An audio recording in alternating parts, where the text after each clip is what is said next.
لحظات البداية عاشت معنا، كنا نحسبها وقت للتسلية بس، نحسبها بس ذكريات. عبود أعطي أختك اليد يا ولد. ابتكرنا فيها ابتكارات، وإذا بغينا قلبناها خرافات. كنا نحسبها بس لمة وصحبة وسهرات. انتبه نو ترى نو. لكن كنا نشوف عالم ما حد يشوفه. ليت يشغل وقته بشيء يفيده. الله عليك على اليد سود. عالم كبر وعاش فينا، عالم الحماس فيه يوصلك كل مرة لحلم أصعب، بس ما يصعب عليك. بارد معك وين ما تروح.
Honor 200 series, the best portrait phone AI empowered. Studio level, AI portrait camera, 3 hardcore portrait modes. Color, vibrant and classic to capture portraits that truly stand out. AI empowered magic portal. Snapdragon 8S Gen 3 AI chipset. 5,200 milliampere per hour silicon carbon battery, 100 watt, Honor Supercharge. This is Honor 200 series. You ever wondered how a Hollywood movie is shot? On a Sony. You review it on a Sony. And how do you make that sound epic? You record it on a Sony. Lunch break on a Sony. So why wouldn't you watch it on a Bravia by Sony? Have you got what it takes to get to the top? It doesn't matter how high you climb. To reach the top, even the biggest champ needs a break. So you can recharge, dive back in, and dominate.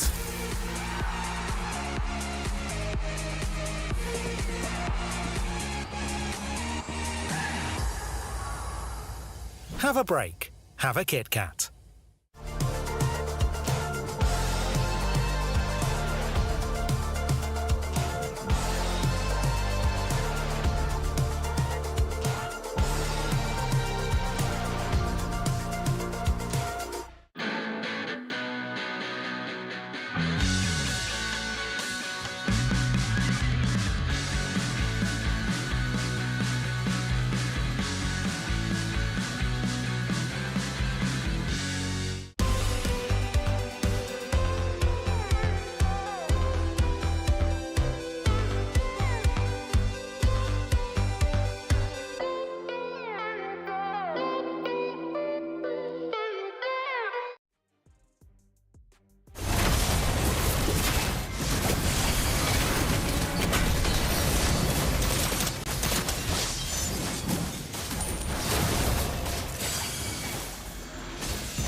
Hey everyone, what's up? My name is Afel and we are at the round table. And for this one, it's going to be for MWI at the Esports World Cup here in Riyadh. Alongside with me is Mirko as well as Eterna. So first question, how you guys feel here in Riyadh? Do you guys enjoy yourself so far? Have you guys ever been here before?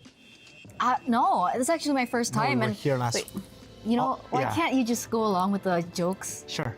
You know, Yeah, first time. This is the first time ever. Haven't It's seen you guys amazing. in like forever, by the way. Oh yeah, dude, like, we're moving on, right? So MWI, like seriously, how do you guys feel that MWI is in the world stage now?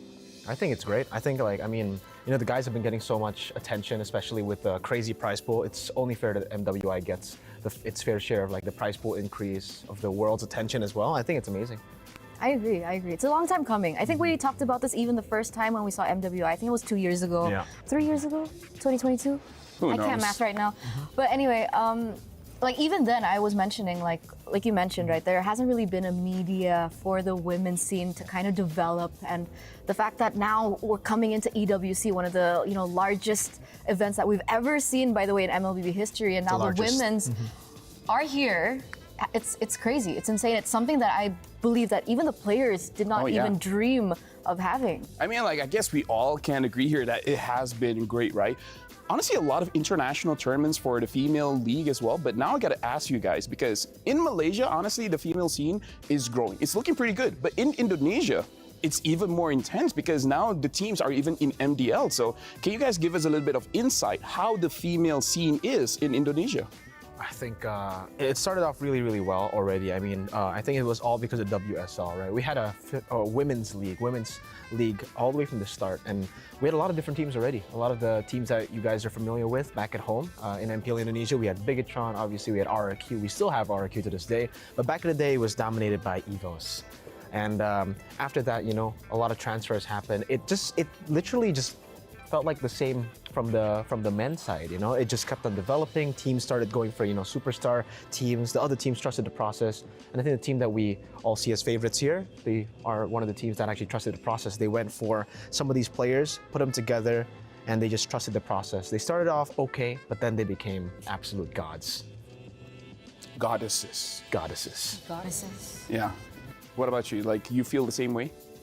I would kind of say that it has been kind of, what would you call it? Very, Streamlined? yeah, in a way, right? Yeah. Because, like you mentioned, right, earlier on, it felt like there was a lot of competition between these particular teams, especially in Indonesia, but now it feels like it's just been dominating by one team in particular. Sure, we have a second team that's coming very close to them, but they always fall short, right? We're talking about Falcons Vega here, previously known as GPX Basrang. They were amazing as well as a team. Even on the international stage, we've seen them do really great too. In MWI, we've seen them as well.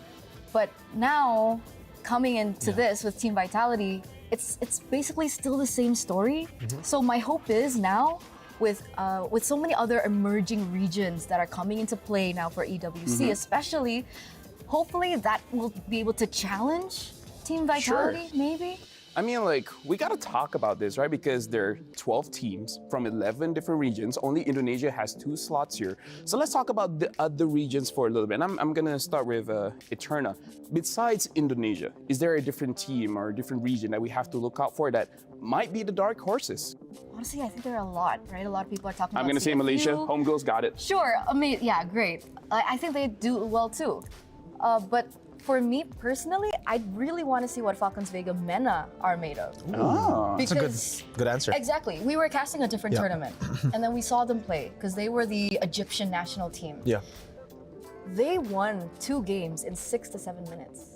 Oh, wow. That's very fast. Exactly. They almost beat the record, of the What was the fastest game. record? Fastest game? 6:15, I think. 6:15. Wow. This was like 6:30. Yeah, around there, 6:30, 6:40. It was very close. So, but that was for the North African regional qualifiers, right? So I'm curious to see with how dominating they were in their region, how do they fare against the other regions? And they had a different answer. You know, when most teams are asked, which team are you looking to go up against, like forward to? And everybody would just say, Vitality, Falcons, Vega, of Indonesia. They said Philippines. Oh, interesting. For me, though, I think I definitely got to give a shout out to the homegirls because of the same tournament as well that we casted. I didn't get to cast that game, but I watched it, and yeah, very impressive stuff from the homegirls. Thank you. They're very good. They are very good, but I think another team that deserves a lot of recognition as well has to be CFU. CFU from Cambodia. They are also looking to be very, very strong.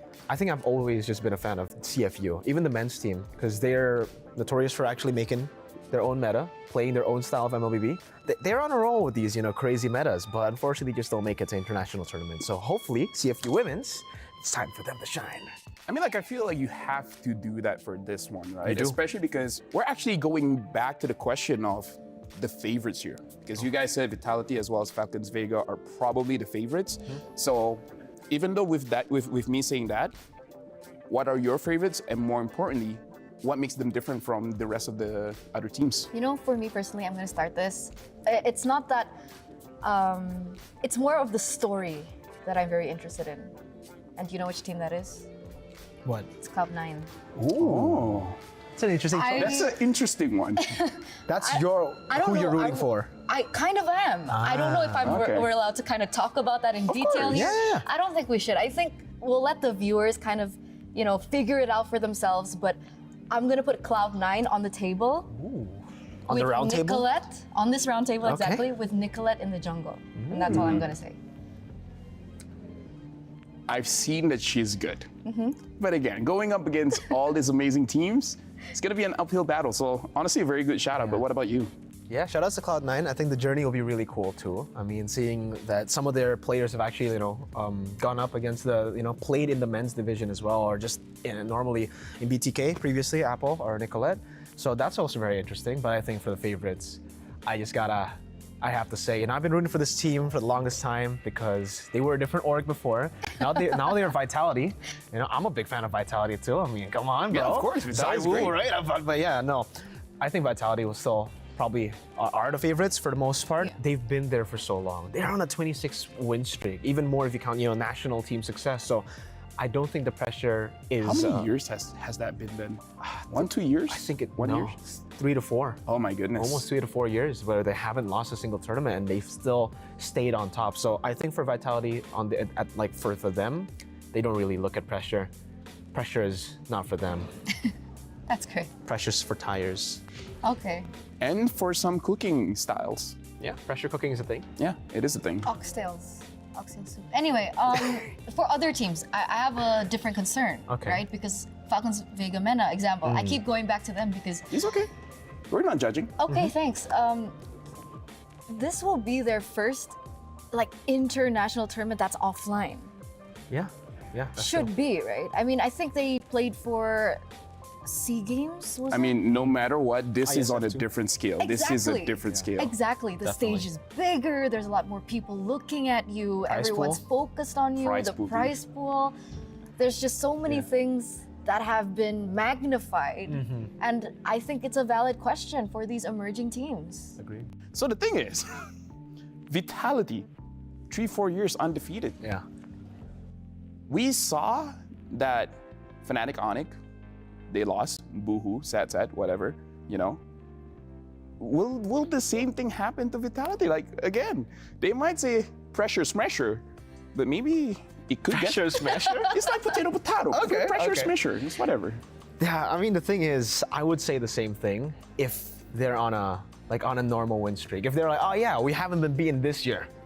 We haven't been beaten the last 2 years. I mean, like, how does that affect you if you've been undefeated for such a long time that you don't know how it feels to lose? Exactly. But remember, even you mentioned that in their last tournament, that they nearly lost a few times. See, I think that this definitely, by the way, winning so much definitely has an impact on you, right? You get overconfident. But the thing is, what makes this Vitality team so special for the longest time, why they've been able to keep themselves on track, is because every time they do get overconfident, they know when to step back, when to be like, all right, you know what? That's a bit too much. This happened in SEA Games, in the grand finals, where they almost lost 2 against Philippines. This happened in the qualifiers, like you said, almost losing against Team Malaysia. So there's a way for them to always just come back, stay composed, and then destroy their opponents. It's just so systematic, you can't really explain it. I don't know how to explain it, but that's Vitality. I mean, like, if you want to, of course, that's the argument, but, you know, anything can happen here at EWC. Yeah, of course. And I think a lot of people were like, no way, Falcons AB Brand will definitely win MSC. But they didn't, you know? So there's definitely a Which chance. team won again? SRG. Congratulations. It's been a long time coming for you. Thank you. I heard they were pretty good at scrims. Oh yeah, they're very good. We may have talked about that a bit much, but you know what? It's okay now. It's okay now. Not everyone wants to talk about it. But speaking of which, it's like, which teams do you guys think is going to be the hungriest for this one? I want to say Smart Omega Empress. Number 1 in their respective region, obviously, but they always, again, fall short against these Indonesian teams. Yep. I think the last tournament that they entered was SPS Women's League, where they were second place behind, of course, Team Vitality. So I'm pretty sure after so many same scenarios, I mean, you're going against the same team over and over again, by the way, against the same members. And it's also the same lineup from Omega Empress that, you know, the hunger is there and definitely they'd want to win it this time. Yeah, skip breakfast, lunch, dinner, Everything. just to win. But I think it's a bit different for homegirls. I honestly think, for me, it's homegirls. I think that's the team that's hungriest. Why? Because Malaysia's, come on. Malaysia's pretty hungry, you're not gonna lie. Malaysia's very hungry. The esports ecosystem in Malaysia right now, it's growing. And it's time for these girls, for the homegirls, to show the world that it's not just the men's, but it's also the female division too that has gotten this boost. Now, honestly, for me, like as a Malaysian, I kind of feel like if Homegirls wins this one, then it will grow the scene in Malaysia, which I feel like is true for every single team here. Whoever wins, doesn't matter who, the growth is going to be there for their very own region, right? So now you guys have a camera here. You guys can't take it home, but do you guys have anything to say to the camera? We'll start with Eterna. Okay, never mind. We'll start with Mirko. I need time to think. All right, Don't put me on the spot like that. I'm sorry. I don't know, for you guys... and girls. Guys and girls, you know, When he says guys, he means guys and I know. girls. Just I know. I call you guys, Yeah. kinda, but guys and girls, there you go. Guys are gender neutral. I feel like that's the case. That's true. for you guys back at home watching, the Roundtable and MWI. Thank you so much for watching and supporting. Again, for the women's scene, it needs a whole lot of support to continue developing, and for all these teams, it means a lot to them, because I think especially now, considering it's getting so much more attention, even if they don't win, some of these regions, the fact that they make it top 3, top 4 without a coach, without an analyst, it will push the region more to push for these coaches, push for the analysts, push for them to have better facilities as a team, as players, and it'll be great for the scene.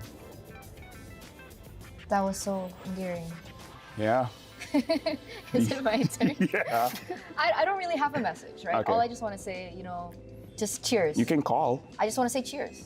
Okay. Right? Cheers for finally the female scene in MLB be getting recognition. The recognition that they deserve. Yeah. And of course, the recognition that will pull forward into the future to one day a competitive landscape between both female and male MLBB.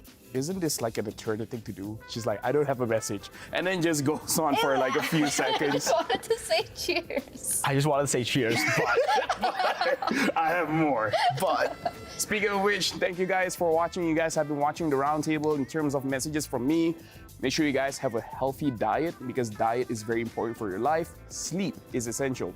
5 hours I think is fine, but if you can do 8, that's great. Exercise if you feel like it. Mobile Legends is great. Be nice to your parents, and give food to cats and dogs, and etc. My name is Sofel. Bye-bye.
Hey there, Renmar here, currently at the STC Gaming Hall, where it's one of the many attractions at the Esports World Cup. You can actually come here as a casual and get a chance to meet your pros that you love, take challenges on with them, and even play games with them like MLBB.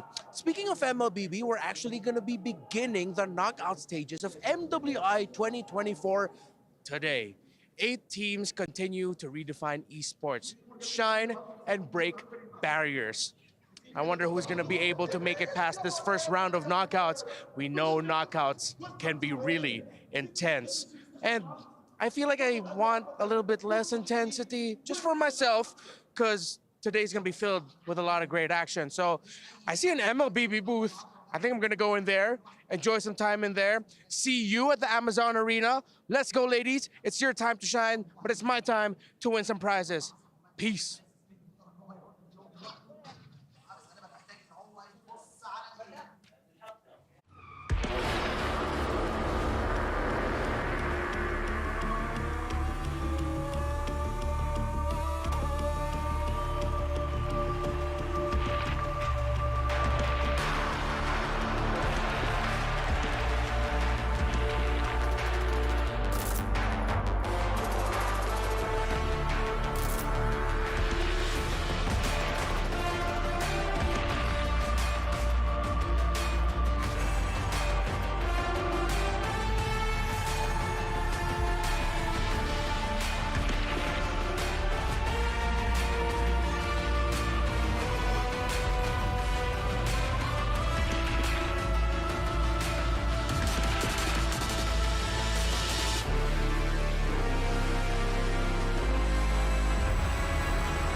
Okay, should be hearing time now, man. Can't believe she's. Hey, what's up, guys? Welcome to MWI 2024 at the Esports World Cup. I'm Mirko. I shouldn't be alone right now, in case you're wondering. There should be some. You know what? I'm just gonna call her. Gee, unbelievable! I can't believe she's late, man.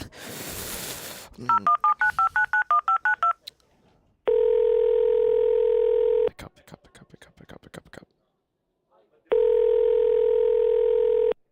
Hello? Hello? Eterna? Where are you? What are you doing? Yeah, I know. It's just, I need a coffee, okay? We didn't make it to MSC, and now there's no possibility of an Indo-Indo finals, and I'm scared one of them will have to say goodbye, and then they go home, and then I can't. I can't even think right now. Dude, we know what happened with the Filipino casters. You know, they said they wanted the PHPH Grand Finals at MSC. They lost in the Grand Finals. You want that the same thing to happen? No. Yeah, no. I know that, but yeah, okay, you're right. Yeah. Fine. I'll just. Yeah, okay. Quick. I'll run now. Is it too late for me to go? Yeah, of course it's too late, but just run. Come on. Yeah, okay. I'm on my way. All right, we're gonna throw it to replay just so that she can get here. Onward, but now it's in the Crimson. Blast into the back. Ailey also with a Minish Fury straight into the damage once again. A whole lot of punishment now. Minish Fury knocking him out. Name's gonna be caught in the back. Ailey gets the solo on Names, and everybody tries to dive. But victory song gamers, they take names and they sing songs.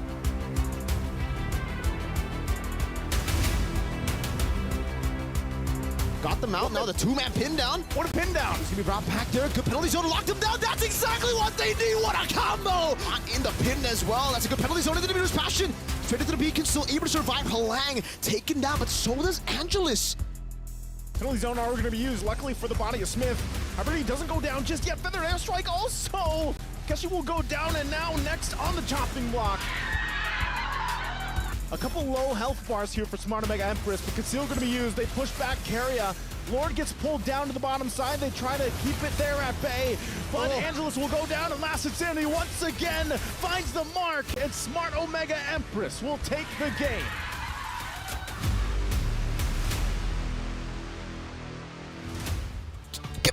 Wait. I'm wearing heels. Okay. Okay, I'm trying my Should have best. been making coffee. I'm sorry. Wait, are we live? We are! You didn't say we were live. You should have known. It's time to shine. I was never gone, by the way. So, ladies and gentlemen, boys and girls, welcome to the playoffs, to the knockouts of MWI 2024 at the Esports World Cup. And we are going to start with a banger. And unfortunately, by the end of the day, luckily it's not going to be my shift. We will have to say goodbye to 4 teams. Actually, no. It still will be my shift, but I don't get to witness the key crush, so that's something. Back here again in the studio with Mirko, as well as me, Eterna, for the next 2 matches of the day. And I think one of the other things that we need to highlight today is now that we're moving forward from the group stage to the knockouts, we are going to go forward in a best of 3. I was testing you. Oh. Nice. What's the format? Double or? Single elimination. I was testing you. Thank you. So we're going to start with the quarterfinals today, and we're going to get through all these 8 teams. And unfortunately, only 4 teams out of the 8 will be able to move forward to the semifinals. It's going to be really tough. I mean, we saw exactly how brutal it is with the single elimination format here at MSC and in MWI 2024. And yeah, you guys heard it earlier. Why Eternal was super stressed early in this morning is because Indo technically can meet Indo in the semifinal. So it's already very similar. It's literally the same as MSC, but I won't say it's the real grand finals. Wink, wink. We are going to head over to the Aramco top 5 plays of the day. And here it is, yesterday's highlights. Who do you think was the main eye-opener for you? I think it definitely has to be Kyoei. Right? The performances that she had in every single one of her games was amazing, but here as well, I mean, some of the other games as well, coming in with these big plays. We saw Rumichi on the Martis. This was the maniac moment. She dove under tier 2 to go for it, and this is what you do on the Martis, especially when you get a lead in the early game. It's a very high-risk, high-reward hero. Rumichi makes it a very low-risk, but high-reward hero. 7 minutes maniac. 7 minutes maniac. That has to be the fastest one, right? And if you take a look at like some of the other clips here, I believe this is the one where it was just a beautiful engage under the turret, but then it looked kind of dicey for VSG. But you can always trust on the all-reliable Kyoei to make a way for the team. Picking up a Maniac as well on the Julian, understanding how to use. That was super impressive, by the way. She put a chain on the right. She went in with the enhanced sword to chase the other. The calculation was crisp, clean. And that was just the group stage, right? Imagine coming out into that was the group knockouts. stage? It was. And this was also an incredible play, right? Melissa debut pick. A lot of people were wondering whether or not that this could actually work against the composition of the opponent. And it did for the moment. And this was like the big play that me and Leo were reacting behind the scenes. We're like, wow, we did not expect that Julian to pop off that way. There's so many maniacs, I think. I mean, the group stages alone. Yeah, I think we've been talking about it off cam as well. These girls, they're braver when it comes to taking these fights. They actually want to take more fights compared to, you know, what we saw at MSC. It's a bit more objective based, but the women, they want to clash, especially for the neutral objectives. Even when they're 5,000 gold behind, you can always count on these teams to say, nah, I'd win. And I really love the reactions that they make when they make these plays happen. So we're going to take to the Doritos reactions to see what happened yesterday, because there were so many emotions. There was sadness, there was happiness, there was relief as well. Do any of the reactions stand out to you the most? I think there was, most of the reactions that I have in mind aren't the celebration, like those are the reactions that's my standout. When they make a play and it doesn't turn out the way they expected, when ultimately they also kind of like understand, okay, you know, the enemy team outplayed us. That's cool. You know, those faces of like, you got us that time. That's what I really like to see, because it always feels like when I'm playing, that's the reaction I have. Among others though, what you don't usually react to is that bond. That bond. Right? The high fives, the hugs. For sure. I think especially yesterday, we got a lot of very, high-stakes situation. One team from every group will get eliminated, and definitely for a lot of these teams, they were fighting for their lives, their tournament lives, on their very first day that they were playing. And you can see, ultimately, some of the teams had to go home with these devastating crushing of the keys shown in front of your faces. I wish there was a highlight of my reaction when we had to talk over this. I was on the floor bawling my eyes out. Were you actually on the floor, or is that like a... I was. a phrase? I was. Okay. Yeah, on the floor. I can see that, definitely. You're a very emotional caster. I think I work with Trex a lot too. He's a very emotional caster. When Cloud9 won the tiebreaker, he wasn't even casting, but I could hear him from all the way from the talent room. Are you serious? Yeah.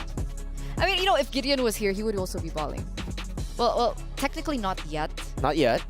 Not now, because obviously GGHG are still on the run to make it all the way to the grand finals here in the knockout stage. But let's say GGHG makes it all the way, then that would be one of the reactions that I would love to see on broadcast. Gideon? Yeah, he cried. He full cried when SRG won. Yeah, I know. Have you ever seen the man cry? I haven't seen the man express emotions. Exactly. The man is a robot. And yeah, I mean, in that moment, it caught me off guard as well. And just goes to show you that technically anything can happen. A lot of people at MSC, they were expecting one team, two teams to shine and everybody else to really not do anything. MWI as well, but now I feel like any team can be beaten. For sure. So we're going to take a look at today's schedule first and foremost, ladies and gentlemen, because we do have 4 insane matches ahead of us. We do have a highlight over in match number 4. If I'm not mistaken. Yeah, match number 4, Omega Empress versus GGHG, the Jamil Motorsport match of the day. But we're going to be here for the first 2 matches with Team Vitality protecting their throne, protecting their reign, and protecting their dominance throughout the entire world here at MWI against, of course, Xeno Lilies, which I gotta say, I'm nervous. I've been nervous through the knockouts, I saw your nervousness. and now I'm nervous through the knockouts. Absolutely. I saw your nervousness while you're making copy. You even forgot your copy, by the way, because it's not here with you. Guys, I was not late. Yeah, I mean, Please don't cut my paycheck. We don't talk about that. We don't talk. It's okay. She was not late. She's been here the whole time, you know? You're a great gaslighter. Anyways, no, the match of the day was amazing too. I mean, that is definitely a match that I am very, very excited for too. Homegirls were able to take a game off of Vitality. Team Vitality, they're known as the favorites. I think a lot of people even from Indonesia would expect that Team Vitality wouldn't even lose a single game, wouldn't drop a single game. So the fact that Homegirls were able to do it, even though they had to rely on a little bit of cheese with Zosk and Bane, that means they can pull off a lot of upsets. And technically, they're up against the second favorites in Smart Omega Empress. And they did look kind of vulnerable yesterday, taking a game loss in their first game in the series up against DreamHack Girls. You mentioned cheese picks earlier on. Do you think that maybe Sylvana can pop up? It's possible, right? I mean, at this stage, anything is possible, and especially she has a new skin that you guys can actually get for free with the Youth Fair. Don't forget, the Youth Fair is here with incredible bonuses and, of course, exciting events. So don't forget to grab multiple permanent skins for free, just like the Sylvana's Classroom Charm, and it is also given with the painted skin Classroom Glam. Whoa! Right? More exciting events will be revealed, so don't forget to stay tuned and look out for it. I'm looking out for the Sylvana picks because I personally feel like that's a good sales pitch, but I don't think we'll see it in the Land of Dawn today, at least for the Sylvana. Maybe towards the end. I don't know. Best of 3, though, for the single elimination is already kind of different because from what we are used to seeing in single elimination brackets is we get best of 5s all the way. They have to go all out, and the best of 5s, it's way riskier to pull off these cheese picks because once it doesn't work, it's going to be really tough. Now that it's a best of 3, I feel like some of these teams can actually make it work. Some of these teams can go for even more cheese. It's still kind of like a moment where you could go with a lot of the experimental picks and throw a curveball at your opponents and make it work. So let's welcome now our Dr. Slime and Al Habib upcoming showdown between Team Vitality and, of course, Xeno Lilies. Now, this is, again, one of my favorites, I gotta say. Not Team Vitality, but actually Xeno Lilies. Oh! They have shown us a different color and a different flavor. And like Raptar put it, right, they're breaking barriers. The fact that they're so versatile, putting the Selena in, they had the Bane in their best of 1 tiebreaker, the Mardis in the jungle, that's something that we haven't seen quite so much. And remember, the last time that Team Vitality was caught off guard by a new pick, that was when they unfortunately had to lose that game. Absolutely. The Bane, the Zosk, the cheese pick. So knowing that, see, this is the thing for Xeno Lilies. I feel like it's more of pocket picks than it is cheese picks for Xeno Lilies. So I'm not too sure if they can actually utilize the cheese. Wait. I'm hearing something. What are you hearing? Wait. Uh-huh. Wait, I'll just whisper it to you. Okay. So like they don't know. there's a roster swap. For Zeno? Lilies. For Zeno Lilies? Okay, so you guys didn't hear anything. I think there's a roster swap for Vitality. That's what she said, right? Why did you... I'm bad at listening, man. I said don't say anything. Unlucky, man. So, I mean, no changes at all. This is going to be very interesting to see. Both these teams, we saw their lineups just yesterday. You know, Zeno Lilies playing with Taro in the gold lane, Kao in the XP. I don't expect any changes today. Nope. And with that being said, who do you guys think will win this match? Do you think it'll be Team Vitality, the defending champions, or our dark horses here with Zeno Lilies coming through? Head on over to the stcplay.gg right now and lock in what you guys think. Your predictions matter to us. You matter. We love you. We do. You guys are amazing. You guys haven't been too amazing on the predictions, though. You guys have gotten a lot of things wrong. Yeah, what's been going on? So, yeah. Guys, don't be Miracle. Oh, they're pulling it out. It's an audience curse now. Oh. You're contagious, Mirko. You know, I'm sorry if you feel that way. I did predict Falcons Mena, and they got eliminated in the groups. That was horrible. I am very sorry. I was testing things out. You know, Apparently Velvet, it's still I'm sorry. here. I'm very sorry, Velvet. I'm very sorry, Names. Yeah, just want to sincerely apologize. But to all you guys, you need to apologize to all the teams that lost yesterday, because what the heck, man? You guys also... Oh, I guess it's my fault. You said it's contagious. I guess I can apologize now. As we welcome the players onto the stage and into the Amazon Arena. So let's see the Jamil Motorsport player arrivals. And it looks like we are going to start off. We're going to take a look Teams right now. at Zeno Lilies first. Okay. Zeno Lilies. Does it look like there's a roster swap? Or is it Team Vitality? Or am I playing with you guys and absolutely no roster swaps? That would be something... That is an Eterna thing to do. You know, just lie. That's... Anyway, Team Vitality now rocking into the Amazon Arena as well. And I think one of the big things that we do need to highlight about these two matchups between both of these teams is versatility versus consistency. Sure, Vitality were unfortunately dropped a game against GGHG, but for the most part, the way that they have been playing, the way that they have been implementing the coaches draft into the game has been very consistent. But again, right, when you're so consistent, things that surprise you may catch you off guard. And Zeno Lilies is a team that is known to switch things up, make things interesting. This is exactly what we pointed out, I think, in day number 1 when we got to see some of these teams play as well. For the Indonesian teams like Falcons Vega and also Vitality, they're used to playing in the league in Indonesia. They're used to playing up against the very best teams with the coaches, with the analysts as well. And that means that they're used to seeing meta picks. So when you get, catch them off guard with the Zosk, with the Bane, it does give them a few problems, because then they're going to have to adapt on the go. And all the preparations they had, all the advantages they had before this match, it's all gone. Absolutely. Absolutely. These are a few highlights from Team Vitality from yesterday. And that first match, right? That was when we saw them getting really just obliterated. Man.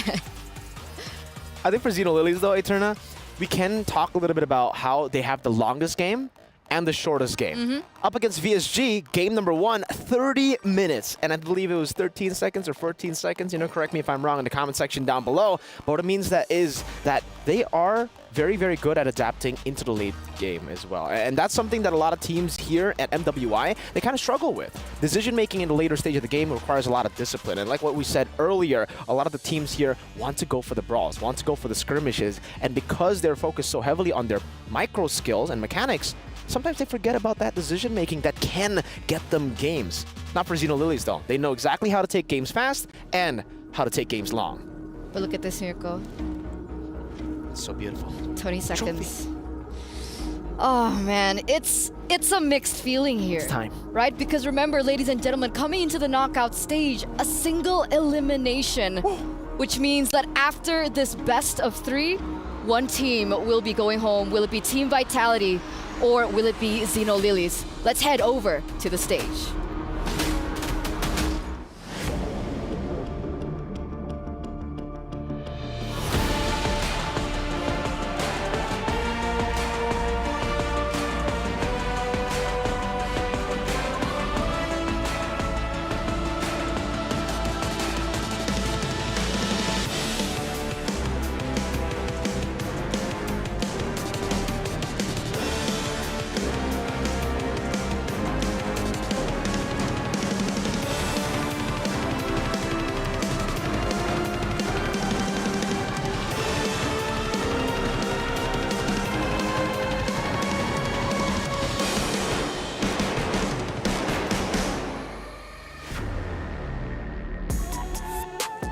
Twelve teams have entered the Amazon Arena right here at Riyadh, capital of Saudi Arabia. And with that being said, the land of dawn is a cruel, cruel place. 12 teams joined and only 8 teams emerge victorious. And welcome, ladies and gentlemen, to the knockout stage, baby. Let's go, ladies and gentlemen وأعزائي المشاهدين والحضور. نرحب بكم معنا هنا بالمملكة العربية السعودية رياض لكأس العالم للرياضات الإلكترونية. We are starting right now the first day with the best of 3. I cannot wait to see the teams getting over here right now to continue their journey to claim that trophy for MWI. So yes, with that being said, as you guys can see the trophy that's located right behind us, it has already claimed the hopes and dreams of 4 teams already, and another 4 keys will be added to that box later on today. And we're gonna kickstart with match 1 of the day, where we're gonna be seeing the queens of Mobile Legends Bang Bang, presenting to you, hailing from Indonesia, Team Vitality.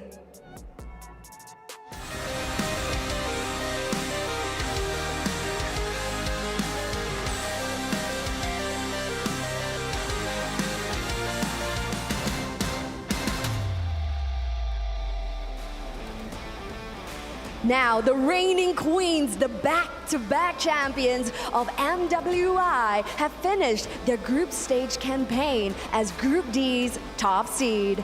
This Indonesian team has reigned over 24 tournaments and is looking to extend their streak as they open their journey to the knockout stages. Well, let's see what's gonna happen here, ladies and gentlemen. وأعزائي الحضور, and to challenge that claim, here comes their opponent. Let's hear it for Xeno Lilies.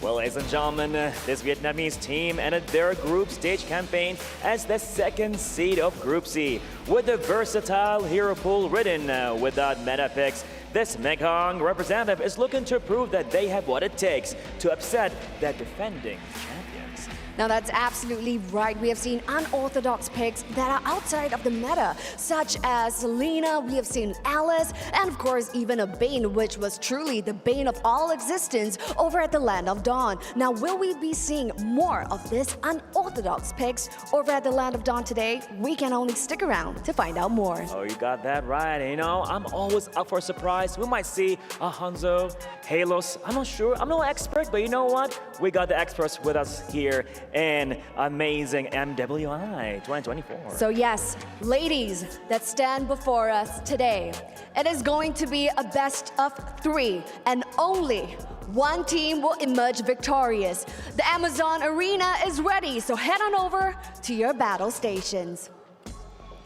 After the conclusions of this match, so yes, head on over to your battle stations and get ready to head on over to the Land of Dawn. And with that being said, this is a best of 3. Make no mistakes. And Fortune favors the fearless. With that being said, we're gonna hand our time over to the studio. Take it away, guys. Let's go. Thank you so much, Cheryl. Thank you so much, Bara, for the introduction of both these teams. And I wouldn't have said it better myself. Only the fearless can emerge victorious. How do you think about this matchup, Mirko? I think it's a very interesting matchup. Right? Like we mentioned before, Xeno Lilies, they've shown that they can take the late game, they've shown that they can take the early game, and that's really what you need up against Vitality. You need to have the versatility, and honestly, you need to have a little bit of that curveball. You need to have a little bit of cheese to surprise Vitality. Like you mentioned already before, hey, Vitality, when it comes to consistency, when it comes to meta picks, I honestly feel like no team can really beat them at those meta picks, right? They have honed that craft for so long, and now it almost seems like they've gotten the grasp of the meta better than everybody else as well. So try to go for the picks that have already shocked them before. The Zask in the mid lane, the Bane in the gold lane, maybe shift it up a bit. Maybe now they're prepared for that. Go Zask gold. Go Bane, not mid. Jungle, maybe, right? That's a definitely big possibility, right? Because technically, when we're talking about both of these teams, a lot of things happen, especially in the mid to the late game, because of the gold laners, do you not think? Right? Shell and Taro. Taro, a Filipino import, being loaned in to Xeno Lilies this time around. What about that matchup? What do you think about the gold laners? It's a great matchup. Both of the gold laners understand how to lane very, very well. I think Taro has been able to play the weak side so well on the Claudes as well. But I think that's a big weakness for Xeno Lilies too. Their strength can also be utilized as a weakness. And Vitality, they're a team to actually try to do that. Taro has been utilizing a lot of the weak side gold laners, but not a lot of the opponents from that have met up against Xeno Lilies have gone to punish that weak side, have gone to play strong side gold. Vitality, they understand how to do that. If Chell gets a good matchup, you can expect Vitality to rotate into the gold lane more often than even the turtle. They might sacrifice that to trade with a turret, full turret shield with the gold, and you can really see here, Vitality got blue side. We know how massive blue side is. You're already forcing the chip and the low Yi to be banned out by Xeno. Now, so far, Taro has only been picking up the Claude in the gold lane. How do you think this will affect the drafting phase? It's going to be tough. I mean, for Vitality, I think they're completely fine by letting go the Claude. They have played the Harris, they can play the Roger as well. So many different picks that can bully the Claude in lane. And like I said before, Vitality, they know how to play the strong side. So if Taro still sticks with just her comfort, which has been left completely open, by the way, here, it's a Valentina, Arlet, and a Ruby. Xeno, at this point, they're going to have to be forced to ban out the Lo Yi. Lo Yi, Ling, Roger would definitely be, the prio when it comes to the bans here for Xeno Lilies. I think they still have to go for Lo Yi, knowing that Vitality can utilize the Lo Yi to just make it super fast. Wait. Am I seeing this correctly? Xeno Lilies, Cow, Roamer? Oh, you're right. Wait. So we're missing Shayromi here. Shayromi is no longer their roamer. Cow is stepping in her place, and Cow, previously the EXP laner, has now been swapped in by Daisy. Oh, Talk about unexpected, right? Hey, I guess we were talking about throwing a curveball at Team Vitality.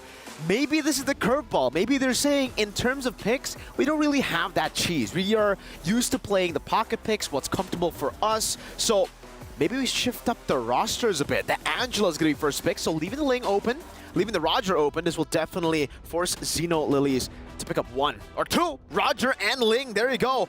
Both of them picked up. You asked if the Claude is still going to be, Taro's pick? I guess not. I don't think the Roger is going to go jungle. I don't think the Ling's going to go gold, right? So, yeah, we're seeing a Roger in the gold lane, something different for Taro. Hiding strats. So technically they were showing a little bit, but they were also saving some picks to themselves, right? Because Taro has picked up the Roger before, if I'm not mistaken, during their qualifiers for MWI when she was with Onyx Soul. So that pick finally comes through, and we see the Claude for Shell, as well as Edith. So Edith's going to be roaming. The Angela flex pick won't really be utilized as a flex pick as we enter the second phase. Mirko, technically Angela could still be in the mid lane. Oh yeah, technically. We can have the Edith in the XP, so we can still have that flex. Yeah, you know what? They're a double flex, now that I am looking at it. Vitality, Edith, that can be flexed into the XP. We don't really see a lot of XP, though, for Fumi Echo. Now that Terizla has been picked up by Xeno, Lilies, they actually have a very, very scary early game composition. I'm very surprised that Terizla didn't get denied away from them by Team Vitality, knowing how successful Terizla has been all around and just you know, enabling the neutral objective takes for the junglers. And for Xeno Lilies, I think at this point they're going to have to ban out some of these assassins away from Vival. I'm thinking maybe the Hayabusa ban comes through, maybe the Nolan, because, you know, Angela, Edith is still flex. They can use that. Or But Julian, remember, too. Bane has also been utilized by Vival in the jungle. Mm-hmm. Do you think it's a viable pick here? I think it can work. Again, these members from Xeno Lilies are melee range, technically, and very short range for the Roger, even in the notorious gun form, right? But Minotaur gets banned here by Team Vitality. That's a good ban coming out from them, knowing that they already have a reactionary roam in the Edith. They want to take away any sort of reactability from the side of Xeno Lilies, kind of force Xeno Lilies to make the proactive move and are forced to not really be able to react as good. And the Hayabusa ban, as predicted, will come through. So it's going to be Hayabusa and Julian that they're more afraid of here. The Faramis comes out too from Vitality, knowing that Faramis is a good hero up against the Angela. You want to get that AoE hard guard, technically, right, with the Netherrealm. So now, ladies and gentlemen, we are entering the second phase of the picks. Xeno Lilies. What do you think they're going to prioritize here? I think at this point they can last pick their roam. They don't really need to go for the Tigreal, but Tigreal definitely is a good option to go for if Vitality go for the Nolan. They're really trying to force Vitality to pick up an assassin like a Nolan that's way more vulnerable compared to the Julian, the Hayabusa. So the safe choice would definitely just be a mid laner. Yeah, no Faramis, no Valentina. I think if they want to go for mid-pressure, Lilia would be a great option to go for, or you could go crazy. Sask in the mid lane. This was the first time, if correct, that Sask has been picked up for Sa. Last time it was Salina, right? Sask. Salina, Sask. No, Sask. Okay, we'll see how she performs on the Zas, because so far we've seen that the Zas is definitely a great option in a very assassin-centric meta. Very versatile, independent, as well as a mid laner. Good clear. But now Vitality, they have to close things out. They need to fix the flex. I think it's really scary. I'm struggling to find choices to go for now for Vitality, and I think it's the same for the players and the coaching staff. They're really taking their time with the picks. They go for an X-Borg here and a Guinevere. Wait. Guinevere. It's still jungle? super flexible, Eterna. The Guinevere. X-Borg jungle. Exactly, right? X-Borg can go jungle, can go XP. We can still see the Edith go roam, XP, Guinevere go roam, jungle, and then Angela mid or roam. So it's a very, very flexible composition. But this will mean that it's going to be very hard for Xeno Lilies if they wanted to go for the Tigreal.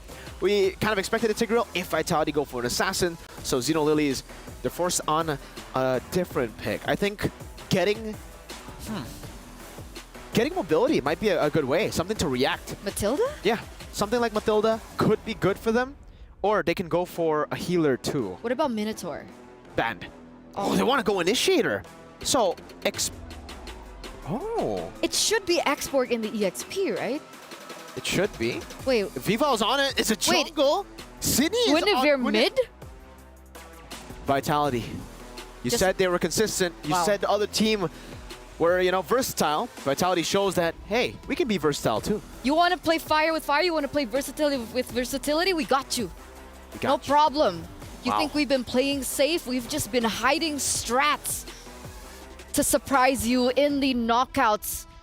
Ladies and gentlemen, game number 1 between both of these teams already opening up with these picks. I am flabbergasted. Let's hope Xeno Lilies are prepared as we welcome the casters. I mean, sure. Hey guys, what's up? Isabel as well as Trex. We're gonna be casting for this game, and let's talk about the draft, man. Not gonna lie, I'm okay with it. Gwyn in the mid, I'm okay with it. It's definitely very theoretical in a sense. There are lots of possibilities here. I mean, we were just talking like, how do some of these mechanics work? Does the Dominator's Ascent, is it still able to attack while it's getting knocked up? There's just a lot to unpack here for Team Vitality. And my question on my mind is, was this planned, or is this just running by the, you know, the seat of the pants? I would say this is one of those things where you're coming in with the right mindset, right? I feel like if you want to go with this draft, it has the right mindset. But honestly, looking at what Team Vitality has, the damage numbers are now okay. Because I feel like if it's the X-Borg in the jungle and the Guinevere, the Guinevere in the jungle and X-Borg in the EXP lane, I kind of feel like it will take a little bit of time, which I feel like is not a good risk to take going up against Xeno Lilith, where honestly looking at the draft, having this Roger, if the rotation is heavy towards him, which looking at the map right now it is, it's going to give the Roger quite a good time. And just because Taro has not used Roger so far, only using the Claude, I'm pretty sure she can use it well. For sure, and I think to mention as well, early on in this game, throughout the first few turtles and everything, having Vival on this X-Borg, using that last Insanity, they have good ways to secure objectives. And then as the game moves forward in the late game, I think it all just kind of comes down to Shell and the Claude, right? And those Heart Guards, we're going to see him on the Claude a lot. I think there's a lot of possibilities with that. But the real kicker here is going to be that that Guinevere. Since it's going to be mid Guinevere, will it be damage Guinevere? Are we going to see her maybe hybrid build? Because for a while it was all jungle and roam Guinevere, more tank builds. So I'm excited to see how that build moves forward as well. Yeah, honestly, that's a very good question, especially looking at Team Vitality. They're more, oh, hold on, Fumiko taking quite a lot of damage. A lot of damage from onto Fumiko there. Cine able to dash back. Same thing with the flicker coming out a little bit early from Fumiko right before this turtle.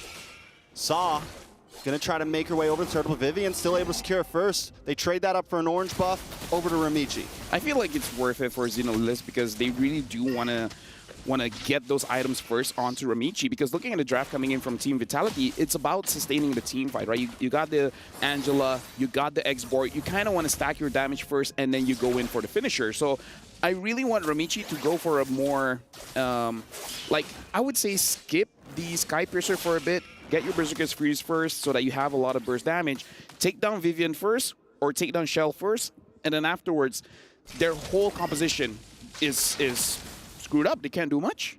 Very, very true. I think in the way Xeno Lilies right now really playing around the whole map, we're seeing them rotate down to the gold lane, look for picks.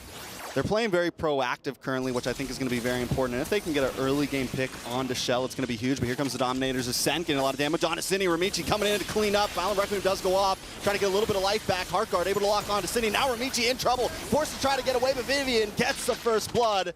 Now Vival stuck against the wall, but they should be okay at this point. But Cine doesn't want to let up. Echo here with the Earthshaker. Misses the knockout, misses the knockup onto KO. But still, Team Vitality walk away with first blood. I would say that was a very good attempt. It's just because of the Heart Guard that we saw it as a mistake. If there were no Heart Guards, then that's it. Hold on, Shell is actually winning out, going up against Taro, having a level up as well. And now a rotation coming in.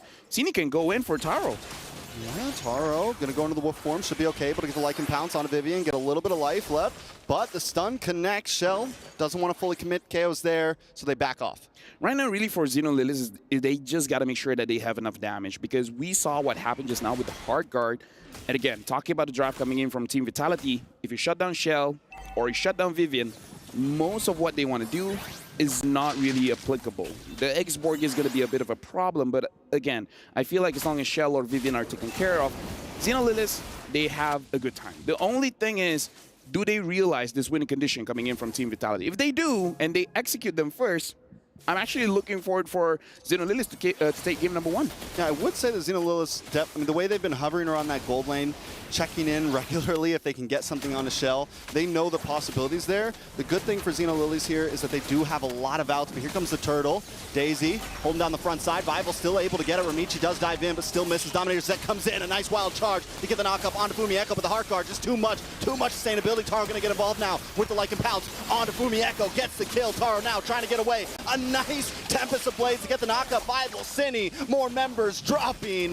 Xeno Lilies feeling good, and Ramichi still playing the walls. Taking a couple shots to the face from Shell there. Shell still under the tower. Xeno Lilies back off, but they come out on top of that trade. They lose the turtle, but find 3 kills. This is amazing for Xeno Lilies because they were able to set it up so that Taro gets the kill. Taro is now 2-0-0.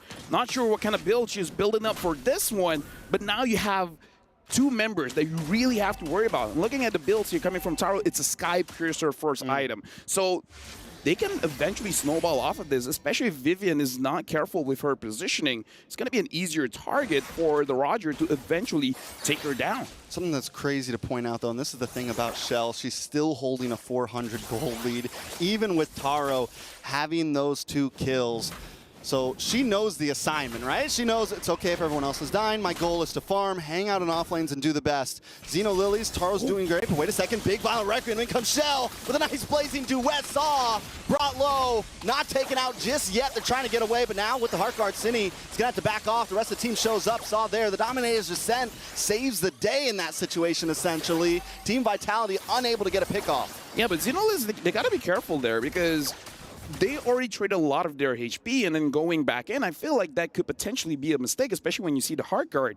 If you see the Heart Guard, I kind of feel like you just back off a little bit because no one's in any real danger, and then you're going to be fine. Especially now that Vivian has the Flash of the Oasis, they do have to be a little bit more wary, right? If you see the Heart Guard, really think to yourself, if you want to kill someone, kill the person that doesn't have the shield and do it fast. Yeah, even if you're unable to get Shell, take someone else. Take someone else, because exactly. if you can break down that front line, because that's the thing, Vitality has this huge front line to protect Shell. If you can get, wait a second, Wild Charge comes in, Fumieko gonna get knocked up. Daisy able to secure that turtle with a nice penalty zone. But now Vival forced to back off, using the last insanity defensively. And comes the Dominator's Descent, getting some nice damage on Asini. Ramichi trying to follow up as well, but Vival in the jungle, taking damage. Daisy looking for one more shot and able to connect it. The hammer drops, and down goes Vival. But now the Violent Requiem knocks up Daisy, so they can secure a kill for themselves. KO now in trouble, forced to use a flicker past the wall. Saw trying to zone away Cine here, but Cine's not taking anything slightly. It's going to be bad, man. Team Vitality keeping up, even in an early game where their comp isn't exactly, they're more of a scaling. They're still able to put out some punches. Yeah, but can we talk about the worry coming in from Team Vitality at this point? Because Vival throughout MWI doesn't seem to be having a good time. There's so many turtles as well as lords not being secured.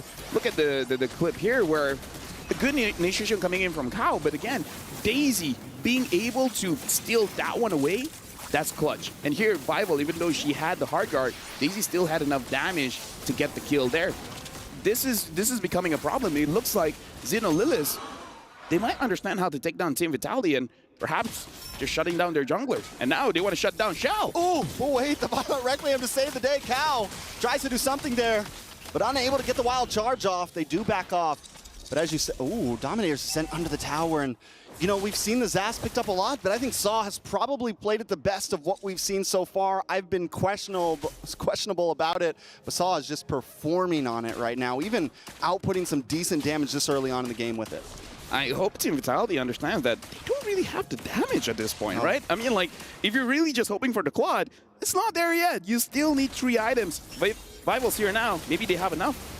Another nice knock-up on a Cow, but he's going to get that Wild Charge directly connected onto Shell. Taro's not going to fully commit. They just want to clear the tower, protect the tower.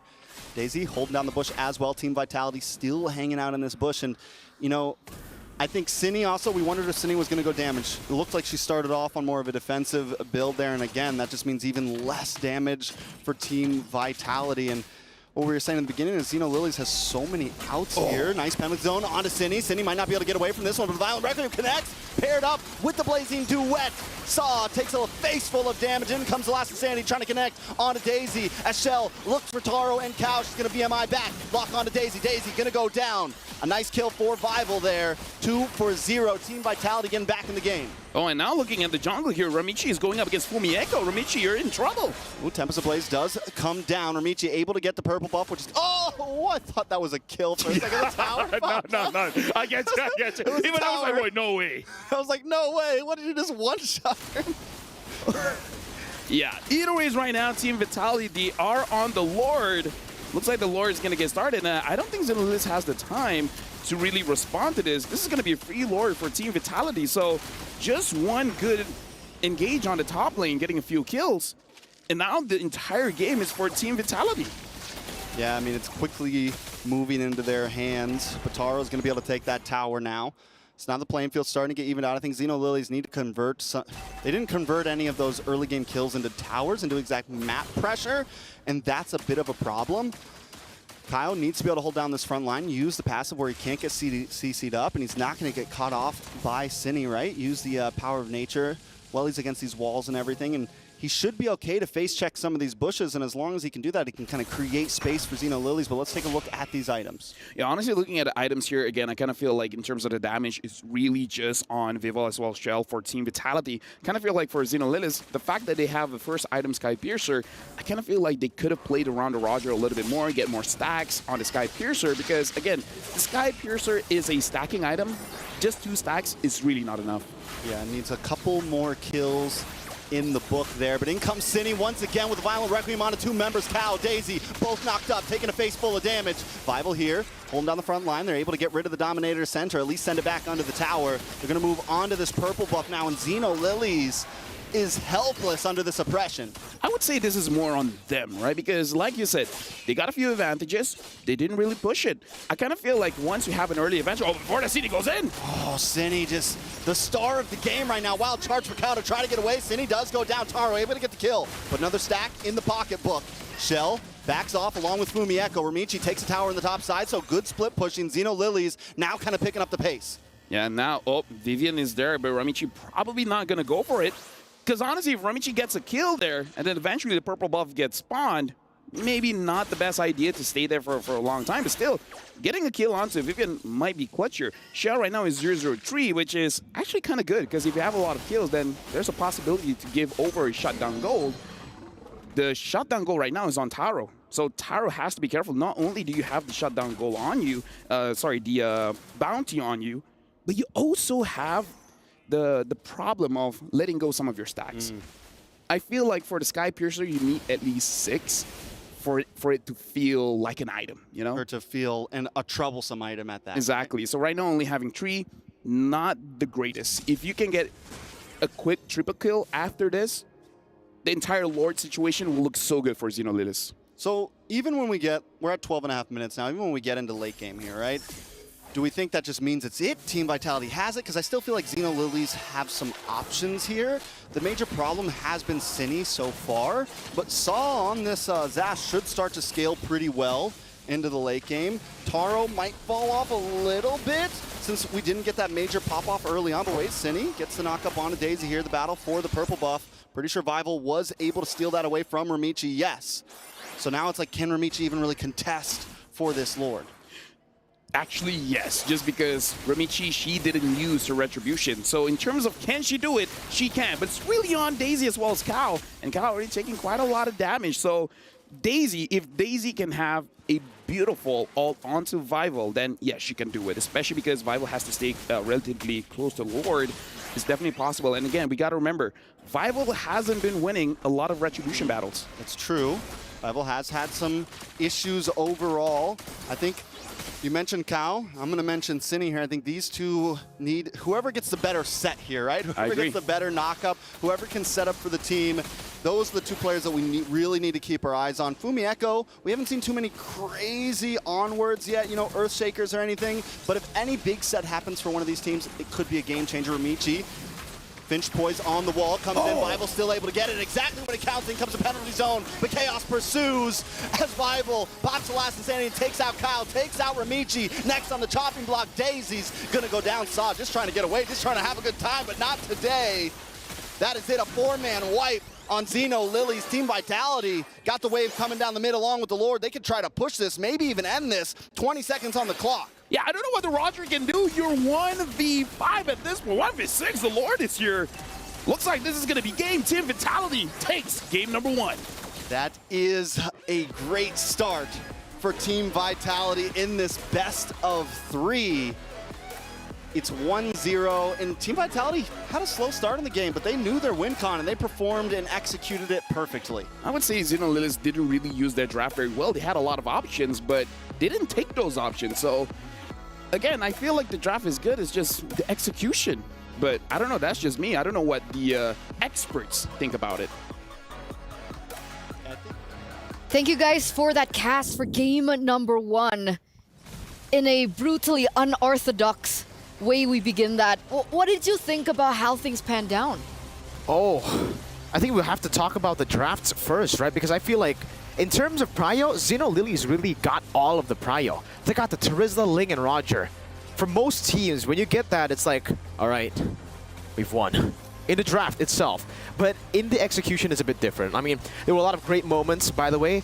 Lafel pointed it out as well in the game itself. The fact that Daisy was able to punish Vival's performances here, here as well on the X-Borg, not able to finish off that turtle with a retribution. It's great timing by Daisy, but also for Vival, she should be able to space out. And if they didn't end so instantaneously, I would have actually taken the Lord fight moment to go and, draw around with the Telestrator, because I think it was just a classic example of how they utilize the Lord Dance, which is something that's already not as common. It's very rare to see that kind of Lord Dance where they just stood their ground and took the fight. I was even saying, they should don't take it. Don't take it. But in the end, it's really all about, for Team Vitality, baiting out some of these big ultimates coming in from Xeno Lilies. And the biggest ultimate has got to be the Zask ult. So another way to do that is if the fight is just spread out. And in that final fight, you can see the Grok go in, Daisy go in, way too aggressively, and it just leaves the Zask so far behind. And when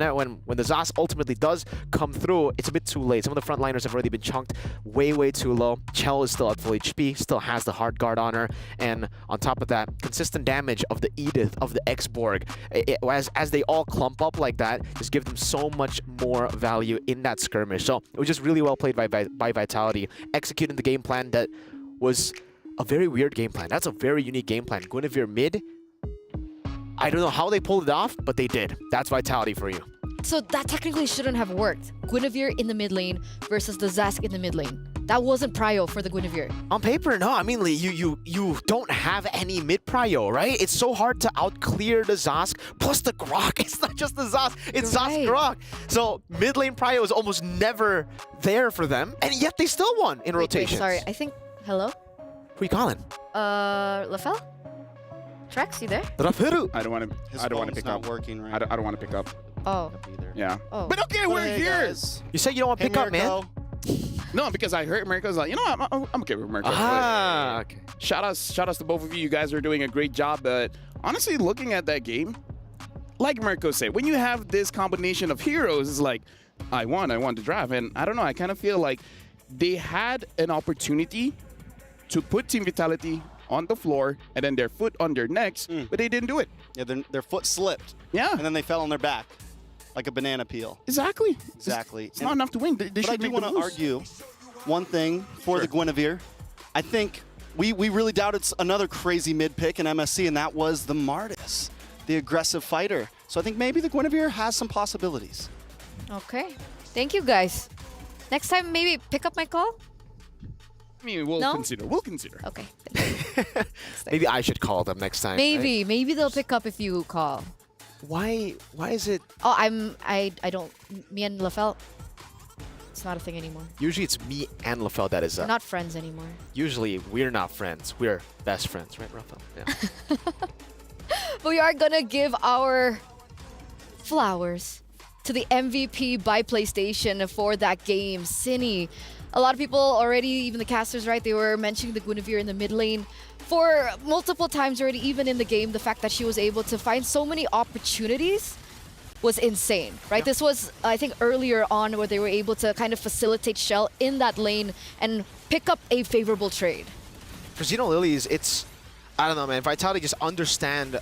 This is the final fight that I was going to talk about, right? You see the Grok goes in way too aggressive, and then the Zask is caught in a weird spot where she isn't in the middle of the fight. You want the enemy team to go in first, and then you react to the skirmishes. That's how Xeno Lilies were able to win out so many times in the early game. So that final moment there kind of proves that point. Shoutouts to Cine for an amazing performance on the Guinevere.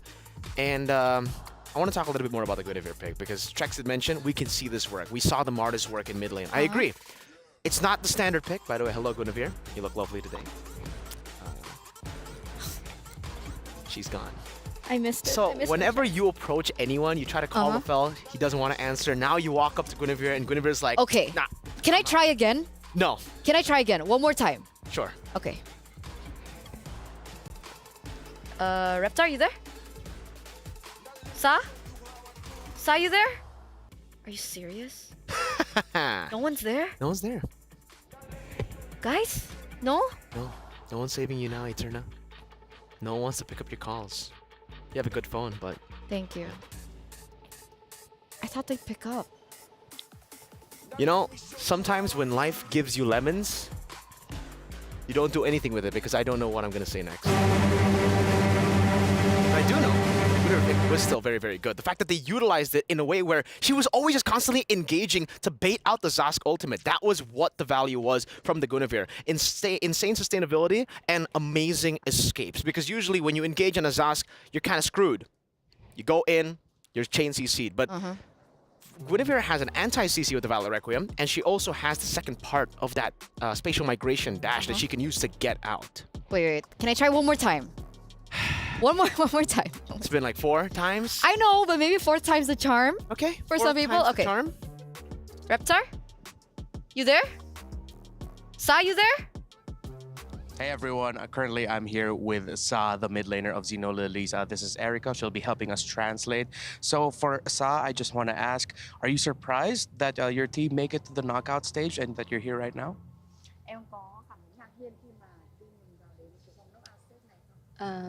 Actually, not really very surprised because we already know and we have 100% that we will in playoff. Yeah.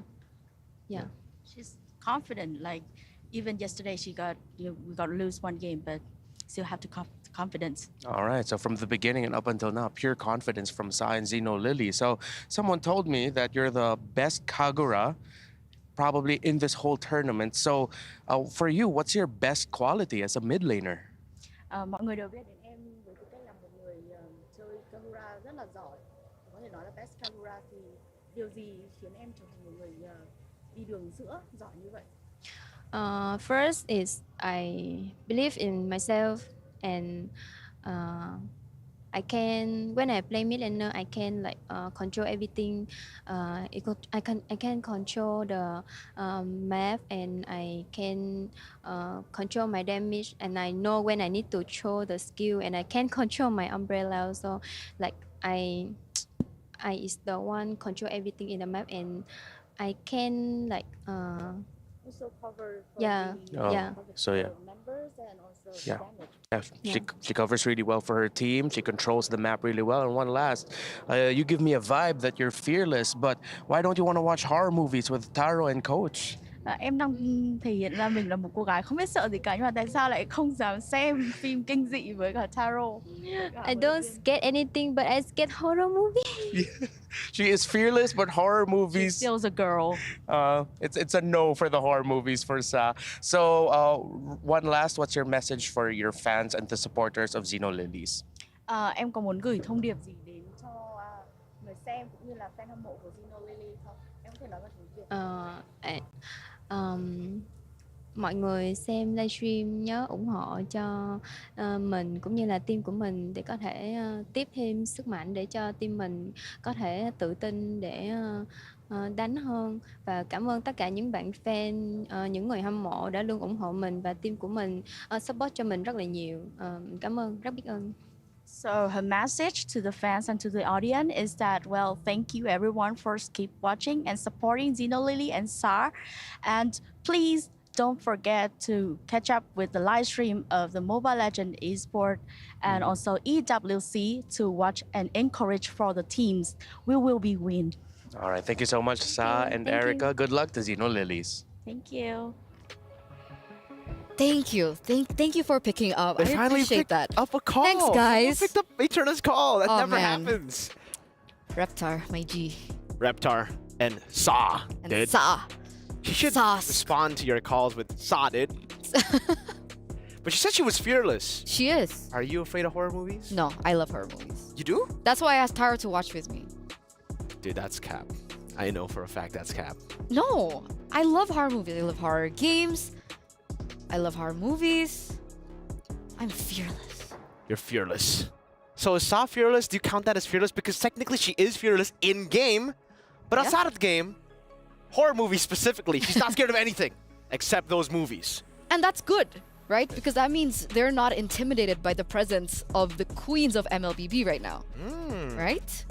So I'm pretty sure that, well, now with that first game being given over to Vitality that brings us to match point. Absolutely. One more game away, ladies and gentlemen. If Team Vitality can close this out, that does mean the end for Xenolilies. But with that mindset, as LaFell would say, how would you get the win? You need to be fearless. Like Sa. Like Sa. Like Sa. I think the biggest concern has got to be the fact that Vitality got one prio pick, right? It was the Angela. I wouldn't say the Claude is a super prio pick. It's a good pick. The Edith is kind of prio too, but in comparison, Terizla, Ling, Roger, that's a, yeah, we got this in the bag kind of draft, you know? And now Xenolilies are the ones forced to ban out the Ling. They might be forced to ban out the Roger too at this point. I'm not too sure, but Vitality, it seems they are going to give Xenolilies the proper respect too. There you go. That's going to be the Roger ban. Chip will go for, Chip will be banned out by Vitality. They're also probably going to ban out the Chushin unless they want to try to contest it. Hey, they contested the Ling, the Roger, and the Terizla. Who's to say that maybe they might want to... Nope. No, they don't. No, not... This lady has a bit too much flair. She's got a lot of lanterns. Or no, one lantern, but a lot of flair. Too much light. Too much light. Too much light, my G. But here we are, the last ban coming in from Xenolilies.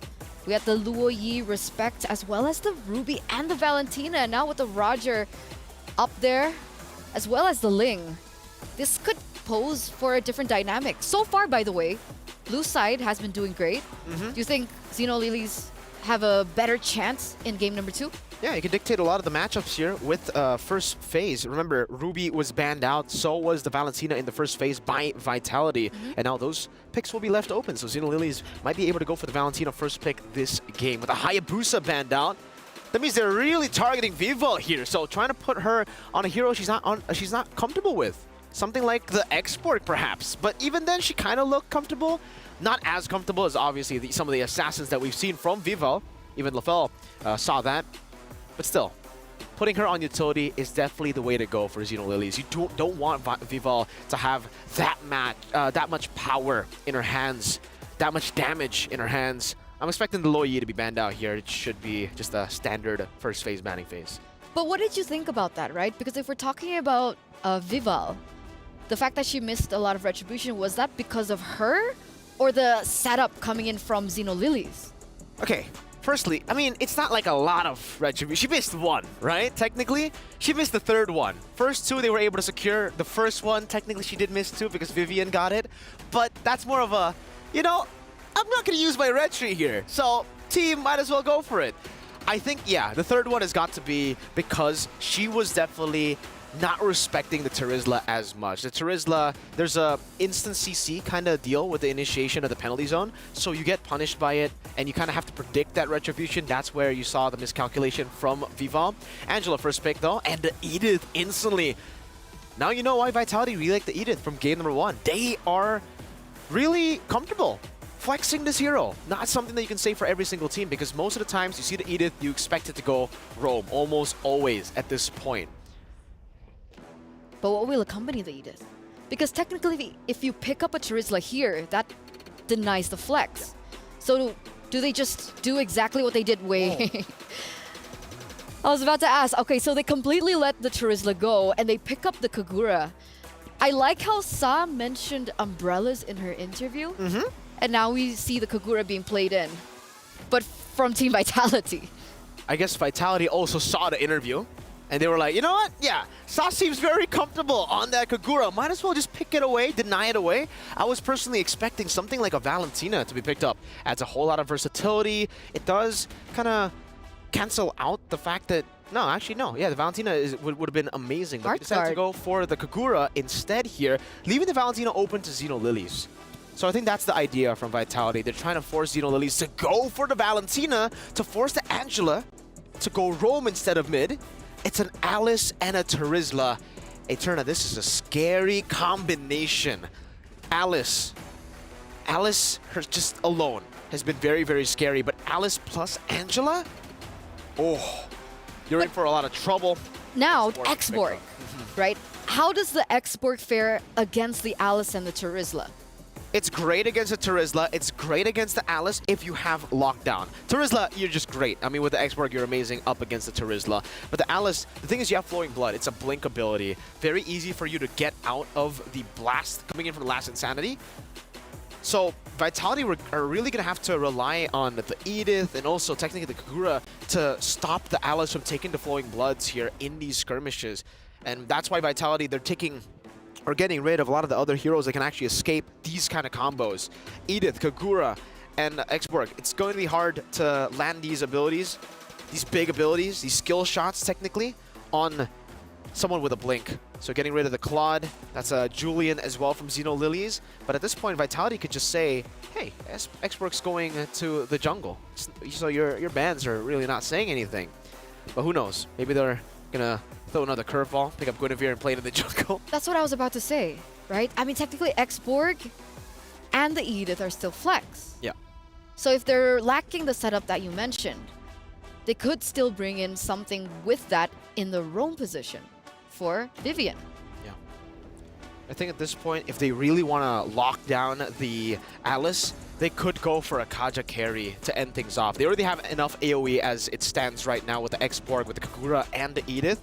And just like that, Xeno Lilies actually reads it out, knows that if they do get the Kaja carry, it's going to be a bit troublesome for this tank, this hyper carry, you can call her, the Alice in the jungle with the Angela. So now that the carry has been taken away, another combo that we see usually with the Kaja is the Beatrix. So if they still want to force it out, they can go Beatrix Kaja. But it's Vitality here. They might just go Guinevere again, you know, or Ruby mid, or Ruby Roam, XP. Ruby was a very high prio in game number 1. So I wouldn't be too surprised if Vitality actually go for that. And technically it is lockdown, right, for the Alice. Yeah. And it really hinders the setup coming through. So it is an option. One of the other picks that were left open was the Arlet. But it looks like Shell this time around, no Beatrix. Carry being banned out, goes in for the Moskov. Despite the Harith being completely let go. I think they have too much magic damage if, you know, they pick up the Harith there. So I agree. Moskov, you need a little bit more consistent damage too, because technically right now it does seem like they are relying a lot on that burst from the last Insanity, from also the Kagura Yin Yang overturn. So at this point for Xeno Zenith, gold lane. So I'm trying to think about it. I think Natan would be a bit too greedy. But if you do want to play in towards the late game and just play for the early game with the Alice and the Terizla Angela, that could be a good choice. They could even go for a Grok here. Get some more lockdown to give a bit more prio again towards the Alice, but they go for an even later game pick. Leslie and an Esmeralda. This is Leslie's debut. This is Taro's signature pick from MWI last year. Yeah. Leslie. That's Leslie. It's come up again. Oh man, this is a kind of a greedy lineup, if I'm being honest with you. What about laning phase? Okay, let's keep it Moskov? simple. Yeah. Oh, you win. Leslie and Moskov. Yeah, you win as the Leslie. Leslie is a very good pick against the Moskov if it's an individual lane. But the thing is, when you're up against Vitality, it's almost never a solo lane, right? It does look that way because they might want to play for the weak side in Chell, which then will give a lot of power to Taro. Leslie, you have so much more range, and you can go with the bop bop, the 2 different passive hits onto the Moskov, and then you run back. So double Moskov is the answer. That's how you do it. No, it's a Bakshia. Oh man, I was so excited. Ooh. Okay, so they're if this is the case, they're gonna have to rely on the Moskov, so they cannot play weak side for the Moskov. I feel it's so risky to do that. If she gets shut down in the gold lane, Xeno Lilies might have a good game, like a real good game. Match point, ladies and gentlemen, here in our first day, our first match of MWI 2024 X EWC. Casters, Baxia, Edith, Kagura, X-Borg, and Moskov. And now we have the Leslie for Taro. How are you guys feeling about this? I'm more thinking about the Terizla roam. Guys, I'm excited for it. As a roamer, letting me use fighters, that's hype. Yeah, it's definitely gonna be interesting. These teams never seem to disappoint with the picks that they bring to the table. And a lot of these teams, they make it work. Oh yeah, dude, like here's the thing, Taro on this Leslie, I'm waiting for her to pop off. Now the thing is more about how you're gonna delay the game long enough, because look at Vivian. Vivian's actually the one delaying the game for Romichi here. I feel like Romichi, even once she gets level 4, is going to be a little bit iffy for her to actually contest around the turtle pit, because here's the thing, level on this Boxia, it reduces healing, so it kind of acts as a counter to most of the heroes coming in from Zito Lilith. Like 4 out of 5 heroes are depending on heal. It's very true. It was a beautiful answer to Romichi on this Alice. We saw Romichi play the Alice yesterday. Played it really well. Like, Romichi showed up. Maybe it was the day before yesterday. I can't remember exactly, but still, we've seen Romichi on the Alice and has been a monster, has been very troublesome on it. So I'm excited to see how they pull it off here, but Team Vitality continues to come with answers. You mentioned the Terizla.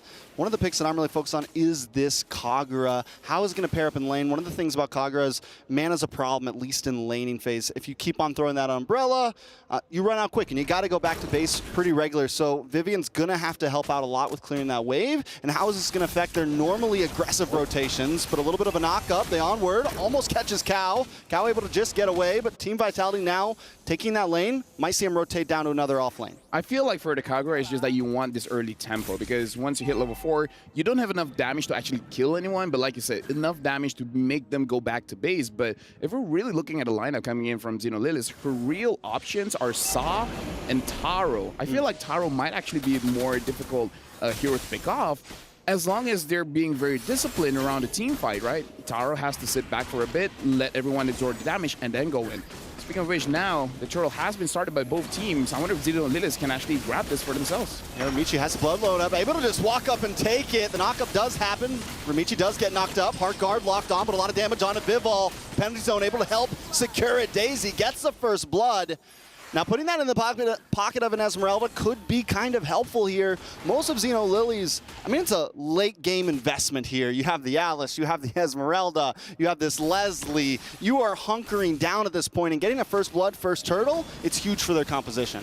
And this shows the strength of their composition here. Look at how they're moving around as a unit, as 4 very beefy individuals, and as we're talking about, Taro got taken down by Sini as well as Vivian and Shell. But going back to the team fight, it shows that they can brute force anything, right?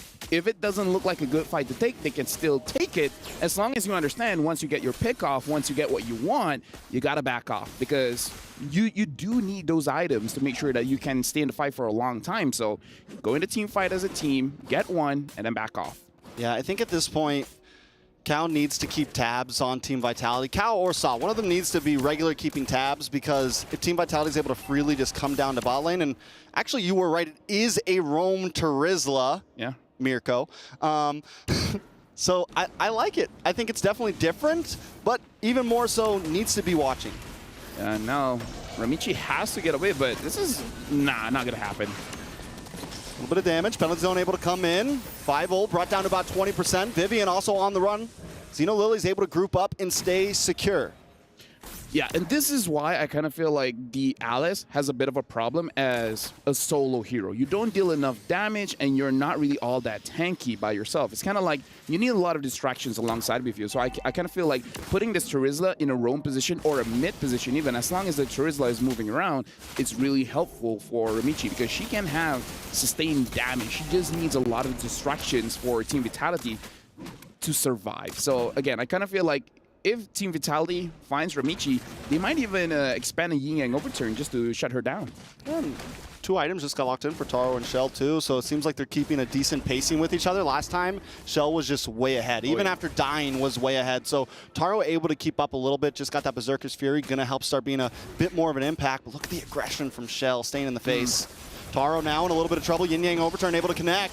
Taro does get the heart guard, so able to survive it out. Shell now on the run, brought down very low. Vivian as well. Here comes Romichi with the flowing blood, the flicker in, looking for the stun on to Vivian. Can they secure it? Vivian goes down. Romichi with another kill. This time Xeno Lily's taken off quick. Can they push the envelope though? Oh, that was all because, okay, not hitting anyone. That was all because of Cow. That was an amazing penalty zone to make sure that Taro was able to escape. Now, the thing that we have to talk about is that Taro, I think just with the Berserker Fury, already dealing quite a bit of damage. So Xeno Lilith, they're reaching their power spike, and they're reaching it quite early here. So for Team Vitality, they got to make sure that they understand that kind of the same thing with Team Vitality in the previous draft. As long as they take down Taro, it's all good.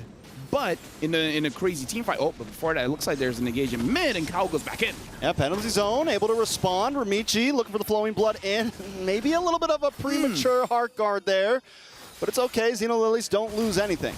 Looking at the timers here, I think everything will be back by the next turtle, so it's still fine. Like, it's a mistake, sure, but as long as they stay in their own side of the jungle, they shouldn't be punished all that much. But yeah, as I was saying, Team Vitality, either focus on Taro or take down Ramichi as fast as you can, and their comp doesn't do all that great. So Zini has to be the one to have that initial burst and then let everyone else clean up. Very true, and I love the way that Team Vitality take that tower right before Turtle, give themselves a little bit of a pressure advantage down in that bottom lane. Turtle's going to be up in about 10 seconds. And it looks like everyone is rotating down for this one. Could be a big 5v5. Turtle might stay up on top side. Shell gets a couple spears off here, and Turtle is now up. Yeah, and this one, I kind of feel like for Xeno Lilith, for Team Vitality, go for the fight. Because again, this 50-50 doesn't really feel like a 50-50 against the Charizla, so try to fight it out, and looks like they're doing it. Michi comes in once again with the heart guard. Able to start up this fight. The Ying overturn connects. Cal's the first to drop. Ramichi still looking for more, though. Sustainability is there. Taro now involved in the fight with big shots into Vivian's face. Bival gonna finally go down. It's a 1-for-1 currently. Taro wants more. Taro forced to flicker back. Forced to try to get away. Saw able to help out. Bafumi, Vivian, Cinny don't want to give it up just that easy. Ramichi still sitting by the turtle. Might not be the best spot as she is by herself, but Taro finds the kill in the mid lane. While this is happening, Shell able to take a tower up on the top side. Saw helping out with Ramichi. Ramichi finally able to secure that turtle. Vivian now on the run. Saw gonna back off along with Ramichi. How does that trade pan out? 1-for-1, tower for turtle. I would say it's good for Xeno Lilith because, again, they want to scale up, and they're able to scale up. They're able to give kills over to Taro, even though Saw taking a bit of damage, but should be fine here. Again, I kind of feel like this is good for Xeno Lilith. Team Vitality had the right idea. Go for the fight. Don't really try to force out this turtle. But again, they're not able to take down Ramichi or Taro, which is both win conditions for Xeno Lilith. So that's the only reason why Team Vitality didn't really look good in the final fight. You know, that umbrella range, man, is sometimes we wonder about the Kagura and how well it's really going to work, but right now Cindy's using it so well, just kind of zoning them away. The range, the umbrella is always there, and it is a threat. Yeah, again, it's deceptively long, and now looking at the items, having that Lightning Truncheon early kind of does make it so that you have quite a bit of burst. Looks like it's going to be the glowing one next coming in from the Kagura. So the burst is going to be enough, I feel, going up against Ramichi. Although we do have to talk about that Clock of Destiny. If the Clock of Destiny has its cooldown, you're not going to be able to burst down this Alice. Does some damage, though. Vival, look for the dash in. Ramichi there as well, decides not to take the flicker in. Xeno Lilies do lose another tower in the mid, and this is kind of the problem we saw in last game. They need to take some towers. They gotta, when they get that turtle, when they get a couple kills, I think they need to transmute that into something else because Team Vitality is always going for the enemy objective. I feel like their idea here is defend, get 3 items, and once we have 3 items, get a big team fight around Lord, and then we force a lot of turrets. So it's basically waiting for that Lord power spike and then just exploding from there, right? Take every single tower on the map.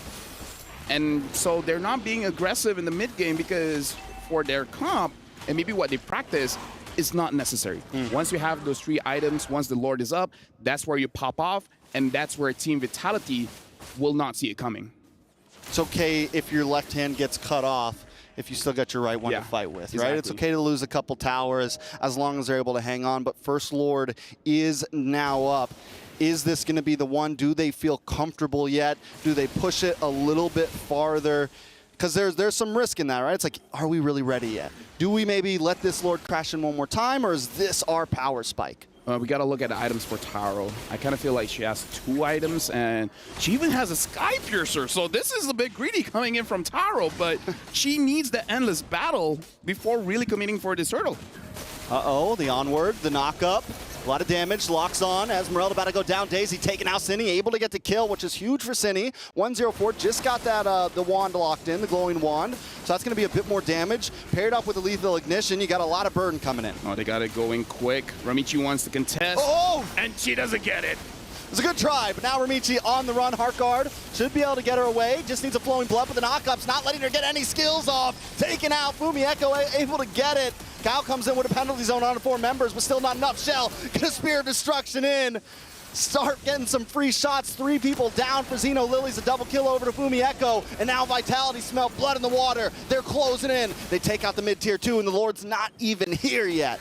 Big mistake, the fact that Daisy was caught out. And then once your EXP laner is no longer there, it's easier for Team Vitality to actually go for the Lord. And again, looking at the items just now, Taro went for a Sky Piercer, not going for the Endless Battle, so you don't have enough damage when the fight starts out. This is a crucial mistake coming in from Xenolithis, giving the green light over to Team Vitality, saying that there's really no risk going for this Lord. Ramichi went in, and honestly, even if Ramichi got Lord, most of the members of Xenolithis would have died anyways, so it's still a big win for Vitality. Yeah, definitely a big win for Vitality. A huge win. Even though they didn't break an inhibitor down, they get so much out of that. It's what, a 4.3k gold lead at this point. Almost every tower down. Xeno Lilies are looking at a clock right now, and Team Vitality are trying to punch it. Yeah, and again, Taro, once she has her Endless Battle, I feel like they have a way to now they have the Endless Battle. Looking at items for Ramichi, only having 2 items, which is fine, but the Moskov has 4. Yeah. So that's a big difference. And he's also a late game hero, right? Yeah. He's also kind of waiting for his time to shine, and right now Shell's in that time. A lot of damage coming out. Even the passive, even the blasts on the backside of the tower are shredding down Xeno Lily right now. They're able to break through that inhibitor, and Team Vitality just playing the distance right now, taking it slow. Yeah, but I'm not so sure because honestly, their wave clear, I think it's not as good going up against this Moskov because look at how close they are. They're all going to be hit by the Moskov passive. Yeah, Xeno Lilies want to play in the circle right now, right? They want to play around Ramichi, and Ramichi can't even sit up front right now. Exactly. Even Ramichi goes in with the blood flow and just gets shredded down at this point, or gets knocked up like we saw last time, and there's no chance for Ramichi to even escape. Now Ramichi has the Dominance Ice, so she's able to deal with the Moskov. Now the attack speed has been lowered. She didn't have that before. If they can somehow get a big pick off and then perhaps get a Blade Armor onto Ramichi, it could be good. But honestly, here's the thing. Blade Armor is going to be good. What's better is the Winter Crown. But if you're Winter Crowning yourself, then you're letting Shell attack everyone else. So, I don't know. At this point, it really comes to their experience. Which one is better? Is it the Blade Armor or the Winter Crown? Like, do you save yourself or do you save your team? I think it's a very good point. I think Xeno Lilies, a lot of it's going to be angles. They don't have any, they don't have something like the Edith that can jump in and get long-term crowd control that can catch something like a Moskov off guard. So they're going to we need a big long-range flicker play, right? Something that can really get into that backline quickly that Shell doesn't know it's going to be coming. Look at the damage from Shell. Daisy is useless at this point. The Esmeralda can't even get into this fight. Ramichi now on the run as well. Lord gonna go down. Team Vitality in complete control. Yeah, and again, Daisy, what makes the Esmeralda tanky is the shield, but Daisy can't even go in front and actually absorb the shield coming in from Shell, especially because Shell can just push her away. So this is really not a good game for the Esmeralda as well. There's a lot of crowd control that denies her of actually absorbing those shields. So now, Team Vitality, honestly, this is an end angle for them. Oh man, Vitality are feeling themselves. We got the tosses coming out. Cine sitting in front of the tower.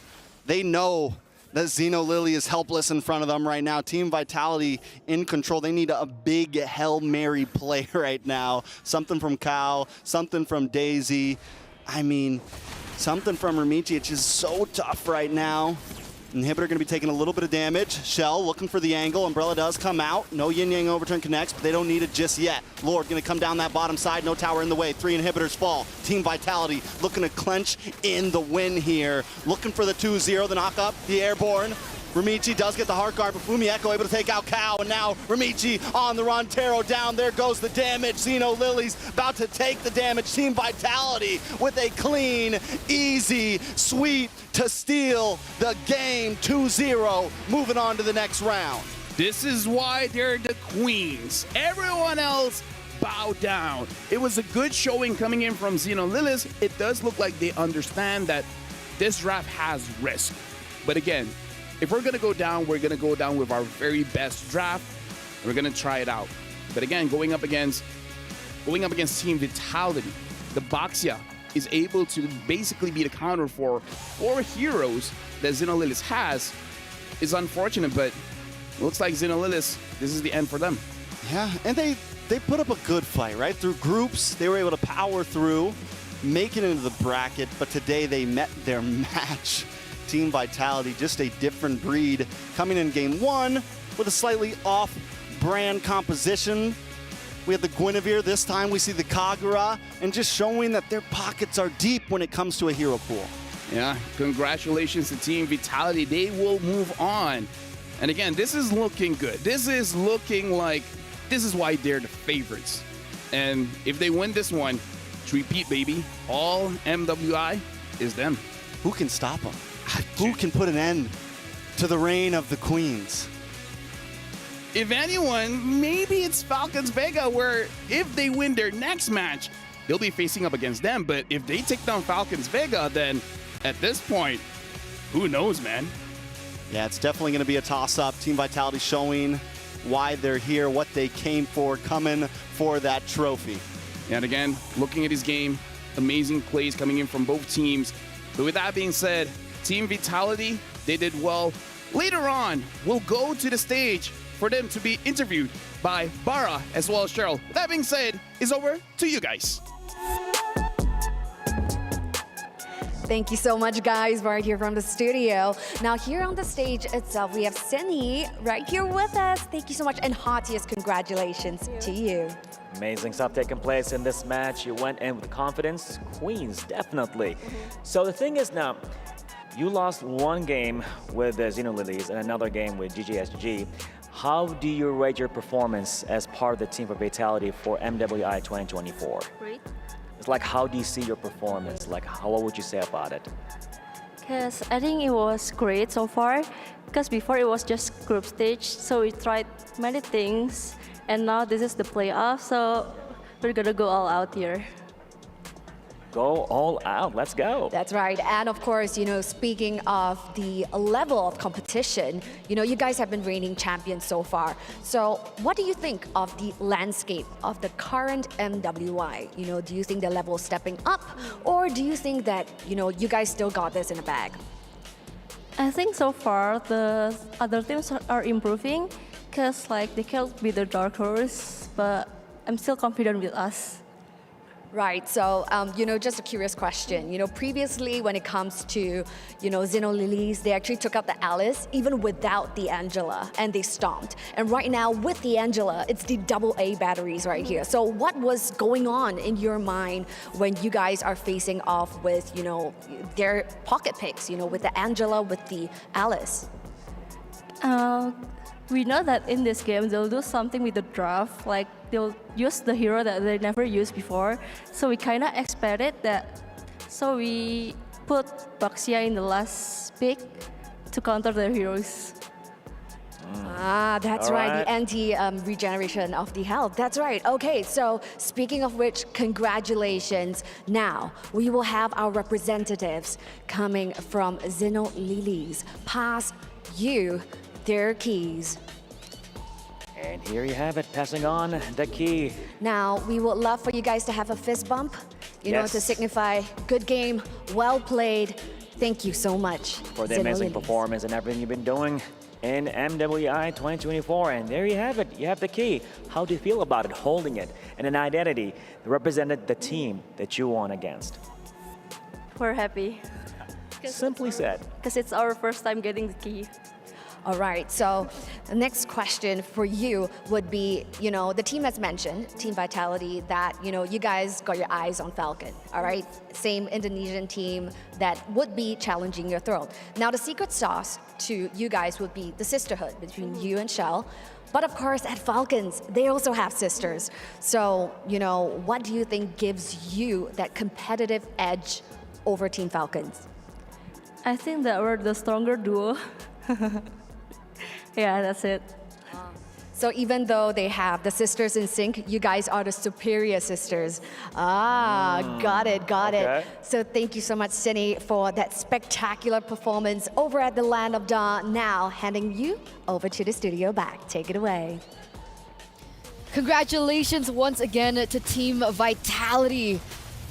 2-0 against Xeno Lilies, and that does, ladies and gentlemen, mark the official standing that unfortunately Xeno Lilies will be unable to move forward here in the playoffs, in the knockouts for their run at EWC MSC. Clean sweep, man. Despite, the draft that I think me and LaFell also agrees that the draft just looks so good for Xeno Lilies. But I will have to say, I'm not a fan at all of the Terizla Rome, sorry. It's just, I don't know, because usually in the context of, let's talk about these clips first, right? I mean, obviously for Vitality, after picking up Daisy up top, that was really the moment. I don't know, Xeno Lilies as well, up until this moment too, they were still really stable, but then they got the pick onto Daisy. For some reason, Xeno Lilies started playing, going to the side lanes again, isolating themselves, leaving them open for a lot of the pickoffs from Vitality to happen. For Vitality, they're very happy with these pickoffs. They can go in and take them down, especially if the one split pushing is an Esmeralda with Sprint. There's too much CC lockdown for the side of Vitality for really any sort of reaction from the side of Xeno Lilies to get out with the Esmeralda. That's why we were talking about how the Alice could get out with the Blinks. Esmeralda, not so much. But back to the topic of the Terizla mid. Usually we say, in the context of XP, you don't need resources. Terizla is really, really good at just doing his job without getting resources. But it's different when you put him in the roam because you don't get anything at all. XP at least get minions. You're right. But who's our queen of this game? Who is our queen of this match? Let's take a look at the MVP by PlayStation. Once again, Cine. So we got an interview with her earlier on the stage with Cheryl as well as Bara. And, she even mentioned, right, coming into this game, they were already very confident about this. And she even mentioned that she's a superior sister duo as compared to Falcons Vega that we will see perform later on. But again, her performance, the way she's able to flex out these different roles, these different picks in her lane has been insane. And look at the way that she plays here. It's been amazing, really, the performances of every single member, I would say, from the side of Vitality. It's just so phenomenal to see them again go back-to-back in Game 1. I think we can all agree. Ling, Roger, Terizla was the better draft, especially for the first phase. They were able to outplay that with their own style of MLBB. And in game number 2, I think we can also agree that, having the Alice, having the Terizla, having the Angela for the first phase, it just looks so much better. And ultimately, with the Leslie too, you have a way to bully the Moskov in lane. And unfortunately, we didn't get to see that too. I think that's something we can definitely talk about. Taro, I think, wasn't confident in going in for a lot of these trades in the early game. And she was just really trying to farm, looking for that power spike to hit, and then playing late game with the rest of the team. But even then, the power spikes hit a bit differently for the whole team. Terizla, power spike is literally level 4 for the roam because, no resources at all. So you're really good at level 4. After that, full drop-off for the Terizla. Unlike the usual Terizla XP, they can still hold his own with a few more items there. And especially in this scenario, the Esmeralda's power spike is just so off-sync with the rest. A lot of them have the early game power spike and then mid-game. Some of them have the late game instantly, like the Leslie. But the Esmeralda is a weird one where it's like early game good, mid game horrible, and then late game good again. In the mid game, she was completely demolished by everyone, Moskov, Kagura, anyone, because they already have burst plus anti-regen. Wait, I'm gonna go for a call again. Shell? Oh! Oh, there you go. Thank God you picked up. Hi, Shell. Hello. Congratulations. Thank you. How was that for you? 2-0, that was very dominant. And I think a lot of people expected that you would go, undefeated even in the group stage. But coming back here, it feels like you got your groove back. What happened? What changed? I think we just need a little loss to improve more and just to do better. Okay. Yeah. It's all about the reality check, Eterna, right? I mean, for them, they've been reality checked quite a few times, but they've always been able to bounce back somehow. So my question for you, Chell, is the drafts. Because I think for me and LaFell, as analysts, we think about the draft and we always look at the other side, Lilies. They have an amazing draft, but you guys were able to outplay them constantly. Do you think your draft was better? Do you have your own style now with, your new coach, with your new analyst? I think the draft is so-so, but I think we did better. So execution was better or draft was better? Execution, maybe. Execution. Yeah. The execution was phenomenal. But how do you keep yourselves from, even in the game? You spoke about the reality check, taking a few losses out game, and then coming back. What about later stage? Like in the game, you lose the first fight. How do you come back from that? Maybe for me personally, I just keep in mind that I'm better. So yeah, just be confident. Confidence. But what are you confident about the STC predictions? Do you think that you guys won the predictions from the audience in that game? I don't know. I have no idea. Okay, let's take a look. 88% for Team Vitality. You have the masses behind you, Shell. So once again, congratulations and good luck moving forward. I believe straight into the semifinals, best of 5.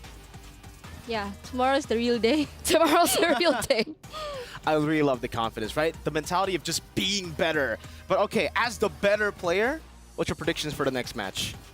For the next match, Falcons Vega, of course. Falcons Vega. No pride. 2-0? All right. 2-0. Yeah. We'll see how they do in their next match of the day. But of course, we do have to toss to a short break before we get into that. So once again, thank you, Shell, and we'll see you after the break.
Welcome back, ladies and gentlemen, boys and girls, from that short break, that short, quick break, as we all restart for the next match of the day, Falcons Vega. We are going to have a look at it with the Dr. Sulaiman Al Habib showdown. So let's get into it. Another Indonesian representative after we saw their first Team Vitality 2-0 moving forward. Now we're going to see Falcons Vega against Net Angels.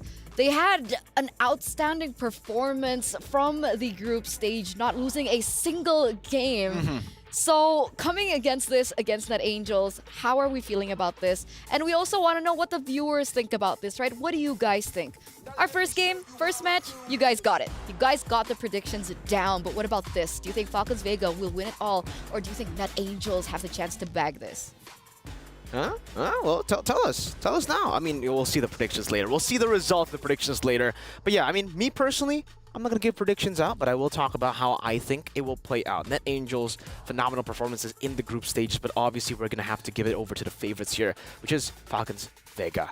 The way that they performed in the group stages, it was dominant for the most part in the early game. There are a few weakness points, though, that Net Angels could capitalize on, which is their late game decision making and just Falcons Vega's very classic, very this is a characteristic that they have, which is the discipline not being there as we get into the mid to late game stage. Sometimes they like to overheat when they get early game power spikes and when they win in the early game. So that's definitely something that I'm looking at Net Angels to try to decipher, to try to punish, but also for the side of Falcons Vega, I'm expecting them to fix those things because it's been a while. And let's hope they don't overheat on the way to the venue. Oh, that could definitely happen. Okay. Let's take a look as they walk into the Amazon Arena, ladies and gentlemen, as we take a look at the Jamil Motorsport arrivals. And there you have it. Falcons Vega. Earlier on, you know, we had a little bit of spice between these Indonesian teams claiming that they were the better sister duo, but it looks like the sister duos from Falcons Vega are also rolling in. Do you think that this might mean that we're going to see a different roster from the side of Falcons Vega? Because in the group stage, we saw two different lineups, right? We had Caramel and Agatha, and we also had Maylene and Funi. From your feeling, who do you think will be playing today? I mean, personally, I think it should be Agatha and Caramel. You know, the more experienced bunch. Technically, experience is also a weird term to use because Funi is also very, very experienced. But obviously, with the lineup, they have been starting Agatha and Caramel way more compared to Funi and Maylene. So that's what I'm expecting. Hopefully, we get to see that. But hey, even if they deploy Funi and Maylene, I'm expecting kind of the same for Falcons Vega. Early game dominance. We're also kind of getting that, right? That's the same kind of feeling of match number 1 where it was like a powerhouse against a dark horse. And it's a similar story here, right? Net Angels, I think a lot of people were surprised with how dominant they were able to perform in the group stages. And now coming into the knockouts, they're also considered one of the dark horses. Last time, match number 1, it was the powerhouses that were able to pull through and reign over, but maybe this time it's a different story.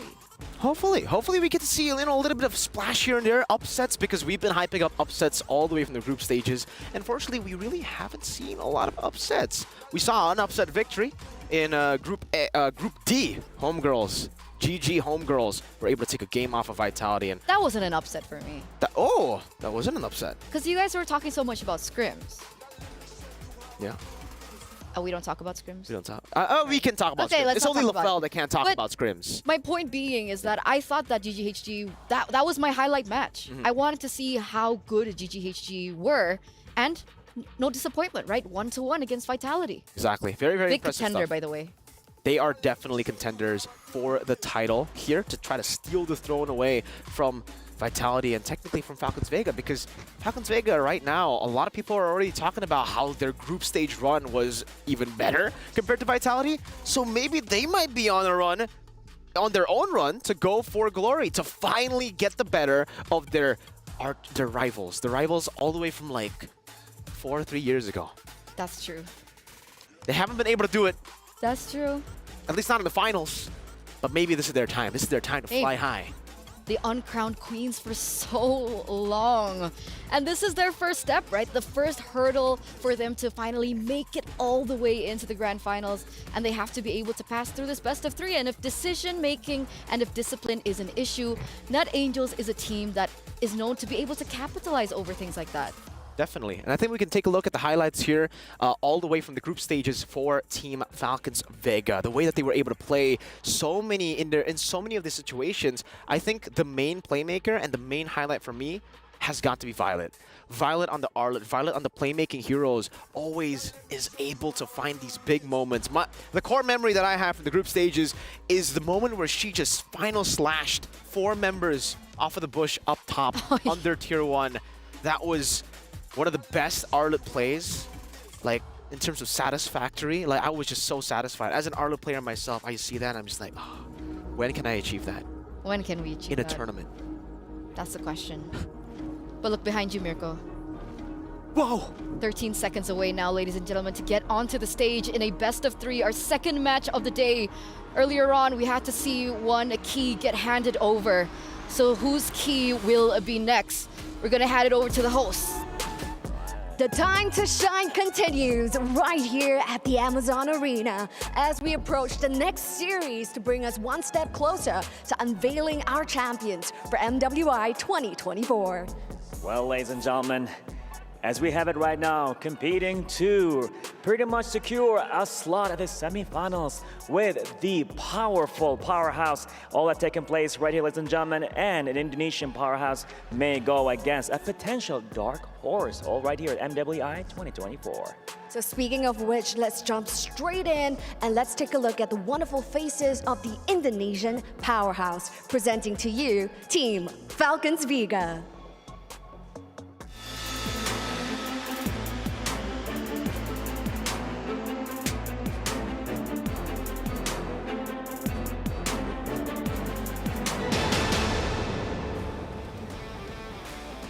Team Falcons Vega has been in the shadows of Team Vitality for the longest time, but now the girls are hungry and the girls are ready. In the group stages itself, even though they're in Group A, which is the group of death known by many, they have come up in the top seed, sweeping all of the games and all of the opponents they face. So this is their next step to face off against the rivals of the longest time. They have to take this game to meet Team Vitality over at the semifinals. And they'll be going against Myanmar's Net Angels.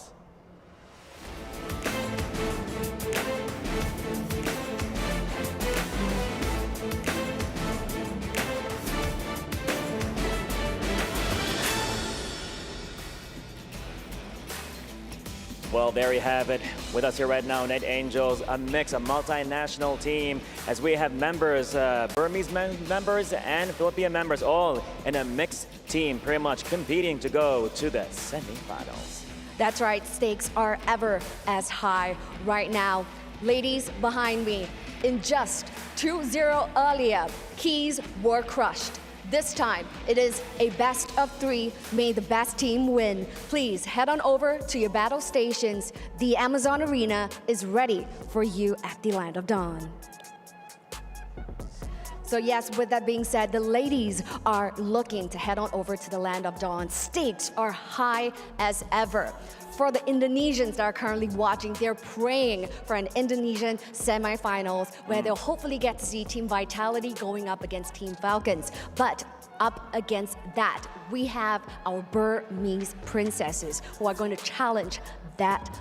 Gonna happen. That's what's gonna happen, right? They're gonna challenge that. They're gonna deny that Indonesian versus Indonesian semifinals. A lot is taking place right here, but you know what? As the slogan goes, it's their time to shine. Take it away, friends at the studio. Thank you, Bara. Thank you, Cheryl. And take over we will. Again, another matchup that will be, I don't even want to say interesting anymore. This is going to be an intense matchup, seeing as how they've performed in the group stage. Both of these teams are known to get aggressive. And now we get a confirmation of the lineup that Falcons Vega have brought in. It doesn't look like Caramel is on stage, so that should be Maylane. And I do believe that's Funi as well. No Agatha, no Caramel. It's Maylane and Funi who take center stage. So not as expected, but still a really, really good lineup. I don't know, it almost feels like, even in the group stages, we were expecting a bit of difference from Agatha, the way that she usually plays from the way that usually Funi plays. But no, we saw the exact same. They played the exact same heroes too. Funi played the Vixana, Agatha played the Vixana. She didn't really go towards, the carry picks that we would like to see. But maybe Funi does it here. Maybe she does it with that synergy. Oh, I know why they deployed Funi. Why? I mean, earlier, Chell mentioned they're the better sister duo. Well, now it's time for Chin Chao and Funi, I guess, to try to show the world that they're the better duo. Maybe. Who knows? Well, that's great. Net Angels now. So, despite Caramel not being in the jungle position, right? Okay. Despite it being Maylane, we're still gonna have an ID versus ID jungler battle. What do you think about the playstyles, the difference in playstyles, and maybe the difference in picks, maybe? I would actually say it's kind of similar. Vanilla and Maylane. If we were to compare Vanilla and Caramel, then it'll be completely different because obviously they're different flavors. But also, they also play different picks in the jungle. We are used to seeing more of the Hayabusas from Caramel, the Alpha. Marcus as well, the Alphas of some fighters too. Meanwhile, from the side of Vanilla, she really likes to play the Rogers. She really likes to play those kind of heroes where It's hyper carries too, but it's a different kind of hyper carry compared to Hayabusa. Some of these assassin picks, they're very niche, I would say, in the way that we can describe them in their playstyle. Because a lot of people can play the Lancelot, but they can't play the Hayabusa, they can't play the Ling. And I think Vanilla falls in that category a bit, where she's definitely more comfortable on the heroes like the Roger. And I would say maybe even, she can still go on the Ling, but when it comes to the Hayabusas and the Lancelot, I'm not too sure about that, right? And this time, it's already a bit different here because Falcons Vega, I believe in their group, they were always able to get first pick. Now it's Net Angels who get first pick, blue side. So we'll see how this actually impacts their gameplay and, of course, that drafting phase. And I was about to mention, as we head in over for our first game of the series, that Roger would be such a contested pick, but it looks like no contestation whatsoever. They're just going to eliminate it out of options entirely, as the Roger is the choice as well as the Ling. So maybe they want to leave the Hayabusa open? Yeah. We were literally just talking about it, right? I mean, the Roger for Net Angels, for Vanilla, she can play Ling, she can play Roger, she's that type of jungler. Falcons say, nah, let's not give her the Ling. And same for Net Angels, seeing how Mei Lane performed on the Roger. I believe that was game number 1 on the Roger, their first game at MWI in Falcons Vega, where Mei Lane got, was it a Mania? I don't know, but it was a really amazing performance. Crazy KDA. Minotaur ban coming from Falcons Vega. This is already very interesting because usually we see the chip banned out by red side. We see the Loyi banned out by red side. And this is already kind of scary for Net Angels because usually on blue side you want to try to force those bans upon the red side opponents so that you can actually go for a lot more respect and you can leave a lot of the other heroes that you're comfortable on, that are your personal prio picks, open for first pick. So if they can't play the chip and the Loyi, it'll definitely be concerning when Falcons Vega get the blue side. But we'll see their game plan. Maybe Terizla is that much prio for them. They want to just first pick it. Edith, man. Talking about Edith, before we continue on in this drafting phase, I just want to point out that Net Angels, they also have a variety when it comes down to their EXP lane, right? We've seen Line and we've seen Namira, and they get interchangeably swapped out. This time, we are going to be seeing Namira step in that EXP lane. So I believe in this situation, last time she picked up the Arlet, maybe that's something that might pop up here, Mirko. Yeah, I would say for the difference between Lang and Namira, Namira is more of a individual kind of XP lane in a way where she thinks about what to do individually. Meanwhile, for Lang, she follows calls a bit better and she's a lot more brave, going for the Terizla picks, and whenever the team needs her to initiate, needs her to body block, she will be there. She will flicker forward, standing there in the way. And Namira, now, will we see still the Terizla being prioritized? Because we didn't see it get banned out. Terizla has been left open. Loyi has been left open. The Angela too. So a lot of different picks. They go for the Terizla as the Vexana gets banned out. That's their prio. Okay. Valentina still opened up if Funi wants to go to that direction. There are other few things option as they're open as well. Nolan could definitely be one of the options that they can go for here. Jin Chao, the signature Harith. Ooh. Saman 4, Synchrovision, Lane Kingdom Dominance. That's what is known about Jin Chao, at least in MWI 2024. Actually, her entire career, she's always been an amazing laner. So if you set her up for success, the Roger's already been banned. So not a lot of other gold laners can really stand head-to-head up against this Harith. And wow, we got that Hayabusa coming in from Mei Lane. Hot there pick. you have it. Hot pick. You usually see this from Caramel. And it seems she's been learning a thing or two from, you know, her partner in crime in the jungle. So the big question is, what does Vanilla play, right? The Hayabusa's been taken, Roger's Julian. been banned, and the only hero that she's been playing before from the group stage is Julian. So the Julian does get instantly locked in. Maybe there's fear that perhaps she might be pushed onto something that she's not comfortable, although it has not been put to the test. And Ruby is the next option. Does the Ruby still counter the Hayabusa in the way that it used to, like back in the day? Yeah, it's still the same idea behind it, right? Don't run Wolf King, and obviously the I'm Offended. Every time you get into that vicinity of the skill, it's a stopper. It's always a great stopper against assassins. But now there's an Arlet there too, picked up. So for Falcons Vega, it's really all about comfort picks and setting themselves up for success. Violet, the Arlet, she's a playmaker. She needs a pick like this, and she gets it. Even though in lane, it's not going to be as dominant as we usually see for a Violet, you know, really trying to win out in that side lane too. The Arla Terizla matchup will be basically a race to level 4, a race to whoever gets the setup better for the neutral objective. But back to the question, yes, it is a stopper. It still has the same interaction, so they're going to have to try to bait out some of these skills. And also, not just the Ruby, but the Julian is a good way to technically counter the Hayabusa, but it's very skill dependent. Because when you're on the Shadow Kill, the Enhanced Sword does get you out of the Shadow Kill. It's an untargetable ability. So there's a way. So there are 2 ways, essentially. Yeah. Okay. Coming into the second phase, the Claude does get banned out. What else would be a good laner against the Harith? Do you need to continue to give Chinchao that better lane? Understanding that the Arlet, like you mentioned, is not in the best of matchups. Yeah, I think setting up for Chinchao is amazing. Good Claude ban. The Claude can blink out away from the synchro visions. Carry has been a very good choice as well up against the Harith.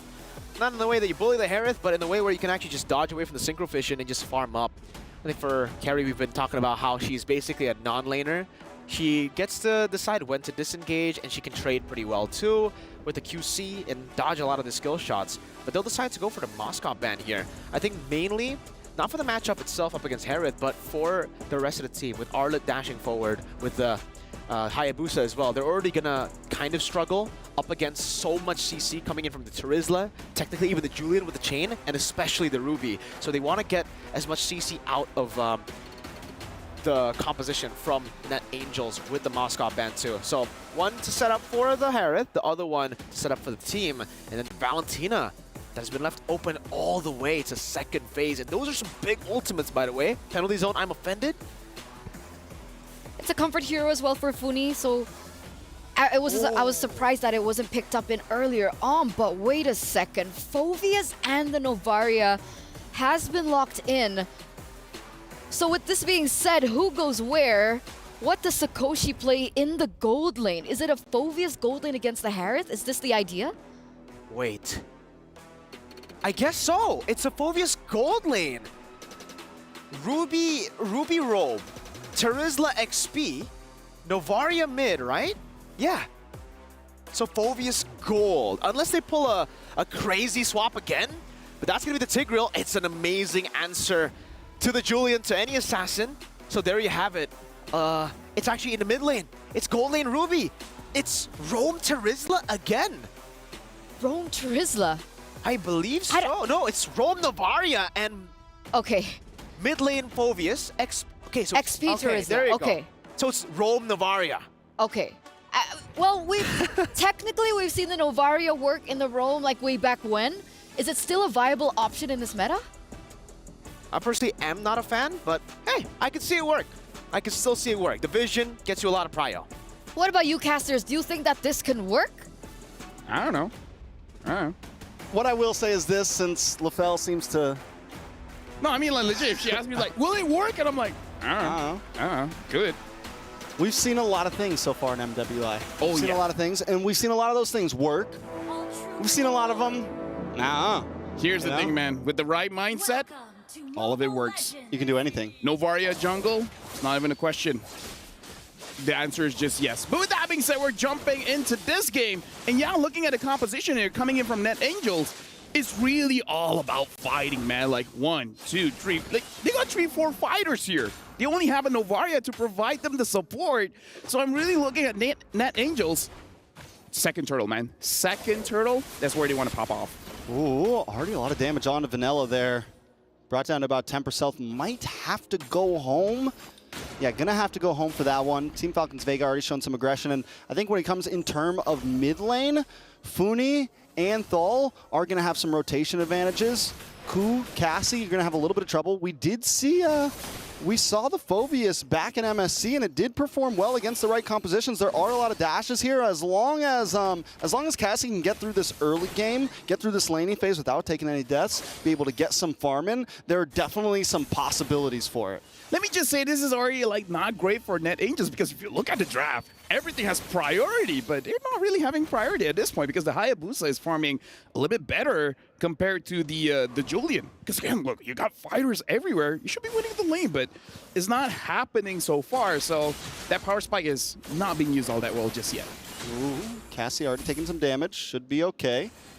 Now, what I will say for NetAngel's composition here, because it's all these fighters, you're going to have kind of this box around Ku here. Ku needs to be careful how far back she actually goes, because it's going to be the perfect target for Meilane. And if everyone else is diving forward and Ku's just sitting in the backside waiting to line up that meteor shot, Meilane's going to have the perfect target to lock on. Also, another big thing that NetAngels need to watch out for when they do that big engage is the reaction from Thal and the reaction from Violet. You get caught by one bad implosion or one bad final slash, you're a little too grouped up, it could definitely spell death. But Thal already pushing away Halang there. Vanilla keeping a good position in front of this turtle, but Meilane already gets first blood. Down goes Helene. Violet now trying to lock up. The implosion does lock on to Vanilla here. Vanilla not going to be able to even fight for this. At this point, they're just trying to get away, but no, Helene gets a nice enhanced chains, able to back off. Meilane able to get the turtle. Penalty zone does lock in. Thal, Violet, Funi there as well, trying to lock on to Cassie. Demonic Force does proc, but Cassie as well just wants to get away. Ku looks for the meteor, isn't able to get the final hit on. Hey, good job on play by playing that one, because a lot was going on around the map. Like, it was very messy coming in, especially for NetAngels, where honestly, this is the kind of draft where you almost just shut your brain off. You see someone and then you go for a fight. But looks like Team Falcons Vega, they roughly understand how to play with this kind of composition, because they just focus on one target, let possibly Meilane to just get an advantage, get the kill, and now she has, honestly, like the Hayabusa having more farm and one kill here, it's not going to look good for NetAngels. Sakoshi looks for Thal there. Zamon's Force does drop. The implosion locks on, and Sakoshi might not be able to get away from this one. Jinja gonna be able to lock on, get one more Synchro Fission down, and gets the kill. Thal escapes with just a sliver of health. And this is something I'm a little worried about with NetAngels not having a marksman, right? Where does the damage come from? Is it gonna be Cassie? Is it Vanilla? Is it Ku? How do they even, like, when do they hit their power spike? When do they actually get online here? Honestly, it's going to be all on Vanilla. It really depends where the Vanilla wants to go for. Oh, hold on. Nice knock up. Hands chains, does lock on, and in comes Cassie with the Demonic Force. Not able to get another proc. Jinja able to just get away. And again, going back to Vanilla, it really depends on her itemization. If he goes for a Genius 1, then pretty early on that you can go for those fights. But if Vanilla, and I kind of want to suggest it, go for a Holy Crystal, you're going to be the main damage dealer for this one. And your scaling is going to be a little bit much better, because you're going to control the turtle onwards.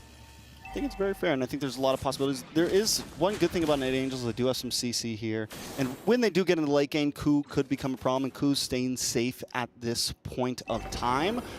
We're seeing some of those snipe shots lock on. The damage isn't quite enough to get the finishing blow in. And even Sakoshi on the Ruby. We've seen Rubies actually start to pack a punch when the game gets going. So we'll see the possibilities. Team Falcons Vega don't want to just give up this second turtle so easily. Meilane able to just come in, steal it with ease, but look at the implosion, look at the Demonic Force, the damage unloading on both teams. Vanilla is the first to drop, and now the Demonic Force continues to unload. Meilane still fighting though, somehow pulls out safe with the triple kill, but Cassie doesn't let him go away freely. It's a 3-for-3 turtle over to Team Falcons Vega though. I mean, here's the thing that I said.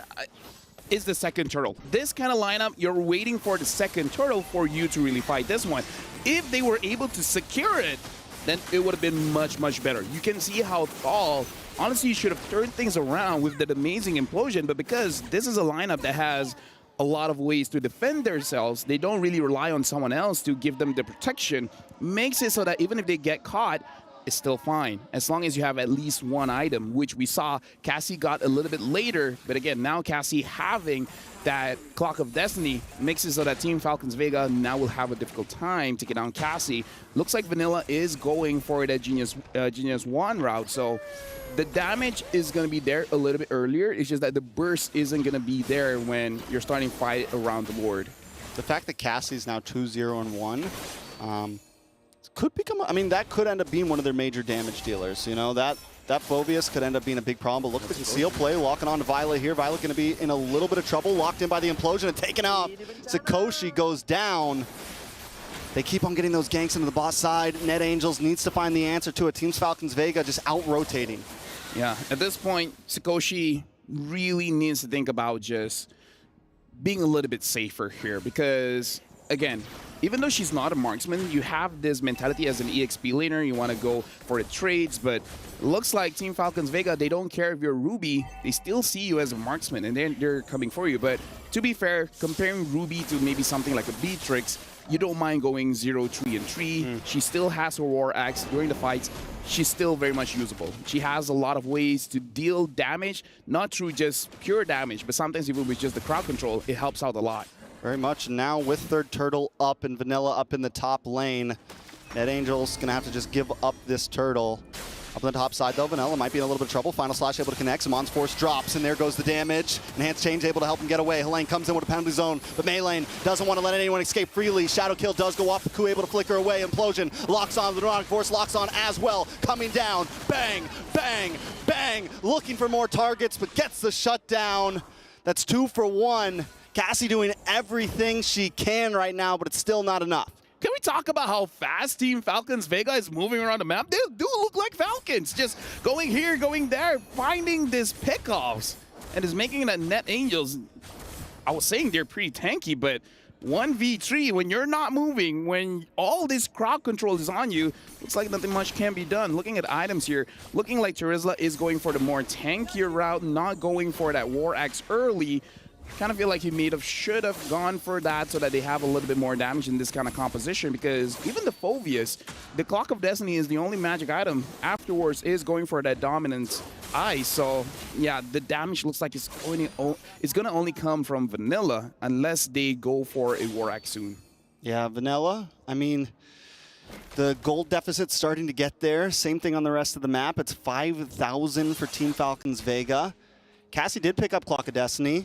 Picks up half of the Dominance Ice. So there's some possibilities there, but I think at this point, Net Angels might just need to start grouping up a bit more. We're seeing Vanilla kind of run these off lanes, trying to macro a little bit, but it's not going to be enough. And kind of like what we saw in the last series, even though it didn't work well from Xeno Lilies, you might just need to bide yourself a little time and look for that 5v5. I think their composition will work much better if everyone's together.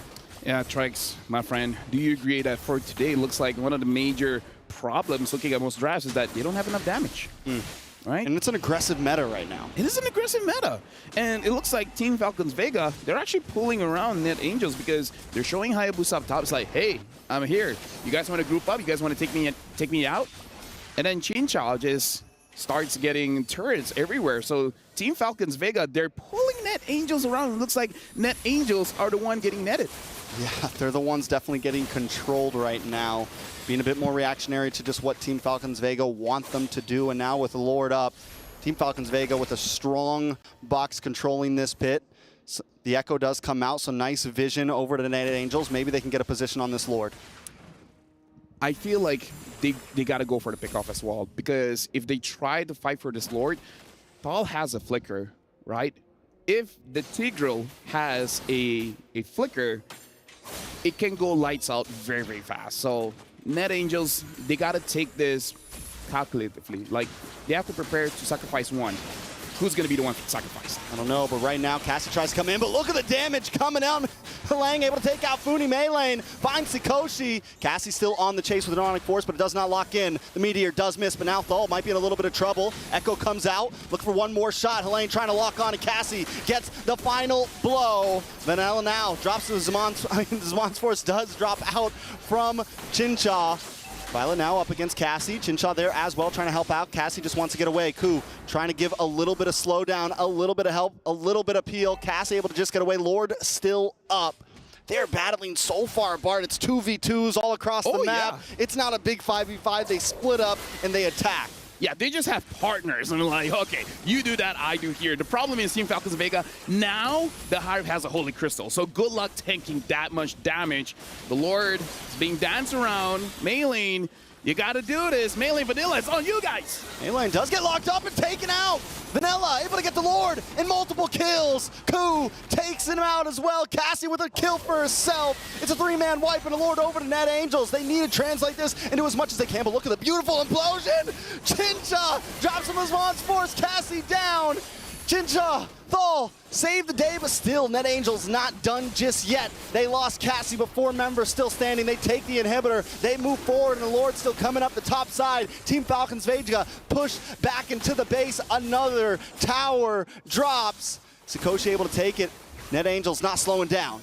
Dude, this draft here, again, having a lot of fighters, having one goal in mind, having the mindset of, I'm going to attack you as much as I can, and you're going to be the one to go down first. Vanilla now having the Holy Crystal, it's going to deal holy damage, because even Lane, the fact that Lane during that Lord fight got the War Axe. We got to talk about that the timing there. Getting the War Axe so that you can stack and then start having more damage and more sustainability makes it so that Net Angels can actually deal enough damage against Team Falcons Vega. Cassie, honestly, throughout this game, is slowing down the tempo, right?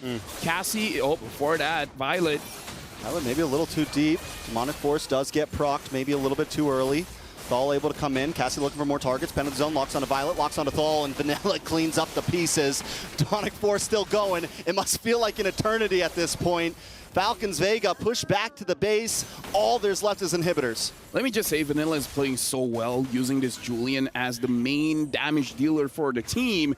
Everyone else is just distractions, right? They're making sure that Team Falcons Vega doesn't get away, just so that Vanilla is able to use the enhanced scythe without getting punished.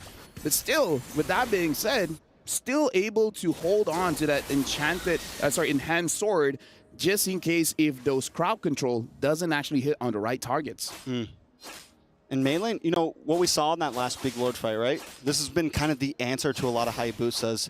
You wait for the quad shadow to proc, and then right when the Hayabusa comes in, if you can just catch him for that split second, it's GG's. We saw it happen to Nicolette a whole lot. She was having problems every time she'd quad shadow in before she could even hit the shadow kill, because the deal is normally you want to get the shurikens off and then shadow kill, but if you're able to stop Melee for just a second, you can get enough damage to get the kill. Oh, looking at Melee now. Probably going to be able to run away because the quad shadow is still there. Looking at the itemization here. Radiant armor on lane, making sure that you can actually survive going up against Chincha as well as Funi, as well as having that Queen's Wings, make it so that you can stay in the fight for a very, very long time. Looking at the itemization coming in from Net Angels, it's really about sustaining. We see Oracles, we see Queen's Wings, making it so that you're able to outplay Team Falcons Vega when your HP is super low. Most definitely. Now Lord up. Does Net Angels have the advantage on this Lord at this point? It has the game completely turned into their hands. As an assassin, it's going to be hard for you to really contest for the Lord just because you can't tank the damage that the Lord deals. And Net Angels, we got to remember that War Axe has a stack. They can hold on to their stack for a very, very long time. So they actually do quite a lot of damage at this point during the Lord dance. Very fair. And another person that we've kind of failed to mention, but Vanilla's been doing great. But look at Ku, 2-0-7. We're 15 minutes in. Those meteors are going to start hurting a lot more. The vision also getting applied gives Net Angels this great advantage when it comes to especially objectives like this. Thal, though, looking for the play, looking for the lock-in. Yeah, again, just be careful of Thal. Having that flicker, you kind of don't want to risk this. And now we see the concealed play being used, and then you reset the Lord. So that's one thing out of the way. Now you got to force the flicker out, and then Net Angels have a good time going for this. Oh, but Maylene finds Vanilla. Vanilla able to get out of there. Yeah, Funi also takes a bit of damage, though. Now we're back to the tango, man. We're back to the dance. Again, I feel like it's fine for Net Angels here. They can heal up, so it's all good. And they kind of have to do that because it's all about the trigger finger. Who's going to go first? Is it going to be Thal, or is it going to be Net Angels here? Yeah. Helene also, I mean, it's got to be tempting when you see them all grouped in that jungle to pop the penalty zone, but the patience coming from Helene right now is going to be crucial. Same thing from Violet, looking for the final slash. But here comes the shadow kill onto Cuckoo, able to get away though using the flicker, and that is going to be a utility down. Helene able to lock on to Thal. Here comes the Demonic Force. Trigger has been pulled. Can they get the final blow, though? Can they find the kill? Down in the mid lane, though. Chincha getting the push in. Gonna move on to the tower as well. Ku trying to go back. Vanilla doesn't want to stop as well. Thal taking damage. Thal goes down, but Chincha's on the base. Chincha's on the base, and Ku can't defend. Team Falcons Vega with a cheeky mid lane steal. Not like this. That was 2 towers.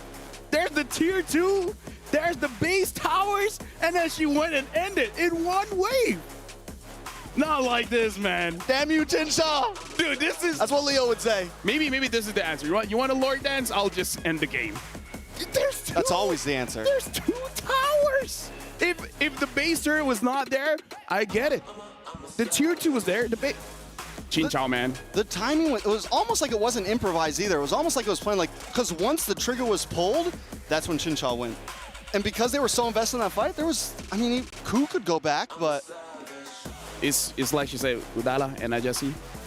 Yeah, exactly. Yeah, right. You understood, right? Yeah. Totally. Yeah, with that being said, now we're going to throw it over to Mirko and Eterna. What do you think about that ending? That was iconic Chin Chow play. That was iconic Chin Chow play, man. You give her the Claude, you give her the Roger. She's never actually done it on a Harith before. Nope. But you know, it's the first time for everything. Oh my goodness. What an amazing decision to make there in that position. Because seriously, all right, let's talk about the replays first. We're getting ahead of ourselves, right? Because there were a lot of great skirmishes back and forth from Team Falcons Vega, also from Team Net Angels. And this was one of the big fights that obviously Net Angels kind of miscalculated in. And this happened a lot in the early game where whenever they kept on going for the fights, it would be Team Falcons Vega winning it out. But this is the big blunder from Team Falcons Vega. Already losing Violet, still holding onto the Lord for some reason, and then committing onto it, not letting it reset, forcing a response from Net Angels. But at that point, Net Angels are very okay with the responses that they can make. They can just be like, all right, you want to fight? We can fight. And again, a lot of the fights here, it just feels like for Falcons Vega, they're very amazing mechanically, right? But when it comes to a lot of the baiting out, the feinting, that's when they get beat out. Because in that particular moment, in the bottom side of the map as well, they wanted to bait out the Demonic Force. They baited out, but then they were kind of confused. They were like, wait, do we continue fighting when the Demonic Force is up, or do we just back away? Because the real answer would have been 100% back away, wait a bit, and then jump back in. With no Demonic Force, Funi saving her own IMU Demonic Force would have been so much more value to actually go for the fight after those cooldowns and those frames have been already used up. But what did you think about the possibility of that split push from Chin Chow? Was that a miscalculation on Net Angels' part? What went wrong for them there? I think for me, I'm definitely, you know, I'll be waiting for the Telestrator later on to really draw things. But even while we were watching that, we were talking about, well, I was mentioning, Hayabusa should be the one going bot, not the Harith. Harith, yeah, I mean, throughout the game, by the way, let's talk a little bit about how they have set up and how they made that decision. Because throughout the game, it was the Ruby in the gold lane who can't really stay in the gold lane, always want to look for fights. And it makes sense, right? So let's crown our PlayStation MVP right now. And I mean, everybody was like high-fiving, hugging Chin Chow. So is it Chin Chow? Ladies and gentlemen, let's have a look. Okay, there you go. Team Falcons Vega, Chin Chow on the Harith, on her signature Harith, pulling her signature iconic move. I think at this point, right, a lot of the teams, a lot of the players out there should just be very wary of this play. The fact that you will always be unable to count Chin Chow out no matter the hero that is given to her.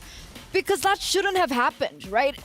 Okay, let's say it was an inhibitor turret. That makes a little bit more sense, but there were 2 turrets left. That's why you have to respect the magic damage gold laners in their ability to siege. Because I think if this was the old MLBB, you wouldn't be able to see the split push happen all the way from the tier 2, like we mentioned. But I forgot which patch exactly this happened, but you deal extra damage as a mage now. You have a lot of damage to actually siege. So heroes that go for Feather of Heaven, that go for base damage plus attack speed on the mages, you can still go for a lot of the big sieges. And again, we'll get through it later on. We'll get through how exactly they played around it because it's going to be really, really cool. I think it's amazing how they decided to go for that. Let's go back to the fundamentals. Let's continue. Hello, Harith. This is a real cool guy right here. Ended the game. High five? No? Okay. He's too cool for us. Yeah. He's too cool. He's just there. But let's go back to fundamentals. When you pick a Ruby in the gold lane, you're really built for fighting. When you pick the Phoveus in the mid lane, you're really wanting to go for the fights, right? So in the mid game, I think after the first turtle, it was coming into the second turtle, the Ruby was always out of lane. That was what gave Chin Chow the moment, the opportunity to get tier 2s, to get tier 1s on the side lanes. when she got the tier 1 in the bottom lane, she rotated up top as the turtle spawns in the bottom side, just constantly mirroring the maneuvers of NetAngel. I don't understand. Can you show us? For sure. Let's take a look at it right now. I don't know if you guys can see it just yet right here, but there you go. Now, this is a bit further into the game. We were talking about the mid-game earlier. But the main concern for me was the fact that Hayabusa, I feel, should have been the one really managing the side lane there, managing the one in the bottom side of the map, right? Just pay attention to the map here, because the Harith, you can't expect the Harith to go back and forth around the map at that fast. And that's why the adjustment was just beautiful from the Harith. She went from the gold lane, which she was trying to go for the split push, by the way, through the gold lane. This was the moment where she was looking for it, right?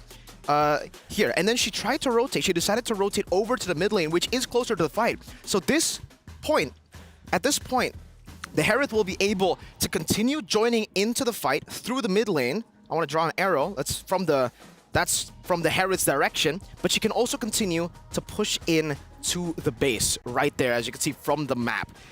The moment that we have here is the moment where Tal kind of got picked off all alone. She used this to kind of make a moment for herself to force a lot of the fights to happen here. And as we play through the clip here, we'll see how they were able to actually stop all of the members from recalling. Tal gets picked off right there. You can see it, right?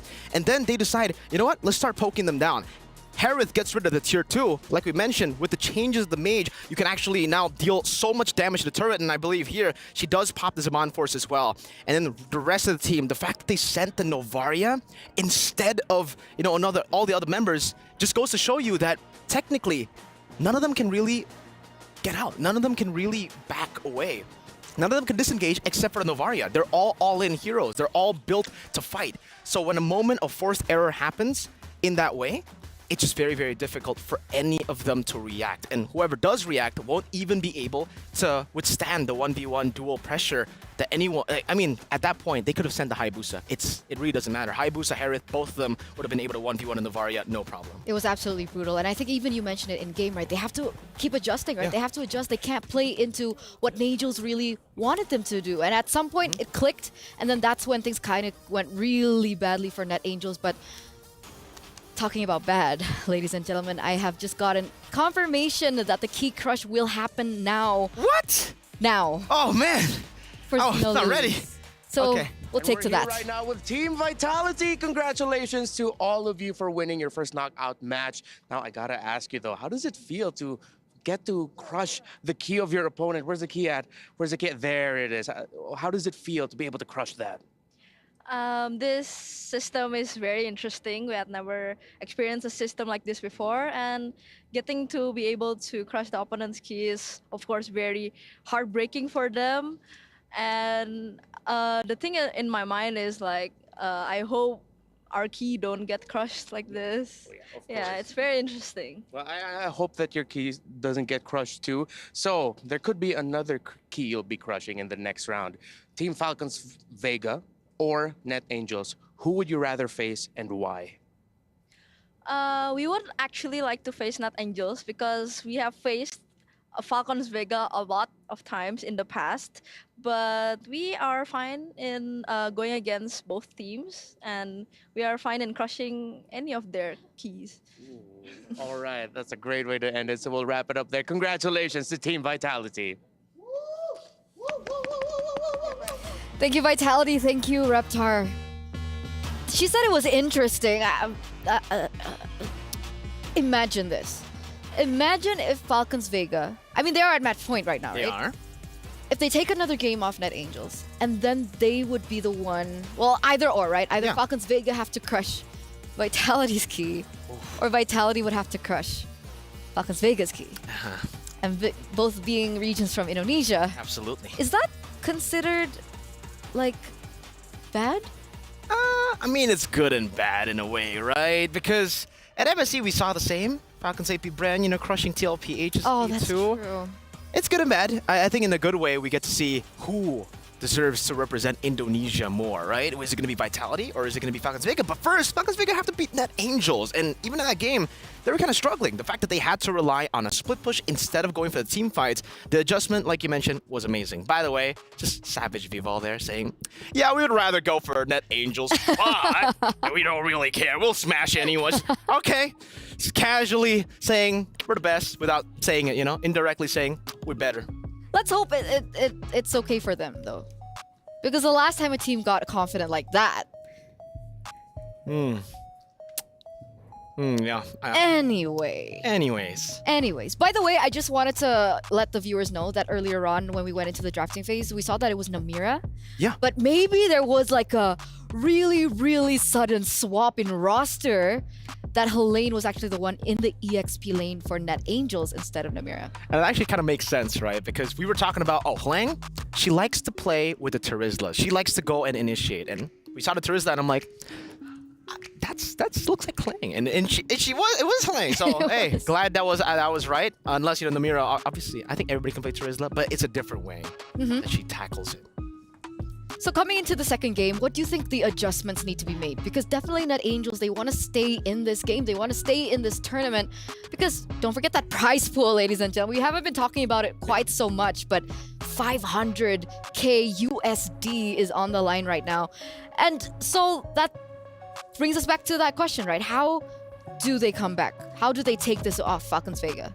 I think number one has got to be, I think in game number one, it was a great idea for them. The fact that they went for, I would say it's a cheese draft, right? They went to go for team fights. It's very one-dimensional, and that was the reason Falcons Vega was able to punish it. In game number two, go back to the normal meta. Go back to what is meta. Try to play for the gold lane as well. Just get a marksman here. Try to play for a balanced composition, because even in the group stages, we saw impressive stuff from Net Angels.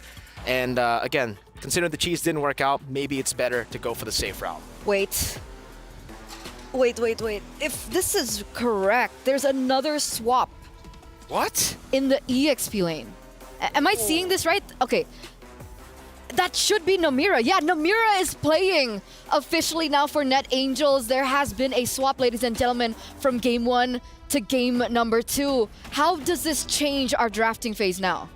Well, I don't know. I still think Terizla should be prioed for them. They started off the draft really well. I don't think they should change too much here in the draft, at least for the first phase. They're also still on blue side.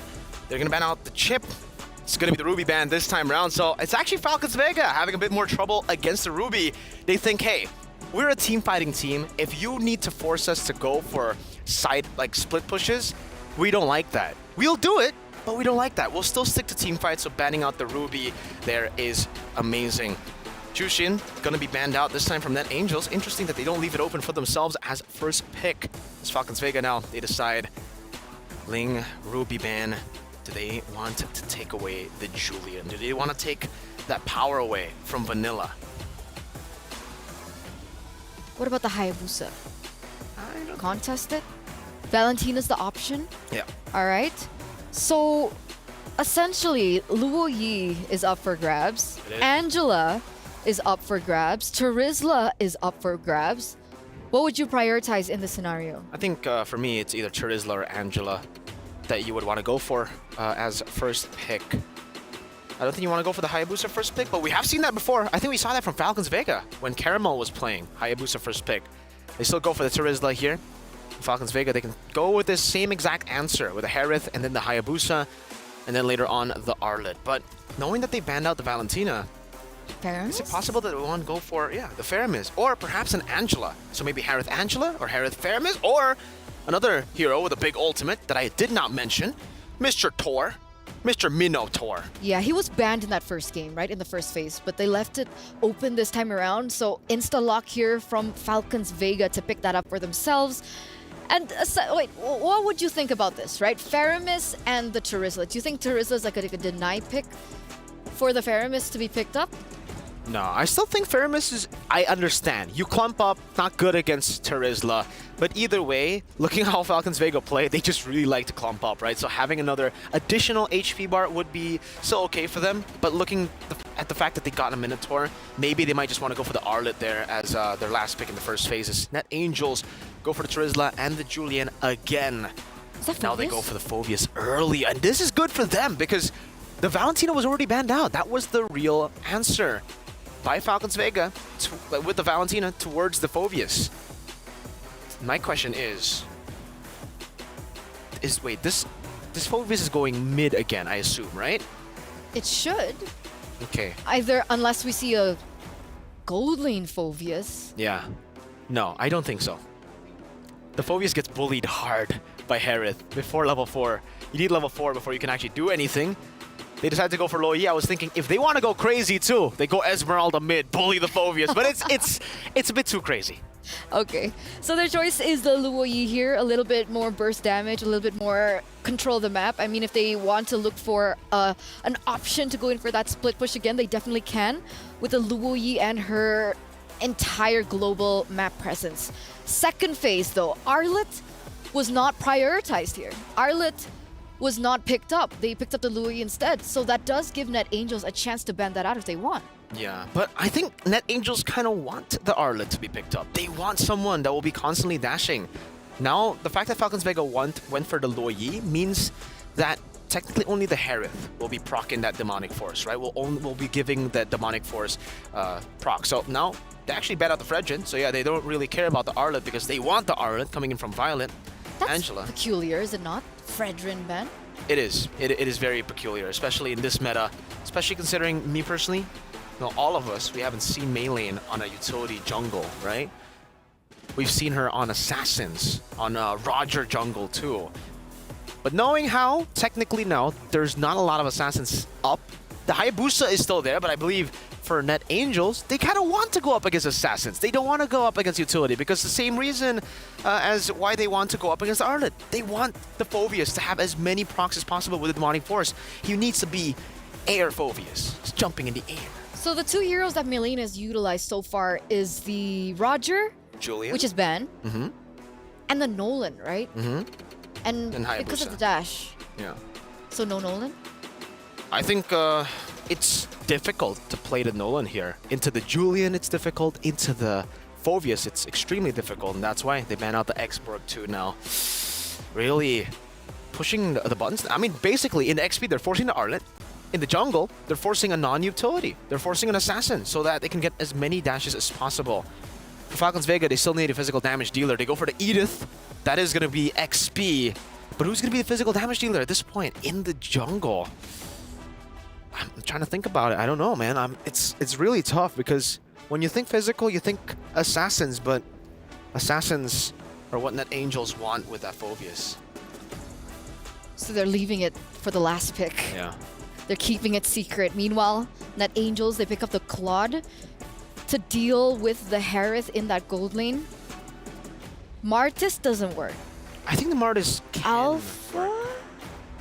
Oh, the Alpha is a great answer. Yeah. I think it's a great answer. They just need a bit more physical damage at this point. Because if they go Baxia, that's so easy for Net Angels to itemize against, right?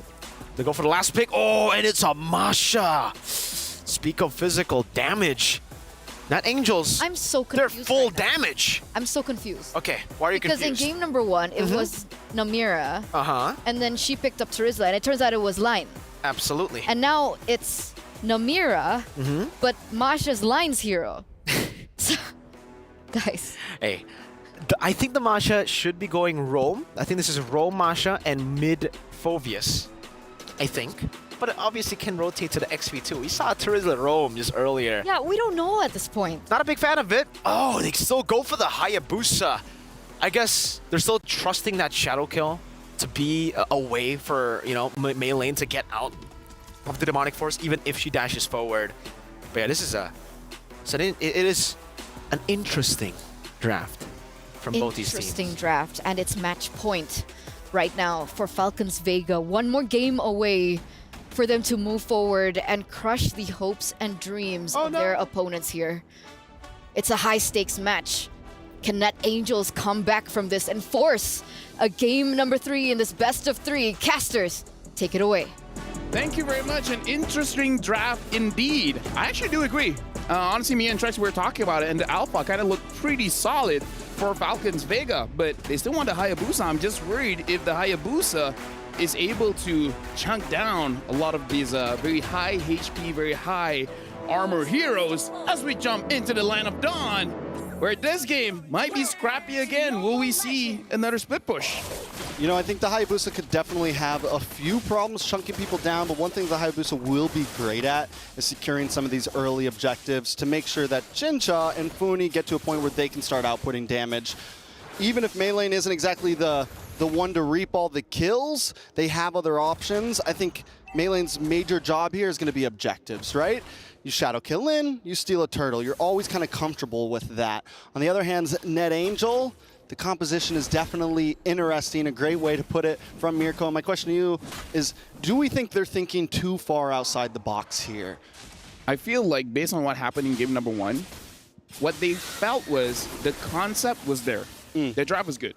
They just didn't have an answer for the split push. So this time, incorporating the quad into this idea of a fighter in the mid, as well as having a roamer that can actually deal damage, maybe they're like, we just needed a quad. When we have the quad, we should have taken the game. Oh, Sakoshi's going to go down in this one, though. Shadow kill comes in. It's going to be a lot of gold plating over the side of Team Falcons Vega. And as you just said, this time they have a Claude. But right now they do not, and Team Falcon Vega knows it. They know, all right, Claude's your answer. Well, we're going to handle that very early on.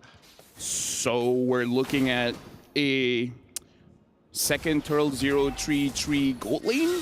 I mean, that's what happened in the previous one. Definitely going to be problems. Sakoshi's going to have to keep up with Chinsha. We've seen, I mean, from group stage and now, Chinsha has definitely been a performer. Even back on day 1, I think it was, my vote was for Chinsha's lead MVP of the day. Has just been great, especially on the Harith. And if Sakoshi can't keep up, it's going to be an issue because we know how Harris can do. I mean, you drop down the Zamon's Force and you just start cleaning up. Luckily, they have Cassie to kind of answer that. But as we saw from last game, Cassie takes a little bit of time. Here goes the knockup, though. The onward, the Earthshaker, Violet. Going to take a little bit of damage in return. Demonic Force able to lock on, get the kill. Violet might just be next on the block. Demonic Force drops one more time, and Cassie can't get the finishing blow. Knocked up, taking out Violet with a double kill. It's 2 for 0 right there. What looked good for a second ended horribly. I'm sure Ku wanted to go for that because 2 members were so low. And yeah, this is very good for Team Falcons Vega because before that, Violet, where you going? Oh, the Thunderclap. Nice kill over to Vanilla there. Going to get the knockup, going to get the takeout, so at least they find something. Yeah, but again, I kind of feel like Violet shouldn't be there, honestly. But now we're going to look at the replay here, and this is going to be a problem for NetAngels because Falcons Vega, they have the Minotaur, and they have the Luyi. In this one, the Luyi was caught out, but if the Luyi had safe space, the Luyi can control multiple members of NetAngels, especially because they want to group up. But, oh, another kill. Another kill. Sakoshi down once again. Cassie trying to help out. Not going to be able to proc another Demonic Force. Able to get it at least onto Thal. Ku wants it, wants something, but can't seem to find it. The damage still not there, especially as a roamer. Yeah, here's the thing. You got to wait for Vanilla. If Vanilla is there, the damage is going to be there. Sakoshi, 0, 2, and 0 is going to have a hard time because you want to get that 3 items sub 10 minutes. It doesn't look like it's going to happen here because... But with that being said, only a 600 difference. It's not that bad, right? Yeah, it's not that bad. It's not that bad. Now it's 700. Okay, now it's 800. It's not that bad. It's not getting bad. It's not 1,000. Might be soon. There's some gold plating about to possibly come over to the side of Jincha here. All right, so where do we take it from here? Turtle going to be back up. Second Turtle. NetAngels were able to secure the first one, which at least kind of staunches the bleeding here. It's only 1,000 gold lead over to Team Falcons. All of that seems to be in Chincha's pocket.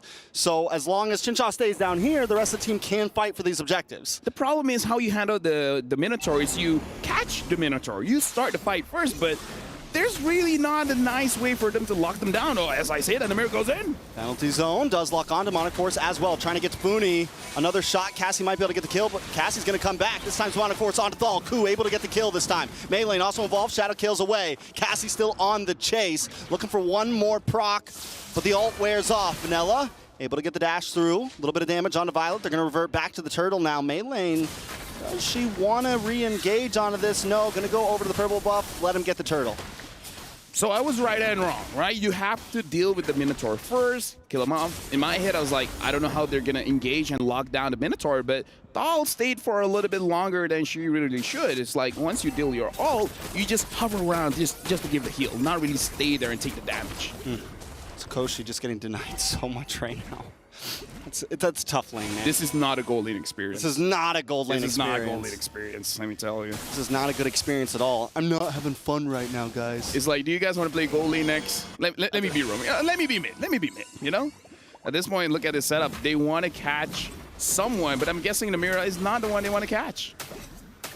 And now, this time, Namira, a little bit different, going for the War Axe first item. So the next fight, they don't have to wait for the Lord Dance for the Terizla to deal damage. Now even the third turtle, they're going to be doing quite well. And Cassie keeping up. We did just have the Blade of Hepates as well, lock onto Ku, so there goes a nice little burst of damage. Ku was already able to secure a kill earlier. Violet, though, going to get tossed up. Going to toss up Cassie, that is, but still, NetAngel's taking it slow, and I think that's kind of in their favor here, right? I mean, as long as they don't fall behind too much, as long as they're able to keep this gold to 500 here and there, they should be okay. I mean, here's the thing. What are you fighting for, right? Turtle's not there. Even if you get a kill, you can't really get a turret, so there's really no real reason for you to pick a fight other than just to flex. And being as everyone is so far apart, you're not gonna be having a confirmed kill anyway. So I feel like this is good coming in from NetAngels. They understand there's nothing really for you to fight for. Now this top turret though, if they can get it, it's gonna be pretty good. Ooh, they're gonna try to rush down onto this bot turret though. Team Falcons Vega always have a read for themselves.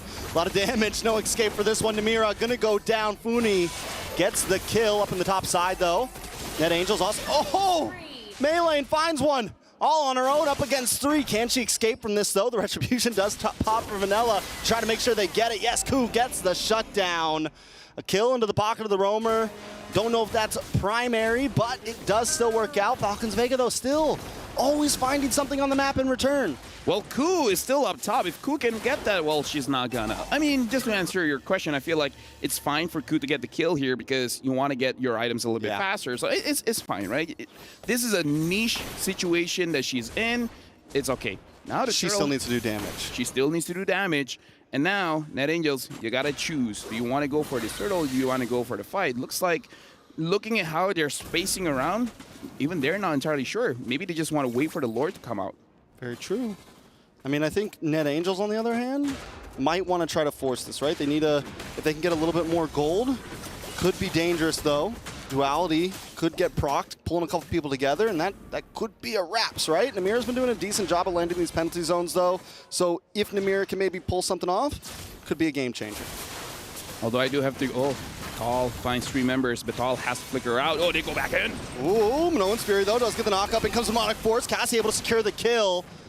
It's going to be 1 down for Team Falcons Vega. Namira flickers back, is safe. Tower's going down. Up on the top side, looks like Ku could be getting something. A beautiful split push. Yeah, this is good because they understand they need a turret. They don't really need all of this lores just yet because they know that they can control it quite well. Oh, Violet, maybe out of position here. Taking a lot of damage, but there goes a wasted enhanced chains and a lot of damage on a NetAngels from that Lord. Cassie's got to go back to base. Right now, the only question is, when can Ku start 1v1? Because I feel like once the item is there, she will probably go for the Harif, as she's doing right now. Yeah, ooh, but Herod, Jinja, it's a lot of damage. Ku, got to get out of town, run away quickly. That's a tough, I mean, that was Jinja's Ku's not quite there yet. Yeah, it was tough. It's like, okay, let me see if I have enough damage. Okay, I don't. But next time, though, next time I see you, down. You're gonna be Chin Na. Chin Na, like bro. No. Chin like no. Chin, yeah. Yeah. Let's look at these items. Yeah. Going for the Holy Crystal here. Now we see the disparity when it comes to gold. 5.4 to 6.8. That's like 1,400 difference. So, okay, now it's a bit of trouble. But still, going for that third item, the Claude should be fine. The only worry is that the Hayabusa is going to do a lot. Oh, they're going for Vanilla. Vanilla escapes it. Namira, can you escape as well? No, you're going in. Namira's going to sacrifice herself for the case of Vanilla.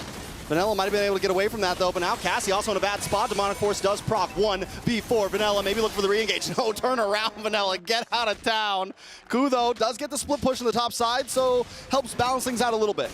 Yeah, but that was unnecessary, man. Yeah. Like, the moment you see Vanilla is fine, if you want the penalty zone, you penalty zone away. And then at that point, Cassie should just be like, nah, fam, I'm not joining this one. And because of that, it's a free Lord for Team Falcons Vega. That was quite a big mistake coming in from Net Angels. Chin, nah, fam. Nah, fam. Yeah, chin, nah, fam. Not today.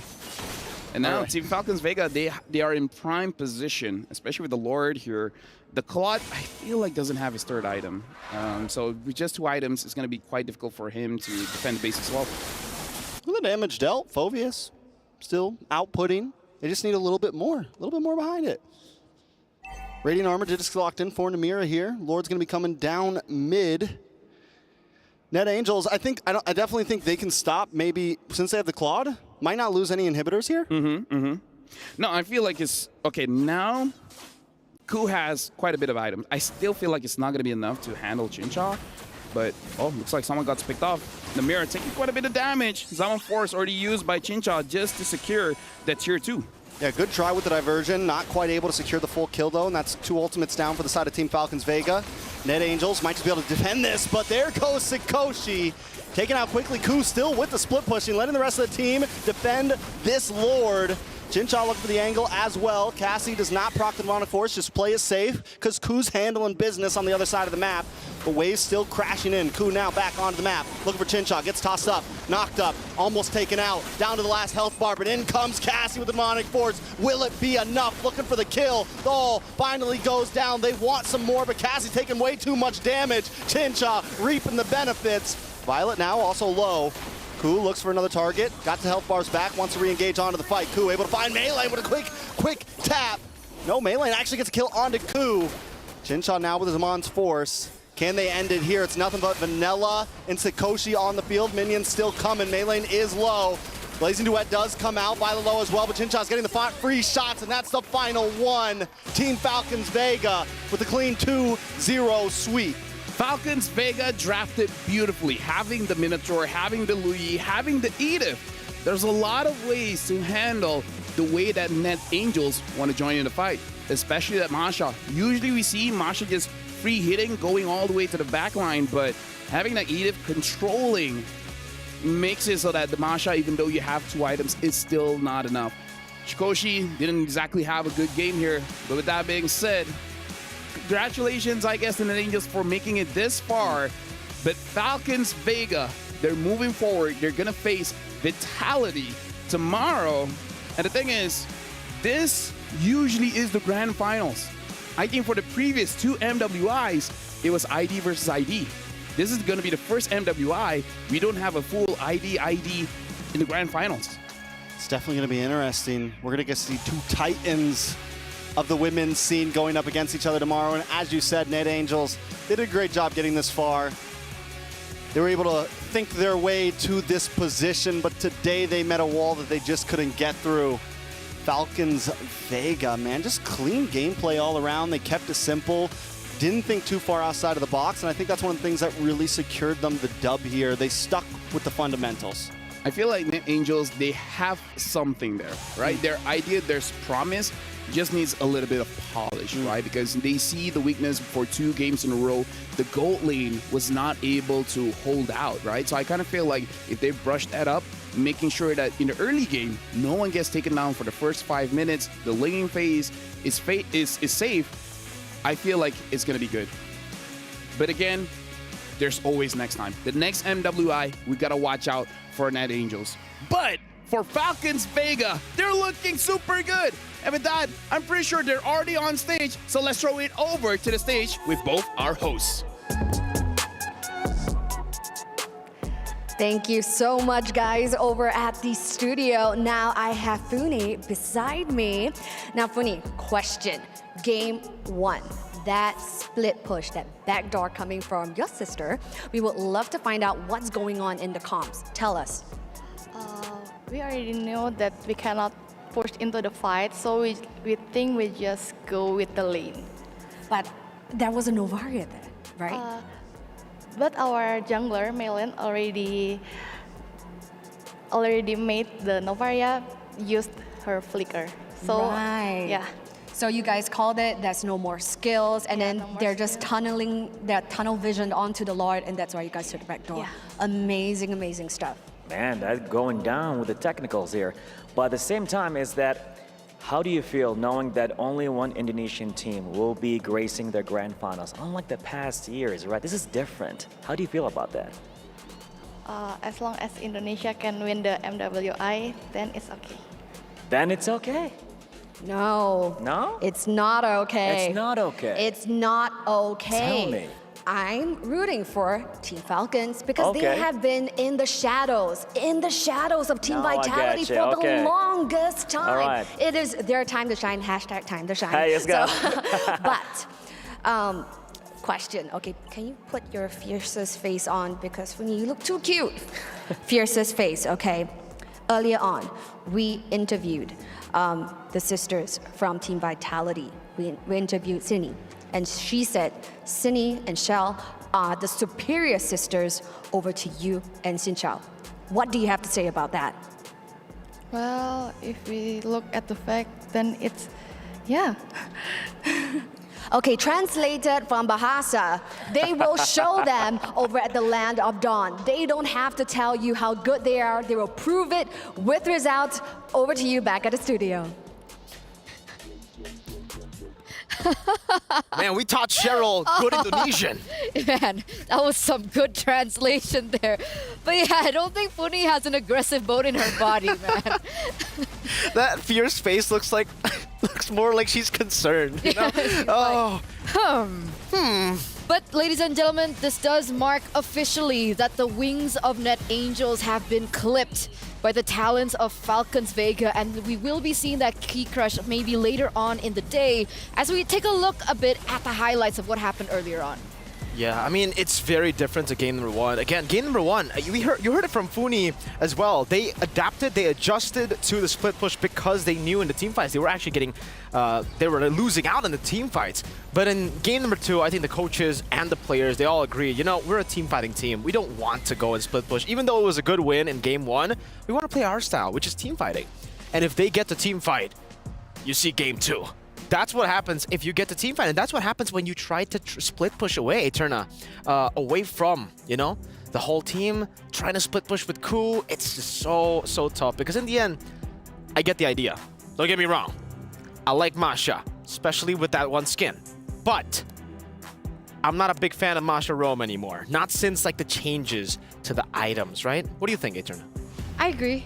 I don't think it's worked out. We've seen it twice already.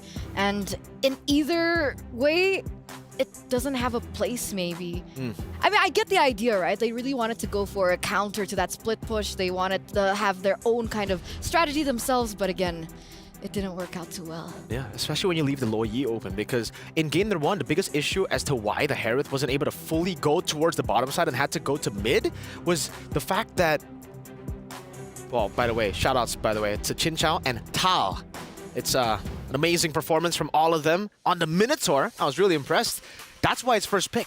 You can definitely see the impact instantly around these team fights. But yeah, having a Lo Yi, game one, they didn't have that. They didn't have the global presence. Game two, you send a Masha up top. Hey, we can send a Harith up top as well. And guess what? The Harith has gold, unlike you, Rome Masha. You only have a Heptases. And even in MPLID, we saw, I think it was Lutpi and then Luke who played the Masha, but they all needed at least one BOD.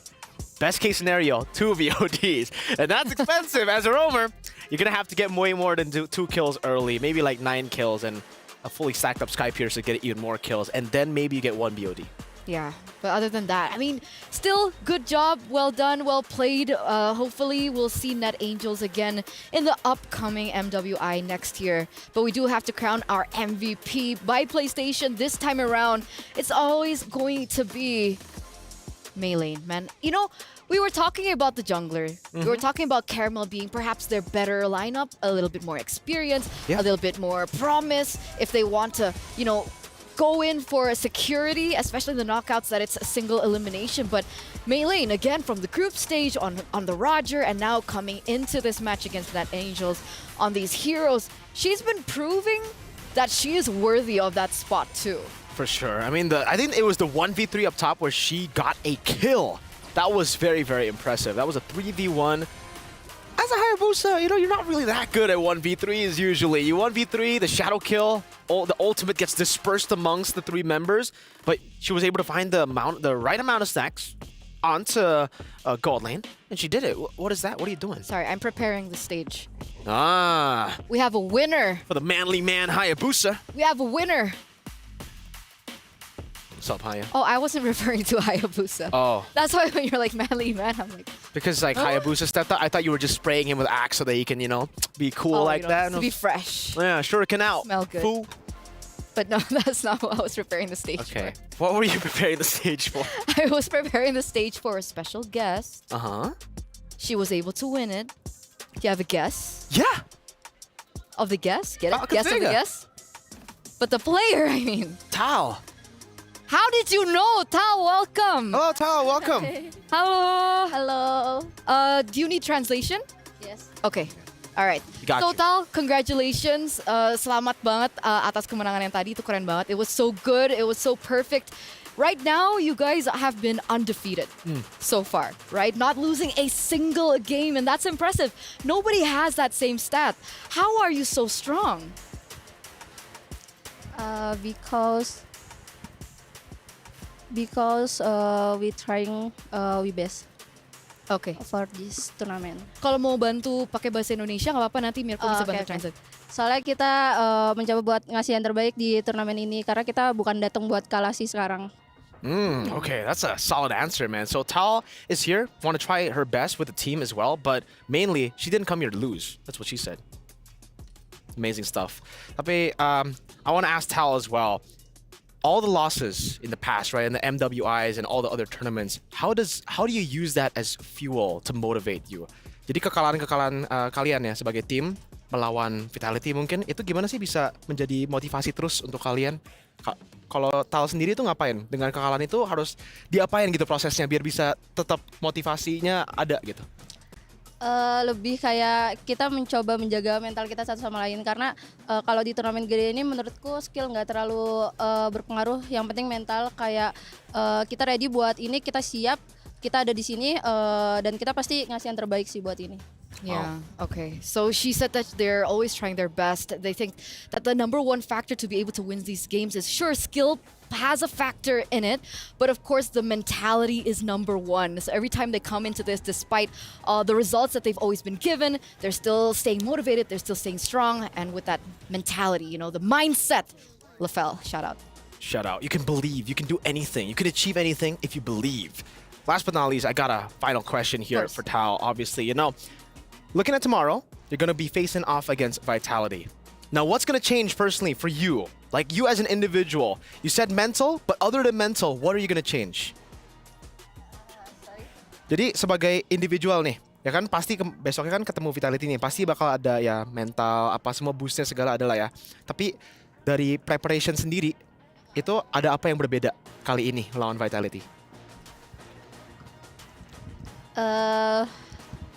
Gak tau sih, mungkin aku lebih nggak deg-degan aja sekarang karena setiap kita keluar atau kita jalan semua orang say let's go Falcon dan itu membuat kita semua happy di sini. Jadi pastinya kita kayak kebus lah mental ya. Oh, I like that. I like crowd that. advantage. Yeah, so what she's saying is, so what Mirko asked earlier on was about them meeting up with Vitality tomorrow, and then she's like, you know what, this time around, we're not nervous. The reason why? We're hearing the crowd chant Team Falcon, and that really pushes them mentally, and it really boosts their confidence. So that's great. So shout out to the audience right now. You a G. You a G. And I'm wondering if the audience back at home and even the audience at the Amazon Arena are also a G with the predictions, right? Let's take a look at that. Tal, look at that. 93% for your team. Is this also helping you boost your confidence? Yes. Yes. Oh. That's amazing. Did you expect that? Yeah, okay. Okay.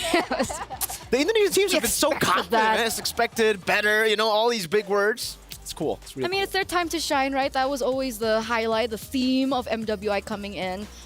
Highlight in time to shine, mentality, DOD. and confidence. Confidence is key. So thank you so much, Tal. Good luck. Congratulations once again. We'll see you tomorrow in your semifinals against Team Vitality. But ladies and gentlemen, before we head over to the next match of the day, we are going to throw to a short break. So don't go anywhere. Stay tuned. You guys are watching MWI.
Honor 200 series, the best portrait phone AI empowered.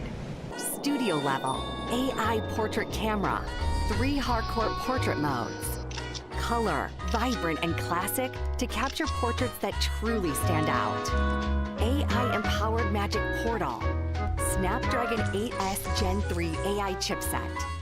5,200 milliampere per hour silicon carbon battery, 100 watt, Honor Supercharge. This is Honor 200 series.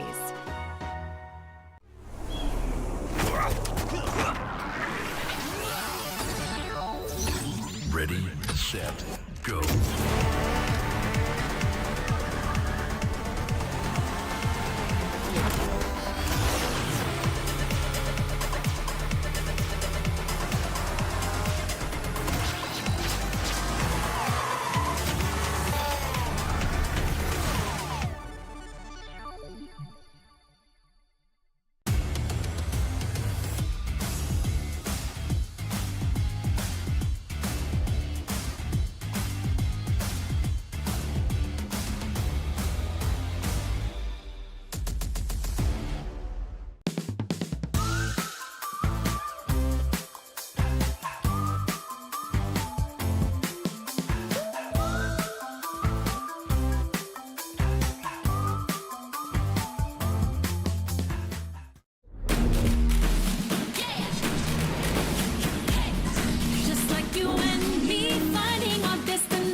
Our team is actually a pretty new team. Ever since MWI, the announcement for MWI released, our captain Ashley, she created a team, and after like a lot of roster changes and adjustments, we got to where we are now with our 5 players and our sub Stella. And for me personally, I think I just got out of NACT playing a different role, mid lane, which is my main role, and I had 2 months to adapt to jungle. And I guess it was an interesting opportunity for me because I've never played jungle before, and this is my first time playing jungle, so we'll see what happens. So we have me, Nicolette, jungle, and Ashley mid, Panda for gold, Jewel for XP, and Emily for roam. And then we have our sub Stella along with our coach Midnight, and we also have an additional like intern coach who is Rex, and our manager Gila Aiko. I used to play mid lane for BTK in the NACT Spring 2024 season, and I'm not there anymore because I don't think they had anything personally against me. I think they just wanted a different player. Like, they just preferred Mar Cutie over me.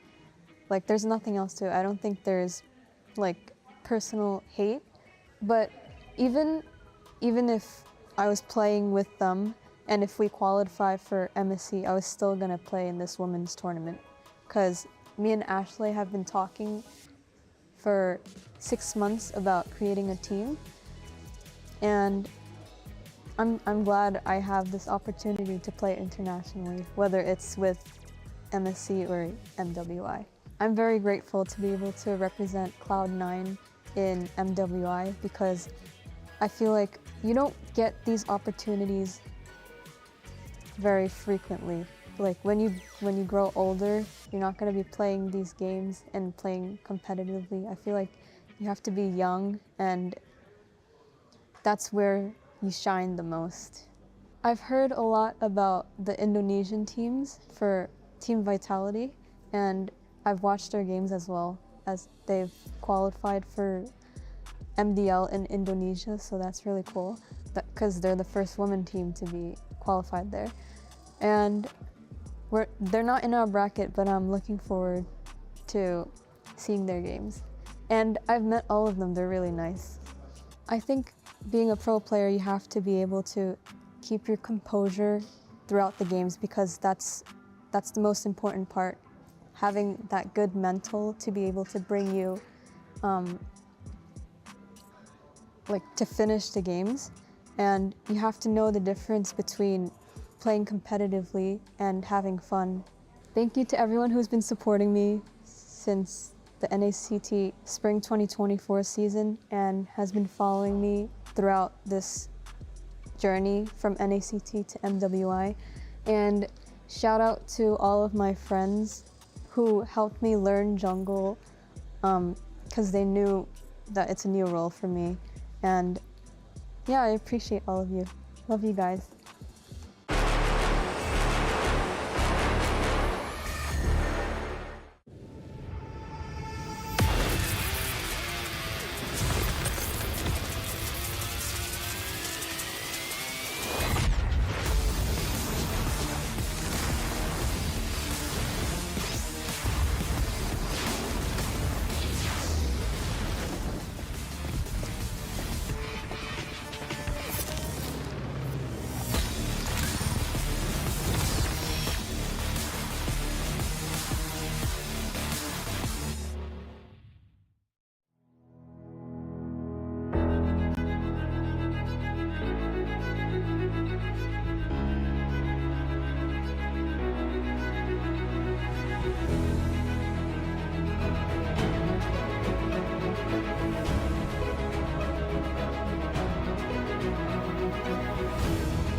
adventures bring new challenges. Even as the heat rises, dandruff and grease won't stand a chance. With new Clear Men, powered by triple formula technology.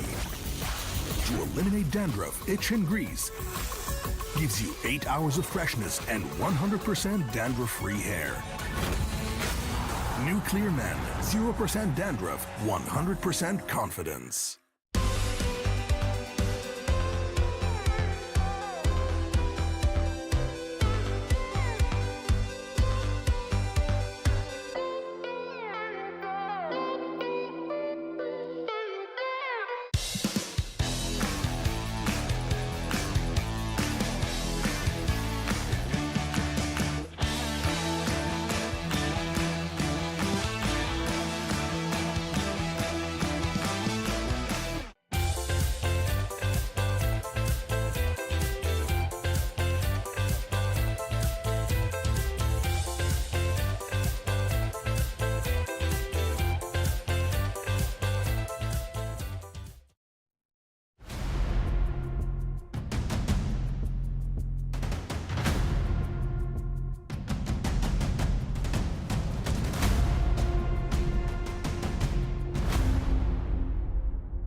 Welcome back, ladies and gentlemen, to MWI 2024 X EWC. And right now, we do still have 2 more amazing matches ahead of us as we circle from, you know, the East, the Asian regions, over to the West. We have Cloud9 up next alongside with VSG. And that's not the only thing that has actually changed. We actually have Leo coming in now as the panelist to help us with the analysis.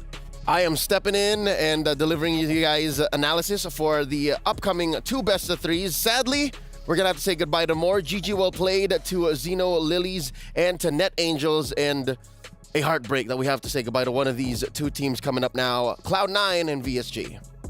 Yeah, it's insane. It's uncanny, and it doesn't get any easier, ladies and gentlemen, as we welcome our Dr. Sulaiman Al Habib upcoming showdown. Remember, this is going to be another best of 3 between these queens, these ladies, as we head over once again, West versus West. These are 2 teams from emerging regions that we haven't seen so much of, but they are coming in with a vengeance and they are ready to take the stage. VSG is a franchise that is well known around the MCC, and they have qualified and created this team in the past few months and have also deployed a few imports, right? You also then have C9, who cobbled together this squad just in the past months as well. And so far, I have to say, I'm very proud of them, given that they have gone much further than their male counterparts. For sure, and I'm pretty sure Drex is really happy about that as well. But ladies and gentlemen, your predictions have been so on point, but will it continue to be on point? Don't forget to let us know what you guys think about this next matchup. Who will win this match? Do you think it's going to be Victory, Song Gamers, or VSG? What's wrong with me? Or Cloud9? Head over to sccplay.gg right now and lock in your predictions. So, Leo, just to update you, they have been insane. The audience, phenomenal. Yeah. No curse today, nothing like that whatsoever. So on point with their predictions. But why is it when you come, usually things change? I don't know. We'll see this time. Is that a good thing or a bad thing? Again, what I notice is whenever I'm on, at least for the past few days of MWI, is things get shaken up. You're right. And I like that. I don't know if you guys are enjoying that so far because, again, 2 DODs. And then today you saw a couple of the teams try to shake up the metagame as well. Who would have thought that we would see Phoveus come back? And then, that little backdoor victory from game 1. But again, that did look like a Net Angels game for a majority of it. But here now, we're going into a clean slate. It's going to be Cloud9 versus VSG. Remember, yesterday, our star of the day, MVP of the day, was Kiowe. I wonder how that makes Cloud9 feel, given that they had to go through a tiebreaker to even be here. So with that being said, let's welcome both of these teams into the Amazon Arena, ladies and gentlemen, as we head over to the Jamil Motorsport Arrivals. And there they are. Walking up first, we have VSG. You mentioned Kiowe earlier on, and now she has a new title, by the way. What is? Ice Queen. The Ice Queen. Ice Queen. Ice cold. Yep. She's going to get in there. She's going to cool things down.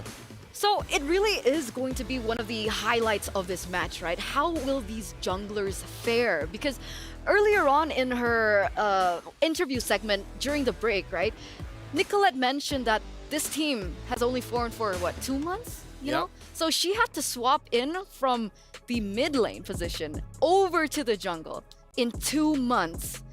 And now she's here. Luckily, she has been a veteran of the NACT, right? She plays among the best of the best in North America. So with that said, even if this is relatively new ground that she's breaking as the jungler for Cloud9, wherein she's used to being a mid laner, I think she's not going to get cold feet when she's facing off against the Ice Queen. She has the mechanics, she has the hero pool. I think it's more of just putting all that together with her team, wherein they can also show that they do a pretty good shuffle. Did you know that in the tiebreaker yesterday, Xia and and Ashley switched up? Wait, sorry. My phone's ringing. Hello?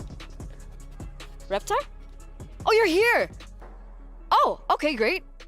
Yeah, come over. It's okay. It's okay? Yeah, there you are. Why is he on the phone and he's just walking I'm right in? here. Yeah, no, because he called me Right earlier. He was here. just making sure. Good. He didn't know if it was like the What's up? proper moment. Hi, yeah, I'm here. Yeah, I'm the one that called. That's why I'm talking like this. What's happening? The next match. The next match? Yeah. All right. Wait, so I'm going to be here? Yeah, go ahead. Doing the reporting. I just came from like seeing Key Crushes. All right, killed it today. Thank you Did so a great much. job. Thank you, It's Eterna. a relay race here. We're gonna Yeah? swap out. We're going to swap out? All right. This yours? Yeah. It's mine now. Okay. All right, Eterna, Get get outta on here. out of here. Okay, bye guys. All right. Thank you guys. So, hey everyone, Renmar here. It's us, the Weird Bear Bros, here with Leo. Where we at was the last point of discussion because important matchup we have here is VSG of EECA, C9 of North America.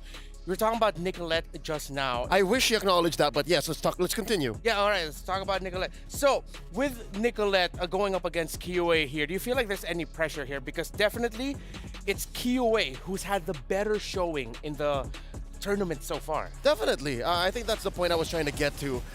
It's pressure, but it's positive pressure. It's the kind that Cloud9 needs just to be able to get them to that altitude wherein they're ready to face off against VSG. VSG, on the other hand, I'm afraid that they might overheat. You know what I'm saying? That's Oh, yeah, I bad get you. for the Ice Queen. You're going to melt down. And with that said, I think they want to level the playing field. They want to level their expectations, temper their steel so that they're ready to face off in a fresh best of 3. You know, I totally agree with you. Yes, KOA, Nicolette, but then there's a very important factor that VSG needs to consider here is that role switch up with Xia and Ashley in the mid. If they're not careful here, VSG might get surprised again.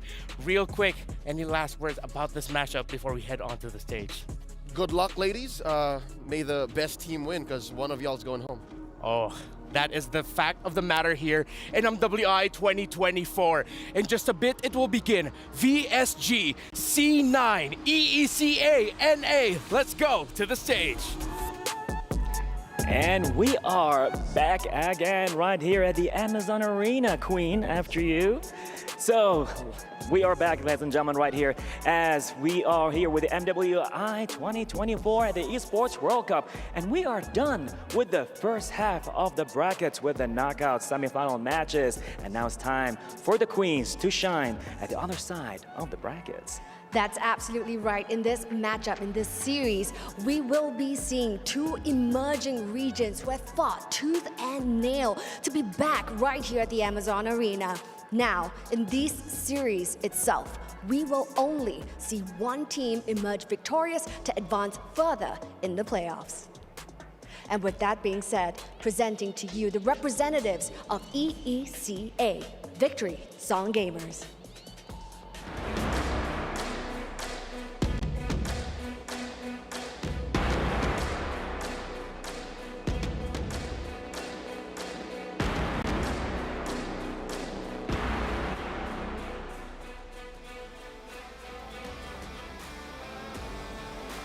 incredible stuff. Now, right here for Victory Song Gamers, they have dominated Group C itself, coming up top of their table for Group C.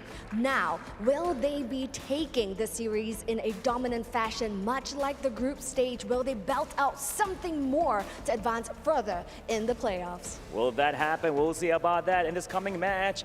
And here we have it right now with their opponents coming in right now with Cloud9!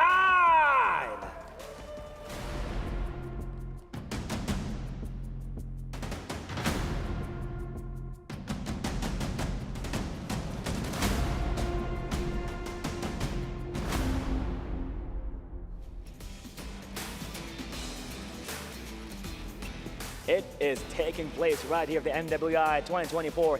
They squeezed their way out of the group stage with a tiebreaker and all that against the Cambodia's representative. But, would that be enough for them to continue the momentum all the way to reach to the semifinals? How do you feel about that? I'm feeling very, very excited indeed, but it's not about us. The girls look like they are ready. They are ready indeed. I know, Queens, it's your time to shine. Now, to your stations. Let's go. Amazing stuff. The Amazon Arena is ready, isn't it, Bar? It is definitely shining and all beautiful, exciting things taking place, taking place here with the second half of the bracket, and it's all gonna be shining, all gonna be taken with all the stuff that's happening with MWI 2024. So yes, with that being said, the girls are locked and loaded and ready to head on over to the Land of Dawn. So we're going to throw it back to the studio to tell us more. Thank you, Cheryl and Bara. VSG C9. We're about to head into the draft. And Leo, is it just me, or there's something about the series, seeing as how these two performed, it just feels really cool that we're seeing C9 and VSG in an elimination match. As high stakes as it is, I wish this was more of a 5-game series or a 7, if only, right? Or maybe a lower bracket. I think that's where these two teams might excel the most, but right now we have to expedite the excitement, cut it down to a best of 3, and they'll have to pull out all the stops, no holds barred. If anything, it's C9 who has the deeper pool of strategies, or maybe we just haven't seen enough of VSG just yet. Well, that's true. I mean, we touched on it already. The deeper pool of strategies begins with that switch up between Xia and Ashley in the mid and in the roam position. VSG, they've shown that they have 2 key important picks in the jungle. They have that Julian, they have that Benedetta for Kiowe, but we've seen their roamer seem to rely a little bit more on the Minotaurs, but I feel like VSG might be that kind of team that will have surprises to show. They both have Filipino coaching DNAs on them. That's right. Coach Ola facing off against Midnight. I'm not so sure if in the history of their previous coaching stints, they were ever in the same boot camp. Almost. If you guys are aware, if you guys don't know the doghouse, they may have spent some time together there, maybe a week or 2. Yeah, a week or 2. Because I remember like when Midnight, I think, was on the way out of the doghouse, that's when Ola came in. That's when Zico stayed. So the Zico stayed. So again, there's a very rich history even amongst the coaching staff. Yeah, so I'm excited to see really how these two in the coaching staff department, how they'll be able to one-up each other in the draft. Not to mention Vin and Dixon. Oh, you're right. I mean, not that they share anything, but you know, they're also instrumental to the success of these ladies so far. Yeah, we have to give highlights for them as well. So in the coaching, the drafting, the strategizing, let's bring it back into the game. There's a lot of focus right now on Ashley with the flexibility that she has shown, but VSG, it might even get to the point, man, where Ashley won't be able to play the game, where Xia won't be able to play the game. That seems to be that VSG playstyle of whatever you want to do in the early game, you're not going to be able to do it. It's very reminiscent of the best of the best as far as ECA is concerned. Deus Vult, that is Davai Gaming at its finest. They just somehow have a way to get into that playstyle, and I picked this up from a conversation I had with Destroyer, a good friend from the ECA about a couple months ago, and that's just how things are in that meta game in that ecosystem. They just like to fight. And that's why a lot of their series go all the way, is because it really just comes down to that one last big clash. And if VSG can force C9 into a position where they're uncomfortable, you can forget about the switch up. It won't even matter. Yeah, Gailey and Synchro. It was a question for them if communications would be a problem. They're of different nationalities and they both have varying degrees of expertise with the English language, but it seems like their language isn't any language that most people know. It's the language we know. It's Mobile Legends. It's what you do in game. C9 takes out the Jushin, and I wouldn't be surprised if this hero does not show up this entire series. I told y'all, day one alone. You be cautious about Jushin. She presents a kit that no other hero has brought into MOBB just yet. She's a hybrid utility, mage, and support. Like, this is right. I think C9 is doing the right thing. Midnight understands. Midnight knows. Yeah, Midnight knows that VSG, as we mentioned earlier, is a team that loves that early aggression. And Jushin, it has been showing up here in MWI as a pick that if you have an aggressive type of mid laner, yeah, Jushin would be great. And that's Synchro. And that is Synchro. Synchro, I'd say maybe second only to Kiyowei, because she is a role player. She is a mid laner. I think she shines in her own way too. Oh, definitely. So I'm going to be looking now later on what the pick of Synchro will be, because VSG, you know, these are like very standard bans in terms of this meta game. You take out the Angela, take out the Terizla, and you're even respecting the possibility of a Haya. Yeah, but you got the Ling open. Very clearly, Cloud9's attacking Synchro. I was going to say Valentina's open, but that was a second ban. Yep. Now you got to wonder, what do you put her on? You want to put her on a Vexana? You want to put her on a... Oh, there you go, of course. Roger's open. Does Nicolette want a Ling? They want to steal the Julian this early on. Well, either or would be great. Nicolette and C9 know that this is that assassin meta that we are in right now. Yeah, Gailey's Minotaur too. Gailey's Minotaur. I would take Minotaur if I'm C9 right now. Take it away from Gailey, then you pick up either the Ling or the Julian would be great. Put her on Exaya, but are they going for the early swap? Is this a sign? It could be. This could be Ashley's Grok. That's right. That we saw in the qualifiers up against CFU. And they go for the Julian instead. So this is C9 sort of like telling VSG, yeah, go ahead, pick up that Ling if you really want to put it in the jungle. Yeah, and they're willing to go toe-to-toe. Like, this is them putting on their gloves and saying, you want to box? You want to go? Yeah. Enter the ring. Because these two alone are amazing. What? Level 2, level 3, you can really scuffle with a Grok and a Julian. And with really good invades too. So Gailey will get her Minotaur as it was available for her. The Minotaur. Minotaur. Minun gets her signature Yuzhong, and then boom, you can. That's a trampoline. Oh yeah, you're right. Look at that. I like that. That's a Minotaur. trampoline.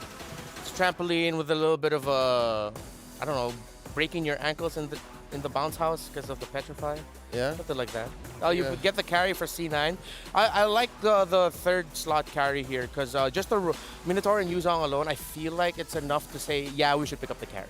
Yeah, just between those two that could possibly compromise the front line for C9, the carry will punish. So put that on the Panda. Make sure you have another... Oh, I see what's happening here. I was just going to say, make sure you have a solid artillery mage. And what C9 is doing here is they're going to choke out the choices so that what's left for VSG might be less than ideal. Oh, I got you. Oh, yeah, they're continuing to choke things out. They're really focusing on the mid lane here. They're saying Synchro's that problem for us. So they take out the Lilia. With how it looks like right now, the carry should be happy. But C9, they're lacking a stopper. The Ruby was taken away by VSG, so they're going to need an EXP laner here that can help defend the members of C9 that need defending. I don't know if you want to send that Grok up, and if there's a... Well, the only problem I have with the Tams is it has almost 0 CC. Yeah. Yeah, a little bit of displacement with the sights, but all you are really is just a, again, mobile doorstop. Yeah. It's not even the chunkiest, but it is active. And here we are. Hold up. VSG. If I'm not mistaken, this is a debut, yes? Yeah. First time we're seeing Lunox in MWI. And a bit of a reactions there from the members of VSG onto their own pick. No, I think Gailey just has something stuck in the back of her throat. Hopefully she gets ready. There's a bottle of water in front of her. But yeah, Lunox jungle, it's looking like it. Yeah. No, Lunox mid. Oh, Lunox mid, thank you. Yes, sir. Roger in the jungle, put in the hands of Kiyowei. Rian gets her Claude, and now we're looking for that mid laner. What? Whoa, oh. Mid lane Grok? Yeah. Mid-Grok, Roam Lolita. Double tank? There is a lack of magic damage, but there is the Julian, and you do have true damage coming out from the carry. One final word, Leo. VSG all aggression. C9 gonna put up that wall. All right, let's see if C9 will be able to ruin Kiowa's birthday, or will the birthday girl celebrate a really great day for herself and for VSG. It's game 1 between VSG and C9. Casters, let's go. And go we shall. And again, happy birthday over to Kiwi. We'll see if she's got the birthday buff. Welcome to the Caster's Desk. It's me, Naisu, join alongside Mirko to bring you this matchup, the West versus West, the rise of emerging regions here, of course, as we jump into the Land of Dawn for this first game of the best of 3. Mirko, how we feeling, man? What do we think of the lineups here for both these teams? Interesting for C9 especially. Very interesting, man. I mean, hey, Grok in the mid lane. We technically did see this already. I mean, on Ashley yesterday, right? In the tiebreaker. Yeah. There's an Angela paired up together with the Grok. That's the usual combo. I've never seen the Grok paired up with the Lolita. At least it's been a while. Now I guess we get to see. Clear is pretty good. Ashley, QC, not the concussive blast. So it is truly going to be a Grok mid. They're going to utilize. My question is, do they go damage? Oh, like the damage build for the Grok? Good, actually, good question. And I think part of it too is the way that I see it, because we were in the mid cast when they had the tiebreaker game, but Ashley on that Grok did play a pivotal role in them turning that game around. A lot of poke here already early on, and the one thing that they do have to be careful for is synchro on this pick.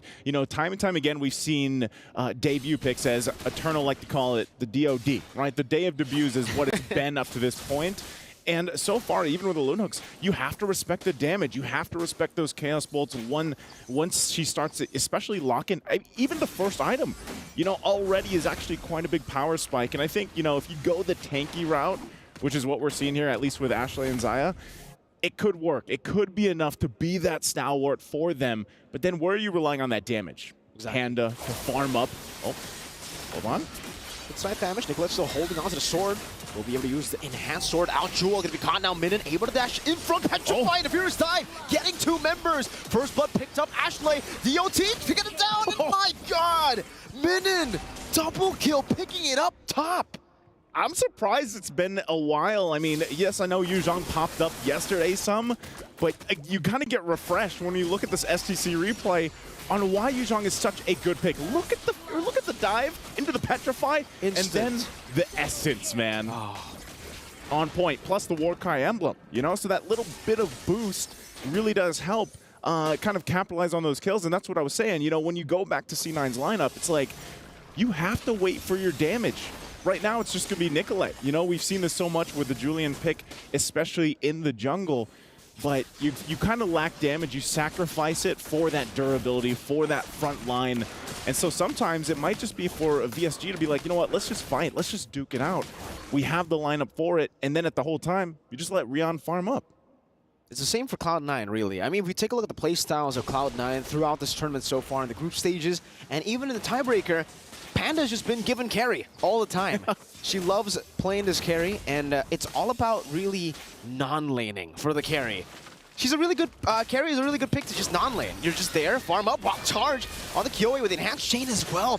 But they're unable to find enough damage. Xayah rotates over. Kyoe's like, yeah, nah, you're not going to be able to dish out enough damage.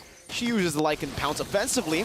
Meanwhile, up top, Minion going to be able to dodge away from the enhanced chain. With the Furious Dive, going to be walled down. Good Petrify in Black Dragon form as well, but will be slashed from the skies. Xayah, now with the Bulwark. Got a bit of damage. Synchro with the damage. Now it's Gailey with a knockup. It's only on to Xayah, canceling out the Nuna Blast. Nicolette coming in with the enhanced sword. Finding the gap closer to get Synchro. Gailey. They want more. Going back, trying to deal some damage. Back again, immobilized, and the sword once more. Xayah picks up the kill this time to get Cloud9 in the lead. Okay. All right. They got some fight in them. They have some damage too. It took them a little bit longer, of course, but great usage of that. They might still just put the pressure here on this side of the jungle. And, okay, Minun's going to be fine. But, yeah, this is that actually the way that team fight went. It almost looked like they were a little bit off, a little off-synchronized. But then they pulled on through for that skirmish, for that team fight up top. Able to capitalize on a couple of kills. relatively still even, but here we go. Now the objective for the taking here. They're going to go ahead and start this one up, of course. But we'll see if this is going to be C9's turtle in their hands. Gaily with a knock up. Xayah still able. Reset. Just dash away. Nicolette back on the orange buff. And yeah, it's a reset, but VSG want to take this time to actually go for it. Yeah, right now, too. Gaily doesn't have the Minoan's Fury just yet. Might be back up. That might be why they're stalling this out. Warax picked up now for Minoon. Has the Petrify available. They're going to start it up. I'm not sure what C9 wants to do. Good barrier down. Ashley going in with a wild charge. Able to find the stun, but still Kiowe finds it. Good brilliance to slow her down. Minion finding the Furious Dive and the Petrify. But not to anyone. Not just yet. Numenal Blast. Connecting on Kiowe. Nicolette jumping in and Hash Chain knocking 2 members up. But Gailey's still going to be able to survive. Jewel pops into Vengeance right now. Synchro does damage with the Chaos. And man, that's a lot of damage. Jewel shredded, obliterated down. That's what I was talking about. You know, the damage early on. Still going, though. Re-engage.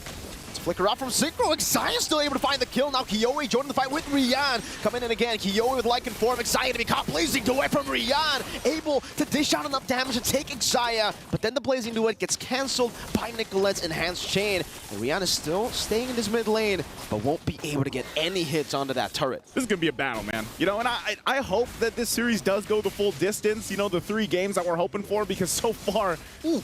Oh, hold on. Minun? Is she going to be able to get away from this? Nope. Ashley didn't even need to do that, but that was just for good measure. Goes in with a wild charge, kill secured there, of course, for the team now. And that's what I was saying, you know, for the most part, for these 2 teams, very even on the way they want to fight. It's just, now I'm kind of wondering, all right, where is that spike for both of the teams here? In terms of the power spike, you already saw that damage coming out from Synchro this early on. So, you know, for Cloud9, is it going to happen faster? Jewel in trouble, though, might be. Vengeance going to be at back up. In 1 second, she does pop in the ultimate, doesn't use the Vengeance just yet, but VSG get a few good hits on the turret. So it's Cloud9 though, who are leading in terms of structures, and we get a good look at the items. That's a Holy Crystal Rush for Nicolette. Holy Crystal Rush going to be there. Golden Staff picked up by Panda. And that's the thing, you got Glowing Wand and then the Arcane Boots. That penetration is what made Synchro hurt so much. There's the Holy Crystal locked in. A lot of this, the first item was being already picked up here. DHS as well for Rian. She's been able to farm up pretty well, you know, for the most part. And we saw her rotate really well up to that fight earlier on in the mid lane. And so that's something that Cloud9 now has to be careful of, especially with those blazing duets. Utilizing the Bulwark when they have it, or even the Guardian's Barrier from Ashley. They have a couple things in mind that they can utilize when it comes to those team fights. But now it's up. Turtle, last one of the game here. If either team does commit to this, but it looks like they're going to go ahead. C9 gets control of the area, but still, look at this, on the way. Rian going to be assassinated. Nicolette finding the solo kill and the assassination onto Rian. That's big. That's massive. That's not just big. A good barrier. Xayah rotating forward again, putting the Bulwark down. Really just denying any sort of retaliation from VSG. Even down a member. Whoa, Ashley. Into the wall, charge them without blast, stunning them in. A good Minions Fury from Gaily turns it around. Kiowe now with Lycan form, dealing some damage back again. Has a Lycan pounce, goes untargetable. Jewel walks in. Panda gets the fadeaway kill. And again, Cloud9, they get the better response. Cloud9 gets the response. Now they're going to go for the turtle, but they are quite low. Gaily has the information here, Synchro, and now Rian's joining this fight, but too late, too little. Gaily will get away with her life, but the turtle secured for Cloud9. What a setup in the mid lane from Ashley. Let's take a look at the STC replay here. Keep an eye. There it is. Good wild charge, ultimate, and then even the Numenal Blast. And, you know, either way, when you're looking at this team fight unfold, the same can be said. The same can happen even later on with the lineup that VSG has. That's something that's going to be crucial here. That team fight was definitely saved by Gaily there, because Gaily, she popped in, hold up. Gaily, just as I mentioned her, you know, I thought the Caster Curse was going to strike instantly, but yeah, Gaily pops into Minions Fury right as the Numenal Blast was going to connect onto all of the members. So if she didn't do that, that would have been probably a wipe for Cloud9. Gaily able to pop into Minions Fury in time, and that's what saved them in that team fight. Minotaur's probably been, I feel like, one of the best heroes so far. Yeah. Not just here in MWI, but even for MSC. Such a crucial pick for a lot of teams to utilize. All-rounder. Minions Fury, the way that it works great here. Mid lane, though, still going to be the focus as both these teams working on the tier 1s. And I'm just wondering, too, if there's enough damage potential already for Panda as she picks up the DHS right on at Q. Oh, hold on. Ashley with the power of nature. Get out of CC, but not out of damage. Good Minas Fury again. Oh! You can see that damage pile up as well from Panda on the carry. Jumping forward, but now without the ultimate. Now on cooldown. Nicolette's doing a good job, by the way. Just in her own world, in her own island up top. But that's good on the Julian. You want to try to isolate some of these members. And the damage is really starting to hurt. You can see even just the chain there. Taking Rian. Taking that much HP from Rian. Yeah, both gold laners pretty much at this point are where they need to be. Golden Staff also picked up for Rian. And, you know, that's where, again, as we get ready for this Lord, it's up in 5 seconds here.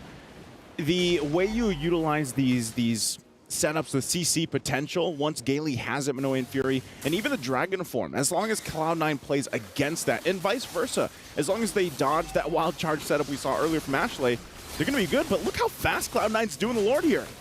Rian doesn't seem to be concerned there. Nicolette will be able to secure it there. That's a wild charge into the wall. Straight as Jewel goes in for a bit of damage onto Minion, but she's able to just sustain. But meanwhile, like I said, Rian up top, taking a page out of Nicolette's book. Last few fights. But now Nicolette will try to match that. Good spot in the bush. Rian utilizing the defensive battle mirror image to escape. Tier 2 turret for Lord. You know, Rian's probably like, oh, hold on. They're all in there. Zaya! Oh, still able to escape. Gailey gets a knock-up, but it's only on 6 seconds. Now Panda jumps into him. Now Blast going to be able to connect right there, but the Brilliance gets him out. Kyoe looking for the Lycan form initiation, but knows that it's going to be a bit too risky to dive in all alone. C9 pop in the conceal. Take a look at Nicolette. That was a lot used. I mean, they still have the Lord to take care of, too, by the way. But Cloud9 knows that. They might just go ahead and try to get some turrets, of course, with this first one. So this Nicolette waiting. Oh, she's going to get spotted out, unfortunately, and that's not going to happen for them. But they can still go for the play, at least in the mid lane. Get a couple tier 2s if they can as well. Good thing that Nicolette did the work earlier on the top side. But Lord will go down relatively quickly. Again, first one, it's already being taken care of by Rian. They want this tier 1. Good knock up again. That's an enhanced chain in the back. Wall charge from Ashley. Getting them enough space to go for the tier 1 mid lane. Wow. With the first Lord in the bottom lane as well, those are some big minions crashing down into the turret. A barrier placed down by Ashley. They will not be able to find anything else, but still, that's 2 tier 2s with the first Lord. I feel like in a lot of the games that we've seen so far for MWI, this is the most kind of standard, if you will. It's kind of like this slow burn into that first Lord, because some games end, you know, you're already in the base after that first Lord take. But with these lineups, they got to be kind of more calculated, I say, with how they approach those fights, how they approach those team fights, because it's almost like once everything is used, all that CC potential, then it's kind of like you got to back off. Key item pickup here too for Panda. She gets the Wind of Nature now. She has that online. Divine Glaive for Synchro. So if you thought she hurt earlier, now that she has Divine Glaive, it's gonna hurt even Ashley, as tanky as she is, or Xayah, as tanky as she can be. And Jewel, I mean, even with this Thamus, you know, popping that Vengeance, jumping into the fight, you can see the build that she went to. You know, she's got good defense, but she's kind of like that extra front line. It's like, you already got the Grok there, full, looks like pretty much tank build, by the way. We were wondering exactly where she would go. And you have 3 tanky frontliners. So jump in and then hope that that's enough to keep it together. Nicolette also picks up a Winter's Crown. This is why the Lunox is going to be increasingly more of a threat as we get into the later stage of the game, because you have a lot of tanky frontliners, but hey, the Lunox actually thrives against those tanky frontliners, can go and shred you down, especially, I think, after the Divine Glaive. I mean, she might even go for Holy Crystal if she really wants to go for it. It's very greedy, but if you want that extra burst, if you wanted to get rid... Just go Big Damn. Go Big Damn, exactly, of these tanky frontliners. The main problem, I would say, for the Lunox, the Roger, and the Claude has been the fact that Xayah's Guardian's Bulwark has been well-timed in these team fights. So VSG, they've kind of lost a lot of momentum every single team fight just based on Xayah standing in their way with the Bulwark. Okay. Look at this, how careful they are to approach the Lord. They got the information. Nicolette's not even around here. Nope. And Rian gives them that. She did take the purple, but this could be a chance for VSG to go ahead and play around the fact that Nicolette's way up top. And they might just go ahead and start this as quick as they can here. Let's go wild charge into the back line, finding two members right there as Rian is able to dodge away from them. Now Blast Gailey jumps in with a Miss Fury, but still, it's Synchro who finds the Lord. Rian with Blazing Duet now, but they're all going to be gunned down. Synchro very low, still able to survive as Minion will be the sacrificial lamb to get them out. Okay, they get the Lord though. They get the Lord off with that. That might buy him a little more time. Down two members though. Cloud9's going to go ahead and go for the tier 2, possibly knock on these base turrets. You know, so is that enough? Is that enough value? They're going to have to defend against this, though. Lycan Pounds come down to Colette. Very, very low. Synchro jumps with the Brilliance. Widow Crown just right there. X to be slain in the bottom side. Tier turret. X Panda now going 1v3. Scratched away by the birthday girl. Kiyoe with a double. And they still have a Lord. Man, I was hoping Cloud9, you know, they would realize that they still had to deal with the Lord. But they go in, they try to get the turret. They do get the mid turret down, but at what cost? And now it's up to VSG. They're going to run it down mid here. Lord's still on the top side. And still, members down from Cloud9 here. They got to wait, try to keep them at bay. It's Jewel and Ashley for now, but it might be too late here. How can they buy enough time? Two base turrets taking down. Jewel in the midst of it all, trying to tank it up. Doesn't have the vengeance. That's Gailey again to knock them up. You can hear the drums once again as VSG secure game 1. It's that victory song. You know, that's that birthday buff right there. And remember, man, like they watched that last Lord kind of dance or tango, so be it. But they knew Nicolette's up top. We can give this a go, grab it. They grabbed the Lord. They lost a couple members, and then it was like, no, guys, they're going to push it down mid. Let's just defend. We still have our key components to turn the tide, to turn that fight around. You can see Birthday Girl feeling pretty good about that, of course, because, you know, honestly, at that point, before that all happened, it could have been anyone's game still. It was relatively even for the majority of it, but great performance there. I know our experts have a lot to say to this, so I'm going to throw it to the Bear Bros out there in the studio. Break down the game for us, guys. The Greens. We'll do our best because there was a lot of action in that one. As y'all mentioned, it is a back and forth. You could argue that there were some moments that really, it looked like C9 was going to take it. This was a beautiful initiation. And then there were times where you say VSG could take it because that Lunox pick is wow.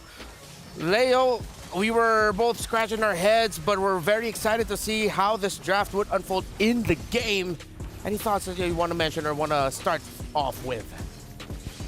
My last thoughts for the matchup was all aggression versus a wall. Now we see clearly the sword and the shield. The shield can do so much, right? You're able to work with so much utility, work with so much CC and initiation, but at the end of the day, you gotta find a way to finish the game. You gotta strike that death blow, and VSG did all that beautifully. In under 16 minutes. I could have sworn it was like 14 something because that's where the turning point happened, right at their defense, right when C9 was about to open the gates. Yeah, and I think it goes to show that so far here for this game number 1 hasn't disappointed. We're already seeing surprises. Lunox in the mid lane. Grok in the mid, paired up with Lolita in the roam. I can't believe this is where we are at right now in our meta game. I love the creativity shown off here. And one of the picks that I want to look more into for VSG is now this Lunox mid. What does a Lunox mid bring to the table up against that C9 composition that we saw? It's just pure, unadulterated damage. There's a little bit of a filter that you got to go through. I'm talking about the early to mid game. But as soon as that early game wherein Synchro felt how aggressive C9 can get, and again, mind you, she started the first 7-8 minutes with already 2 deaths. That was a well-earned power spike that she hit. Yeah, and I felt this, I don't know if you feel the same way, like going up against a Lunox, sometimes you don't even understand where the damage is coming from. Is it from the brilliance? Is it when she's in the darkening mode already? So I feel like there were times where C9, understandably so, would leave the Lunox sort of like unchecked. Yes, early deaths, but in terms of the team fighting, it's hard to track the Lunox with so many things going on, especially with the Yuzong jumping on you. Yep, jumping with you. Yeah. To be honest, C9 did their best. C9 could have won that game, honestly. They could have gotten right then and there, maybe penetrated and took it slow, ended at, I'd say, ideally 18, 19 minutes. Because again, they did not get the Lord. They did win a trade, which was the product of a slow turn. Because if you'll remember, Nicolette was very late to the party, but they eventually did get like a 3 for 1 or 2 for 1. But yeah, just how smart VSG is when it comes to aggression and engaging with the tools that they have. Yes. That's what put them over the top. That's what allowed for Synchro to get out of that early game rut and to turn it around. We're seeing the reactions of the ladies on your screen right now. There was one there. It was that one I wanted to say. A very animated reaction by Rian over there at the end of the game. You can see a little bit of the worry, and then now for C9 just having to talk about how to recalibrate, because that fight in the end was a little bit of an overextended right in front of the base of VSG. That was the moment you were saying they could have ended it, or at least really controlled the game so that they'll be the ones to run away with it. PlayStation MVP. Wonder who it is, because VSG played like a well-oiled machine, but it is Synchro with that Lunox. That's right. A humble 5 KDA with 83% on kills, which is explained by the fact that in the early game, it was C9 running away with the small wins, right? I'm looking at the 7-minute, 30-second mark. Scores like 4-6. And net worth is relatively close. But this was a time where Synchro had to tell herself, you know what? Rian's also having it hard. Kiyoe isn't exactly getting the kills that she needs to get her stacks on the Sky Piercer. Yeah. Minun is jumping in, but at the cost of her life as well. It's going to come down to this. It's on me, and it happened. Reptile, it happened. Where's the damage coming from? I see the blazing duet. I see Rian a little off. Yeah. But why are we all just melting? That's C9, by the way. Yeah, the collective, whoa, that's cool. I just realized that's Synchro. That's Synchro right there. I like that. I like that nice touch. And oh, hey. Oh, hello. She tried to go for high fives. I think we owe her a high five later on. Lunox. Great Lunox. Yeah, she does.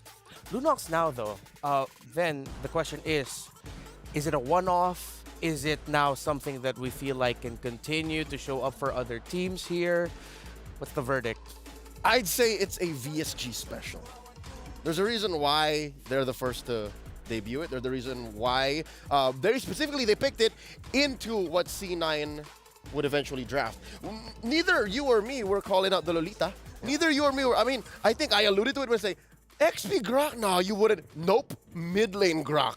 So I think it was a specific tool for a specific situation that they used beautifully.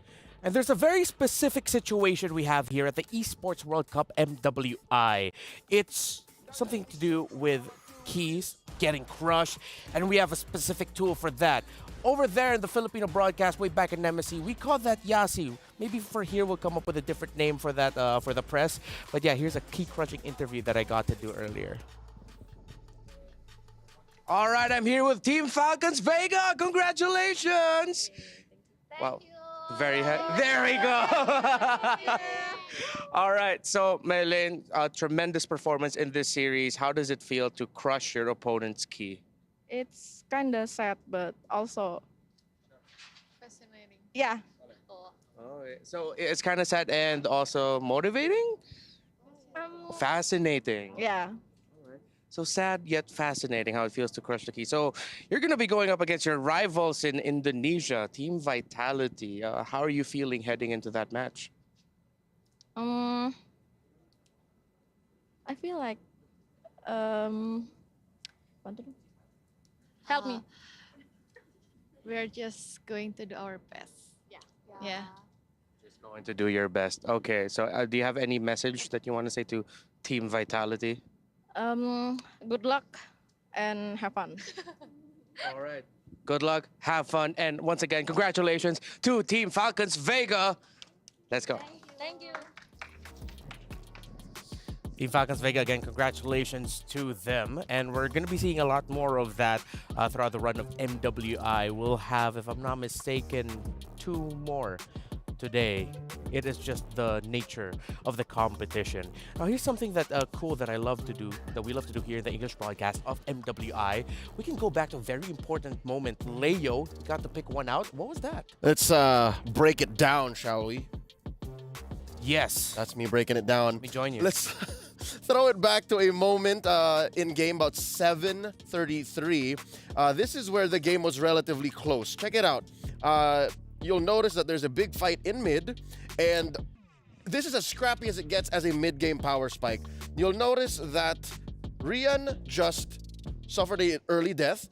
The aforementioned Synchro taking the 2 early deaths as well. So again, the narrative for VSG fans watching is this is difficult for us in the early game, right? And you'll see that trades are happening. Minun for Ashley. I think that's a trade that you would rather not take because Minun is a Yuzhong. Minun would like to keep fighting, and Ashley's willing to die alongside a roamer, X Zia.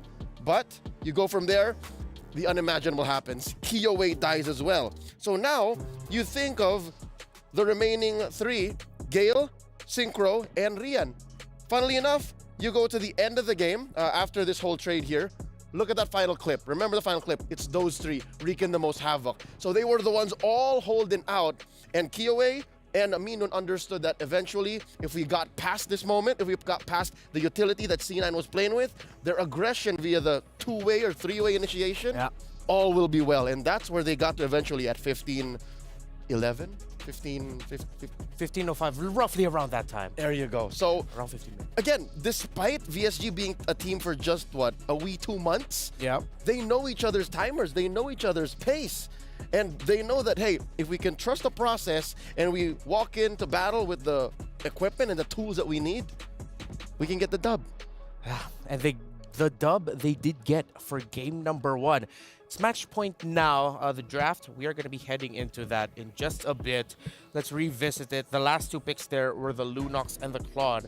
So it seems like VSG, they changed things up. Usually when you see a Roger first pick, you say, okay, Roger is the priority. He's going to be the one carrying us. But then, yes, Kiyowei had an amazing game, but VSG switched it up. What happened was they ended up picking their main conditions in the end, and it seems like the first 3 picks ended up becoming just what you do or what you pick up to support those key heroes. Which is deceptive in its own way. These are all high-tier picks. Yuzhong, Minotaur, and Roger.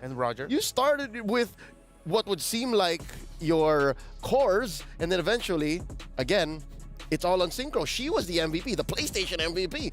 She was up in there, dual sensing everything, and she knew that, hey, I just need to keep my priorities straight, and eventually this lineup of a Lolita, a Tams, and a Grok will melt before my feet. Lolita Grok already hurts, but even the Tams is like, I feel like that's an official voice line that could be right That's up in the me, top. because I used to play a lot of times when I was still an XP later, and whenever there would be a pocket Lunox, you know, that just came up at the last pick. Back in the day, how many years ago was that? About 2 or 3 now. So you're honest about that. Yeah, no, I it's in my past, my distant past. I am a jungler now. What hero? Bane. Let's see if that's going to show up in this draft here, because looking at these 2, I was thinking, I wonder what other picks we might be able to see. I thought, wait, the Bane could have slotted in here somewhere with these 2 teams. And you mentioned Sword and Shield, right? With VSG more of the Sword, C9 being more of the Shield. It makes sense because the last pick, that Lolita last pick for C9, literally was a shield. A bulwark, if a you will. bulwark, and it shifted the entire dynamic of the draft for C9. But now C9 will be on the blue side. The dynamics will shift yet again. Who all can we expect for the first pick now that Jushin and surprisingly Valentine on blue side taken away? All right, given how much success C9 saw despite not getting the dub, I think they are on the same mindset. Midnight specifically is we attack Synchro. Yeah. And then they, I would assume, make the adjustment of maybe we don't fall for the Lunox so hard. Oh, all right. Let's see if the Lunox will still end up becoming a factor here. So Angela, the Haya. Yes, C9 are respecting Kiyowei, but at the same time, VSG, they're respecting the power picks of Nicolette. Earlier, we mentioned the Hayabusa, the Benedetta and the Julian being pickups there for Kiowa. For Nicolette, it's the Hayabusa as one of her signature pickups in the jungle as well. Terizla taken out. Whoa. I did not expect this. Ruby seems to be the flavor of the tournament. Yeah. Like, she just seems to just fit into most lineups, whether you're in blue or in red, and can flex like nobody's business. Yeah. Not even in MWI. It was one of the key conditions as to why SRG was able to defeat Falcons AP Bren in MSC was because they had the Ruby with them. That's right, which was played by MSC champions Yums and Kram.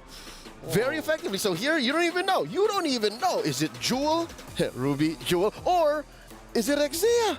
Or even, at this point, even Ashley. Like, mid lane Ruby, or Ashley Roam Ruby. At this point, it's one or the other. One or the other. Again, it's like Prime Haji VYs. You know what I mean? Yeah, I get like, you. It's just whatever. Yeah. And that's a strength in its own right. Yeah. And I mean, we did talk about that as the draft started. VSG gets the Julian and the Minotaur C9.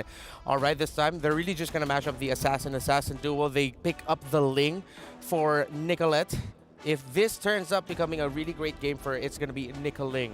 Surprisingly enough, 3 out of 5. Thank you. At least I passed. Only 4 wins for the Ling. Yeah, it's been tough to be a Ling.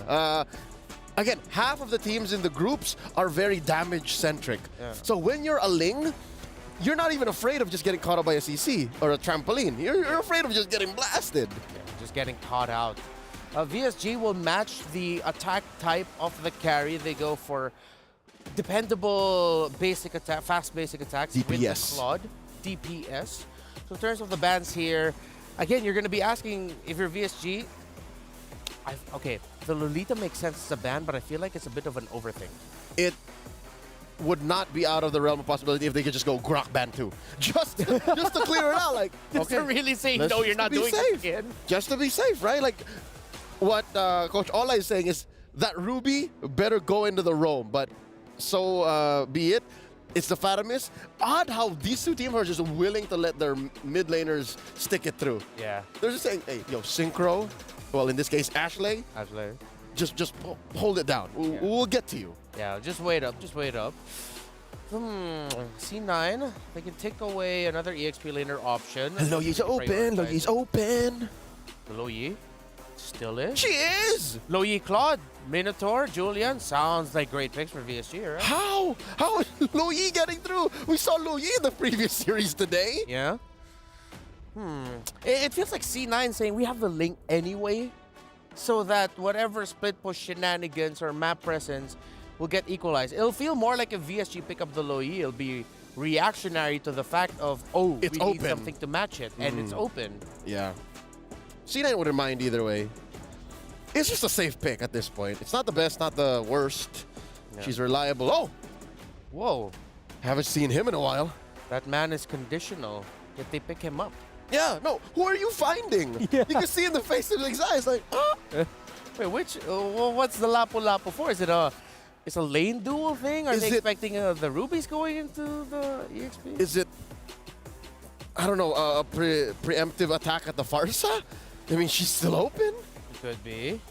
Well, with the entries, all of VSG, Farsa now would seem difficult. Yeah. They could go Kagu or something exactly. like Lilia. No, I think the Lapu-Lapu took it over the edge. Yeah. Like the Julian and the Minotaur, it's a bad idea. Lapu-Lapu, you better not. Yeah. Farsa, forget about it. That's 2 picks. Lilia seems safe. Lilia's okay. Yeah. Lilia or the Kagura is what I'm vibing for. Oh, here it comes. Oh, let's go. Someone finally picked up a high loss. Put a COD and a Thunderbelt on it. Call it a day. All right, that's a DOD once more. Every day we're seeing something new. And this might actually not even be a COD Thunderbelt high loss. There's a chance it might actually just be full defense high loss. Just straight up. Straight up with how annoying he is.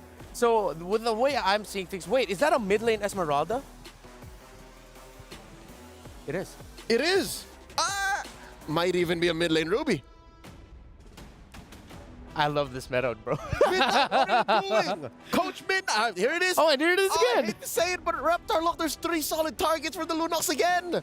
Look at the HP pools on the Ruby, the Hylos, and the Esmeralda. Yeah, the Lunox looks, she was happy in the last one. She looks way happier this time around, too. Sword and the shield all over again. Hey, but it almost worked out for the shield prior. So Yep. maybe. Maybe. Hylos, Esme, Rome, mid, EXP, we shall see. Might even be a mid lane Ruby, as you mentioned, with the swaps. Any last thing that you want to say before we go to the boys? Nothing is beyond C9 right now. My mind is blown. I just want to see some good MLBB. And good MLBB, I hope we get. That's it for us here. Casters, guys, what's going on? What y'all thinking? Wow, I'm thinking we're gonna get some good MLBB. How about you? You like the Hylos pick? I like the Hylos pick. I've been a fan of the horse. The horse. That's it. That's where. That's it. I've been watching a lot of White Horse recently. Okay, I thought you were gonna say yeah. All right. Well, I thought there was more to the horse, but you know what? Let's jump into the game here once again. It's a best of 3 spot for the semifinals for both these teams. Cloud9, after what happened to Game 1, they bring a very fun lineup, I'd say, with this, especially the fact that you have another debut hero pick with Xayah here on this Hylos pick. Oh, good early poke, too. I mean, they're going to have that. And, of course, too, with Ashley here on this Ruby.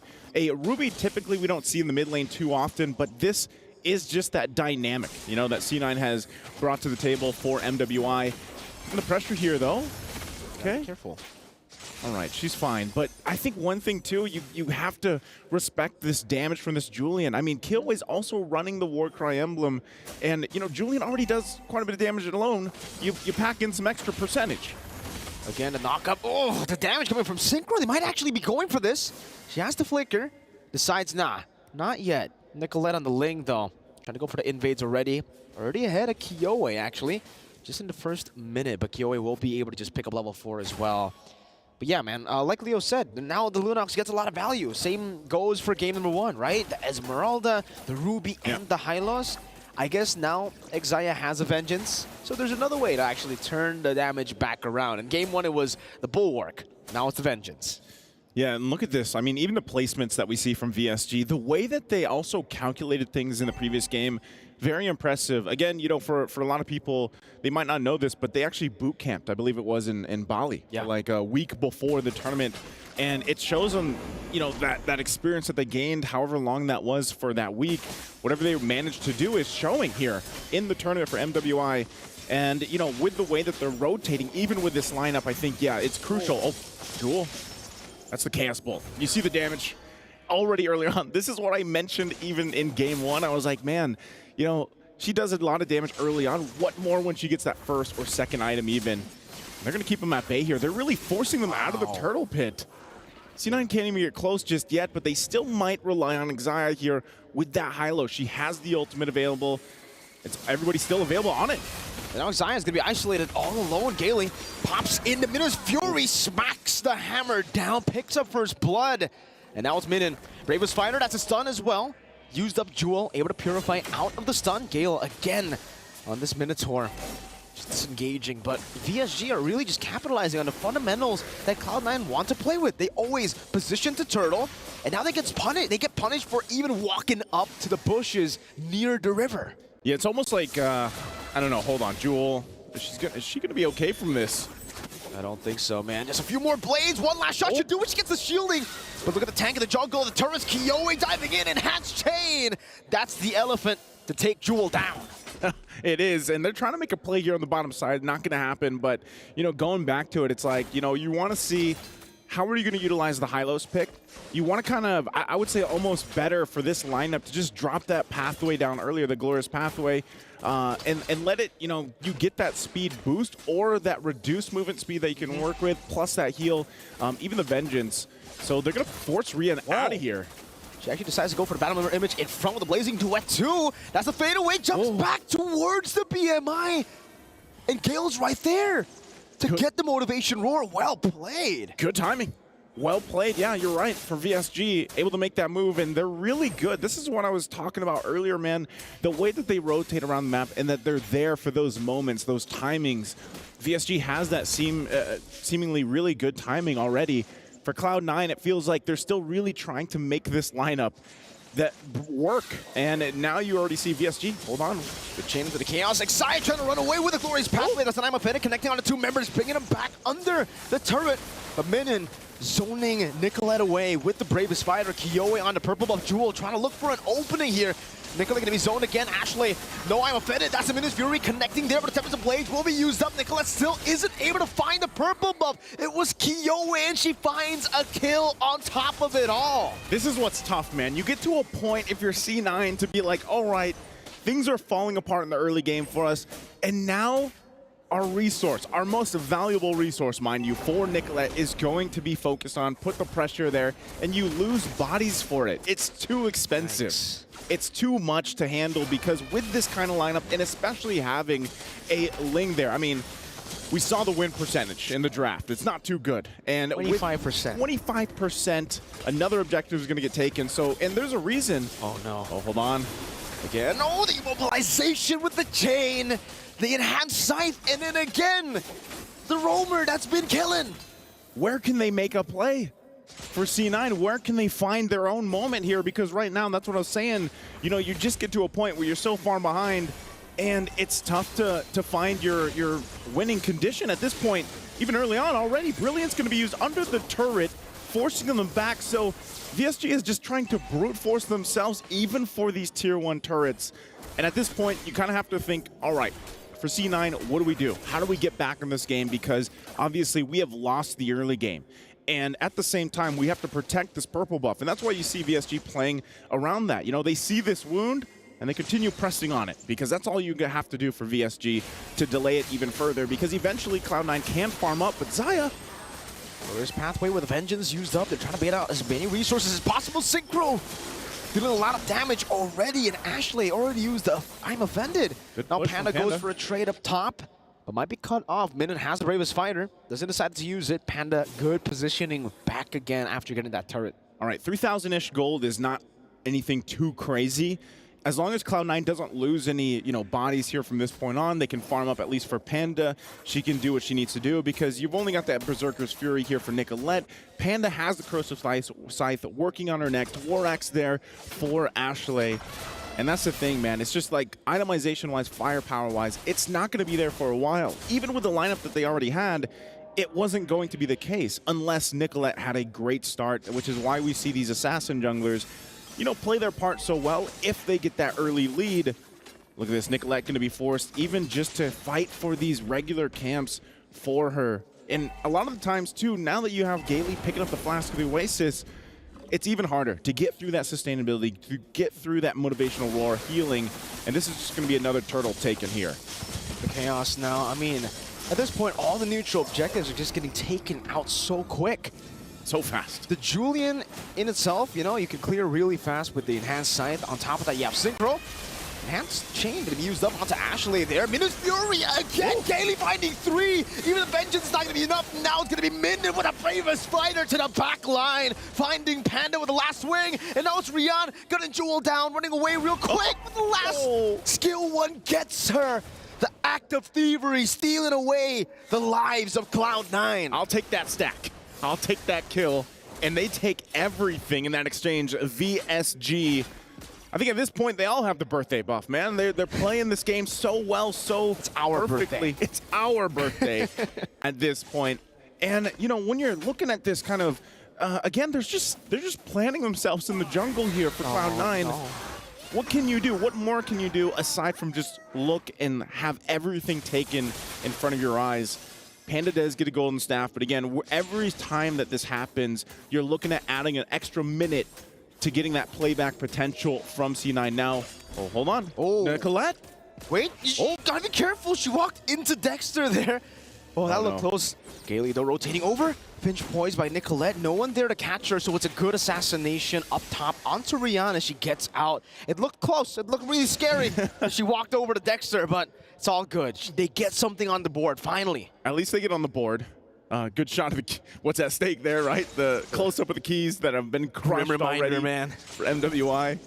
Cameraman doing work there. But, you know, that's the thing, man. When you look at it, Cloud9, they did make a comeback in their tiebreaker yesterday. Now, can they do that here? Is that something that's possible in this game with this lineup? You have to start thinking about if they get to that mid-game, late-game transition and they get to the late game, what is this lineup going to be able to do for them?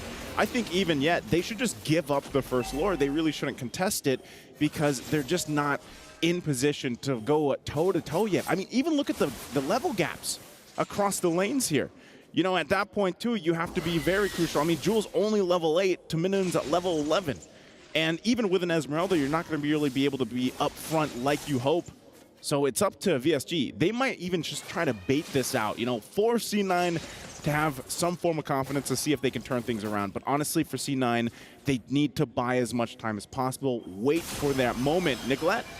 Another one with the Blazing Duet. Now Rian able to get the solo this time around. Disaster for Cloud9. Minin, Bravest Fighter, glorious pathway placed down by Xayah just to disengage. The assassin lost in a 1v1. That's not good. Yep, Nicolette going down there, especially against the gold laner from VSG, is just going to resort to a Lord secured, an objective secured. You know, again, she's really just trying to do what she can. That's you can't count out the fact that Nicolette at this point, especially because she hasn't had a purple buff in a while, she's not going to have the next one either. She's just trying to push the side lanes, trying to get something because otherwise they're forced to get nothing. And for VSG, they're going to continue to put the pressure here everywhere. I mean, again, the Synchro getting that purple buff is going to make things much worse. She's already got multiple items that she needs to tear through the front line. I mean, what you can call it a front line from Cloud9 here. And as they get ready, Lord, it's down on the bottom side. They're going to keep Nicolette there, but VSG eyes set here on these other lanes, especially in the mid.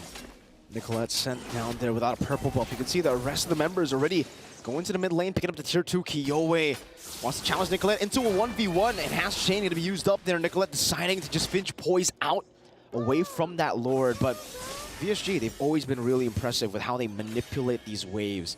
They let the bottom lane push by itself with the Lord, and they're just going to build up a big wave together with the mid lane. Luckily, Nicolette dealt with it a bit, right? It's taken out a half HP, so it might not be able to really crack this base turret open, but it will get the holy defense before even the next minute wave coming down. Xayah again, even with the vengeance, gets melted down. Blazing Duet once again as Kiyoi jumps in forward. A good falling star moon, lock them down into the turret. Minion is still able to flicker out to safety. Enhanced sword there. They only lose the Minotaur. They traded for the horse. 1 for 1. A cow for a horse. A cow for a horse. You know, good a trade. bull for a horse. A bull for a horse. Sorry, yeah, a bull for a horse. Good trade there. But, you know, you're seeing it, man. And I would say, like, even for this, okay, I'm offended, going to be used. Ashley? Brilliant. I'm offended. Synchro just says, oh, okay. I see you guys are here, right? But now still, they're actually going to still force C9 to fight for this purple buff. I don't think they're going to get it, though. They know the I'm offended's gone, and they're not going to get it. Nicolette even utilizing the retribution. So this is a very hungry, a very starved, very 25% win rate Ling. It's so tough to be in. I mean, even looking at the damage dealt, guys, you can already see how much of a disparity there is here in terms of fighting potential for Cloud9. Best thing they can do is stall things out as long as they can. We're talking nearly 5+ minutes at this point to get the items that they need. Once they get to that point, then they can hope they can pull a defense off. I think one of the biggest problems, though, is, you know, when you're in the defense mode in your base, what's your clear speed look like? It's not that great. No. You don't have that traditional mage in the mid lane to help clear things out, especially with your marksman. And, you know, you have, it's all about time. It's all about being able to clear things out. You got to carry, but, you know, you're there to shred a little bit. You know, the best thing you can do is shred down some of the minions. Well, let's see. Cloud9 already posturing up. Trying to go for perhaps just the pick off here. Whoever wants to try to 1v1 Nicolette, maybe it's not going to be a 1v1 this time, right? Now with a Ruby down below. It does seem like for PSG, they're just going to go straight for the Lord. They don't even care about the side lane anymore. They know it's just a tier 1 there. Yeah, Synchro. They trade it. They already used the Chaos. Minute jumps in with the Bravest Fighter. They're going to be able to rush it down. Kiyoi fighting. Nicolette still jumping in. Minus Fury connecting on the 2. Panda knocked up and obliterated again by Rian with the Blazing Duet. 2 for 0. An enhanced Lord. 13 minutes in. It's looking blink. Oh. Yeah, it's grim here at this point. The STC replay, you saw they were off timing on this. They wanted to push that in the bottom lane, the tier 1, but yeah, VSG doesn't care. They would rather get the Lord. And, you know, you were almost thinking, all right, maybe Nicolette can get there in time to try to do some miraculous steal with the retribution, but they were just too late by a second or two. And taking a look even at the items, once again, look at the difference in gold here across the lanes. Oh no. Even for that, Nicolette, she's gonna get chased down. Doesn't have a purple buff too, so they might just leave her to it, but they still have a Lord down in the bottom side. Oh, Minun knows. She's gonna go ahead and stop Nicolette. Orange buff still there too, but she's gotta get back to the base here. She's gotta help the team defend this. She is there in time, but now, will they be able to even hold on to the base? Rian gonna be engaged upon now with Wind of Nature, able to survive just a bit. Nicolette with an amazing assassination as Panda deals with the bottom lane. Xayah pops in the pathway. Synchro baited out there. The Chaos.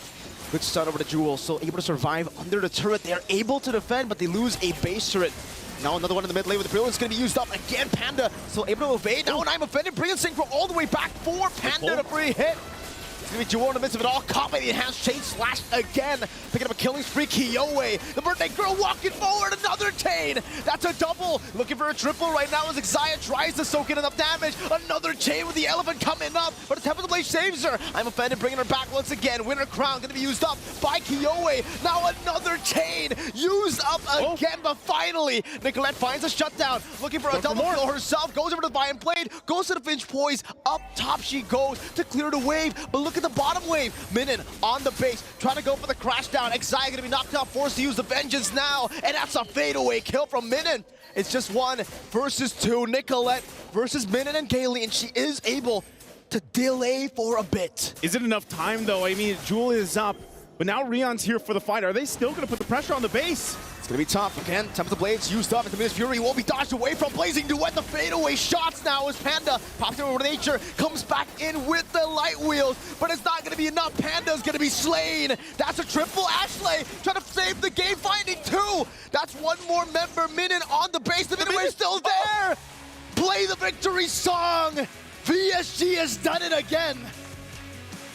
1 hit, 1 minion left there. But VSG, they don't care. They'll go in together. It's their birthday, and it's their victory.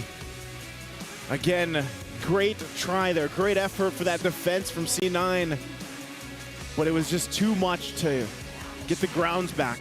They were too far behind in too many places, and VSG knew how to punish them. Again, tough as competition is. Someone's got to go home. Someone's got to be the loser, and today, it's C9, but they made it here to this point. They made it to this playoff. They made it to the knockouts. A lot there, I'm sure, to talk about, but man, the lineup that they had, it was experimental in a way, you know, to bring that to the table here, and it just, unfortunately for them, it didn't work out.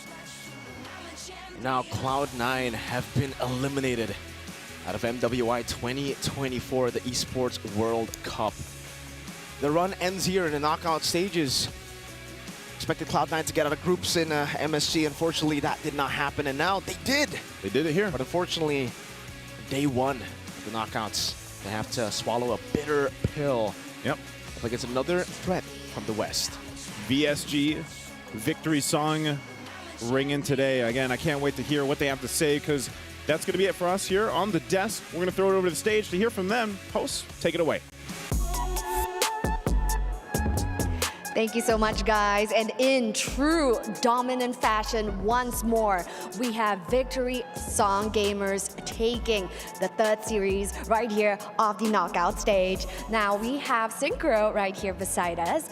Now, question to Synchro is, she has selected Lunox twice. And this is a not so meta pick right now. So is Lunox a Synchro special, or tell us about it?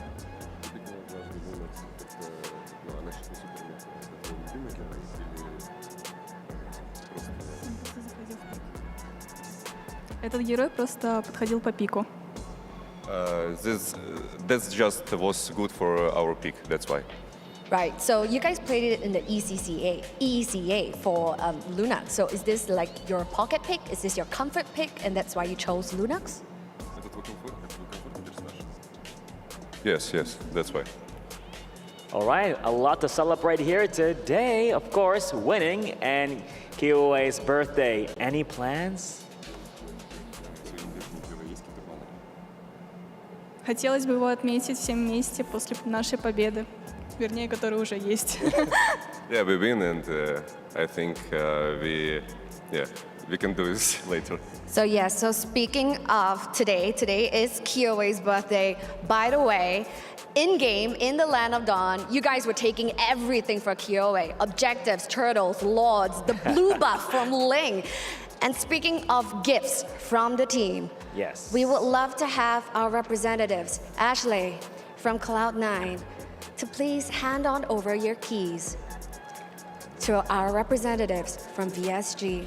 Thank you, and you fought well. Perhaps you can give each other a fist bump for a game well played. You can give Ashley a fist bump for a game well played. Oh, well What a played, game. Ashley. Thank you. Amazing performance all took place. So, you got the key, you had the win. Anything you want to say to the viewers right now? Поддерживайте нас дальше, мы будем очень сильно стараться. Спасибо за вашу поддержку. Yeah, my followers, thank you for everyone.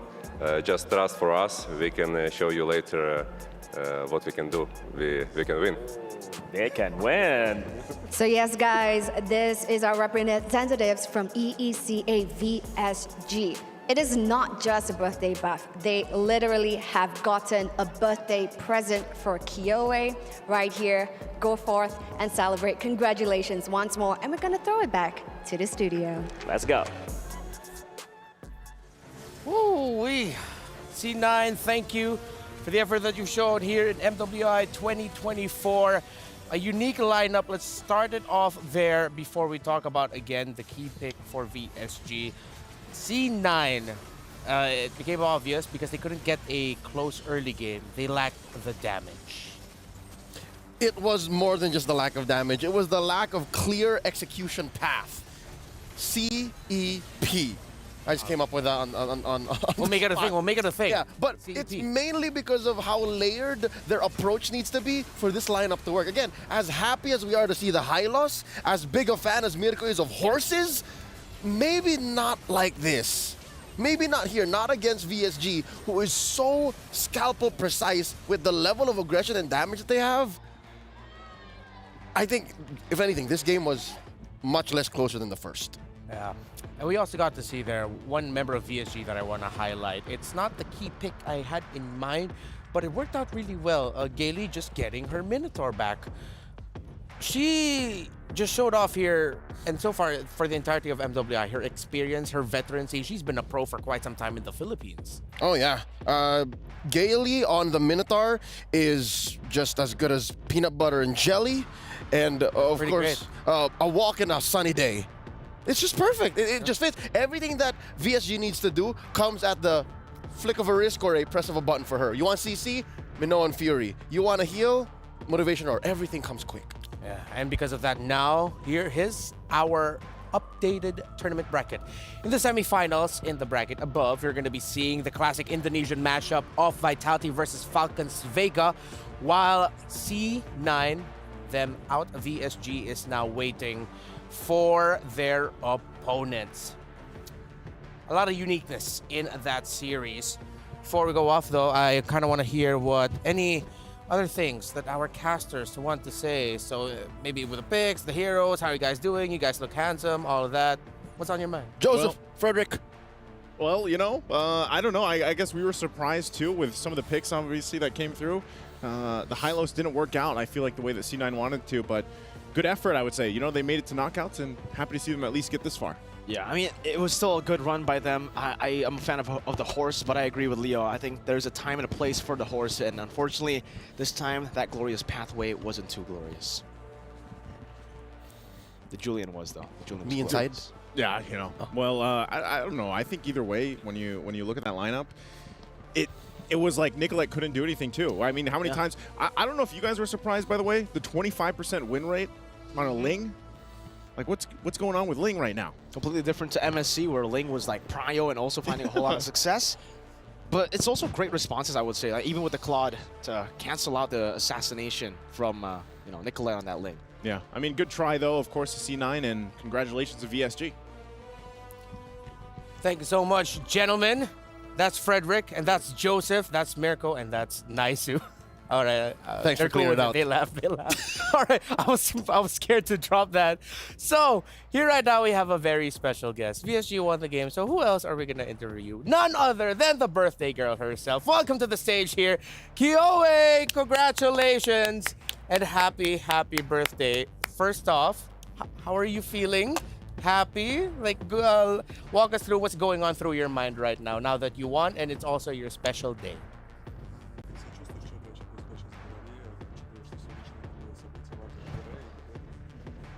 Я не знаю, у меня ощущение, как будто игр не было. Не знаю, я на релаксе. Очень.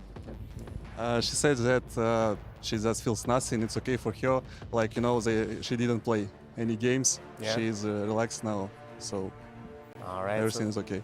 Okay. So now that she's relaxed, all is good. So starting off the day, did your teammates surprise you? Did they greet you? Did they knock on your door? Well, what did they do to start off your birthday?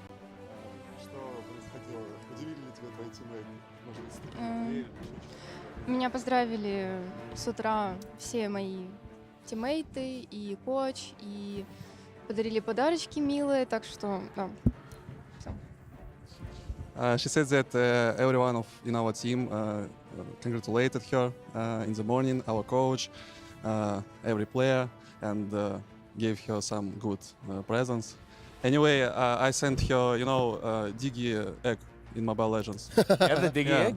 Yes, Diggy egg. A Diggy egg? Diggy egg. In the right. game? Yeah. Oh, I think it's in the game. my present for her, you know.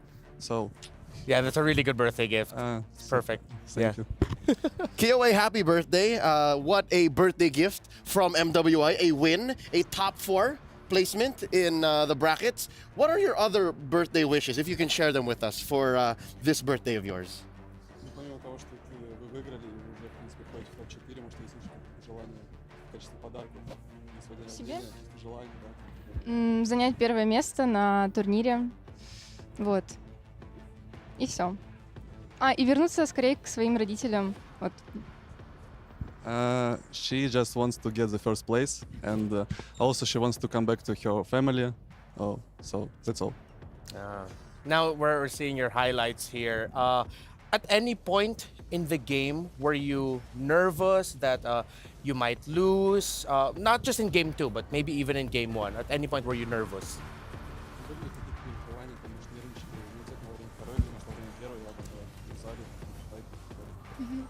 В первой игре мне очень захотелось пить, и мне пришлось просто в АФК встать, чтобы попить воды, потому что я немного переживала за то, как нам камбэкать игру, потому что у нас произошла немного дискоммуникация в команде, и, короче, очень сложный был камбэк.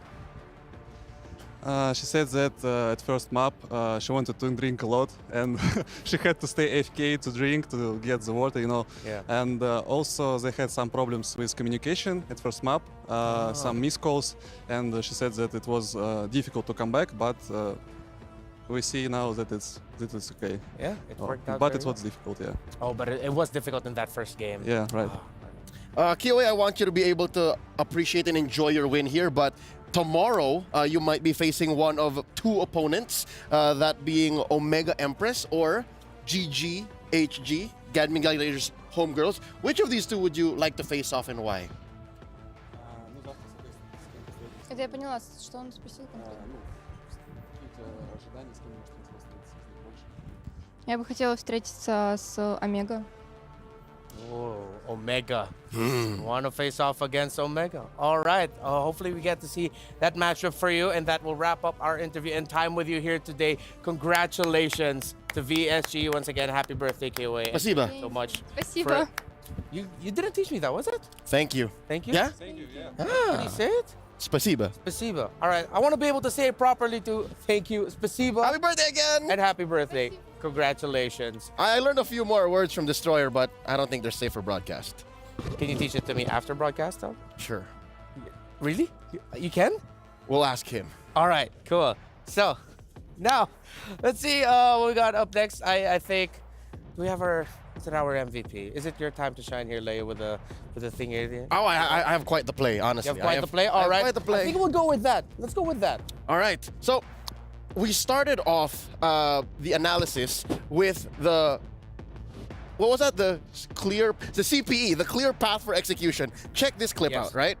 You see here, this is a post-turtle take, and already you have a fight breaking out in mid. Mind you, the gold gap of 3,000 gold at 7.5 minutes. This is 0 and 5 too. This is significant. And then you see this, the first sign of, I don't want to say weakness, but we'll call it that now, from X dropping the path onto the retreat for her team. So they're going backwards already, right? That said, we'll play it out, and even underneath her tier 1, C9 knows that this is a losing fight. Hence why, all the more, VSG pulls out all the stops, all of the ults, everything, even in the back line, you see Rien has her exit path ready. And we continue, and it ends up in a free 3 for VSG. That's only because not the gold lead, not because of the point of entry, but because of how clear and easy it is for VSG to pick the fights. Again, you have the Minoan Fury, as previously mentioned. Instant knock up slow. You have Kioe just needs to cast a spell 1, 2, and then she has enhanced everything. And then of course Minun, which by the way we questioned why the Lapu-Lapu came in so quick, but all she needs to do is bravest fighter in, flicker through, and already you're dispersing all of C9, which C9 does not like. C9 actually wants all of y'all to be under that path. C9 wants you to go into the path, have Panda get free hits, and then have Nicolette clean up. You see how you have to get 2 or 3 things correct before you even engage? That's their lack of clear path to execution, the CPE. A little bit of a difficult lineup to utilize there for C9. I feel like in an alternate universe, that definitely could have worked. I see where they were getting at, but it was just way too difficult to pull off against the lineup that VSG showed up. Our PlayStation MVP of the game showed off some really great performances all throughout this game, and it is that Lapu-Lapu pickup, the one that we question. Minun, I will never question you again. 12 on the KDA. I owe you an apology. I didn't know your game. I didn't know your game. An apology. To be fair, like the basement for a Lapu-Lapu is just solid damage, a straight line into the back line. That's the lowest point of a Lapu-Lapu. At best, she's bullying even a Ling. She's spacing out 2 or 3 in a Lord dance. And that's what made Minun our PlayStation MVP. I am impressed. Paint me impressed. I wish we see more Lapu-Lapu, honestly. Because of how lineups are built these days, if they're not dispersing odd lineups like this, they're picking fights. So more power to Lapu-Lapu. More power to Minun. There she is. Ooh. Immortalized. Yeah. That's mean. Oh. You missed. All right, here's the STC Play audience predictions. 32% are for Cloud9, 68% for VSG. It seems like a lot of people are getting their hearts won by VSG. Kumusta Lapu-Lapu? Mabuhay ka? He's from Cebu, bro. I don't speak Bisaya, right? You don't? Oh, all right. Namit Git. No, that's not Bisaya. Yeah, but that's no, else. you know what? It makes sense though. Looking at the STC predictions, that is a whole region, ECA, with a few Filipinos on the back of versus NA. Well, step up. It matters. Step up. Vote for your country. Vote for your representatives. Vote for your favorite players. These ladies are modern-day gladiators. Yeah. Make it count. And we're seeing a lot of tremendous action so far here on the first day of knockouts for MWI. We have one more match today. Smart Omega Empress from the Philippines. Gaming Gladiators Homegirls from Malaysia. We talk about PH versus ID, PH versus PH. How about a good old-fashioned PH versus MY matchup? More MLBB action will come your way after a short break. Don't go anywhere. MWI 2024 at the Esports World Cup. We'll be right back.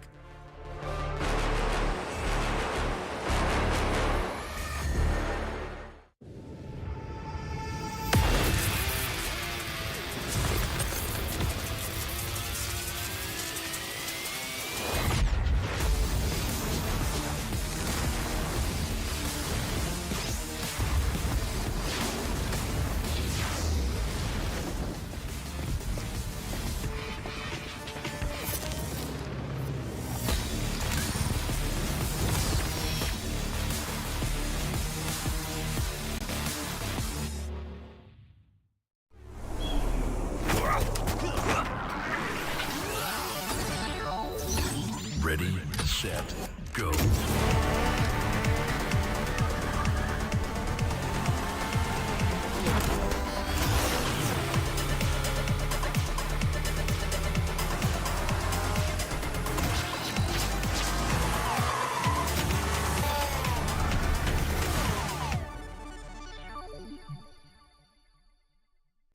لحظات البداية عاشت معنا، كنا نحسبها وقت للتسلية بس، نحسبها بس ذكريات. عبود أعطي أختك اليد يا ولد. ابتكرنا فيها ابتكارات، وإذا بغينا قلبناها خرافات. كنا نحسبها بس لمة وصحبة وسهرات، انتبه نوب ترى نوب. لكن كنا نشوف عالم ما حد يشوفه. ليت يشغل وقته بشيء يفيده. الله عليك على اليد سود. عالم كبر وعاش فينا، عالم الحماس فيه يوصلك كل مرة لحلم أصعب، بس ما يصعب عليك. بارد معك وين ما تروح.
Hai, saya Fafau dan saya dari Gaming Gladiator Homegirls.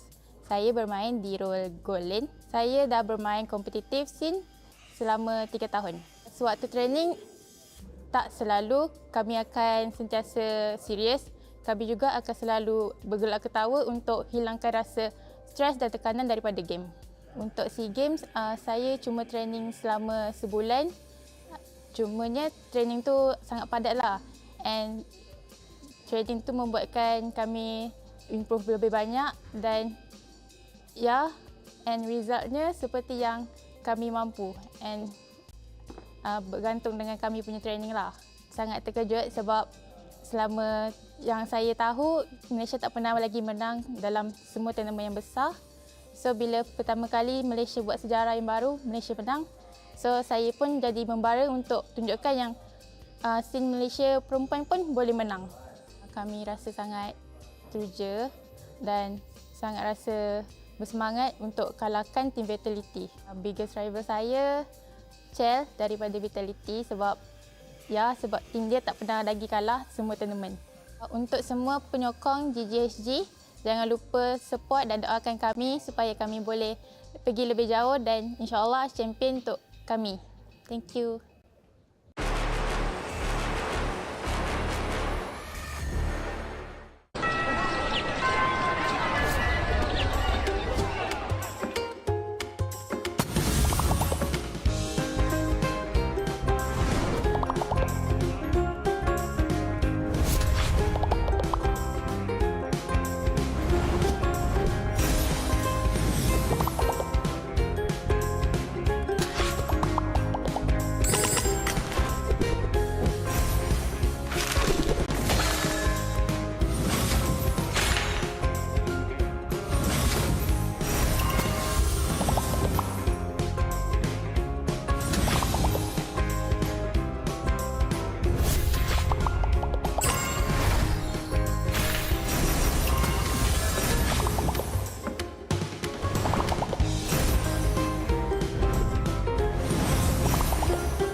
Honor 200 series, the best portrait phone AI empowered.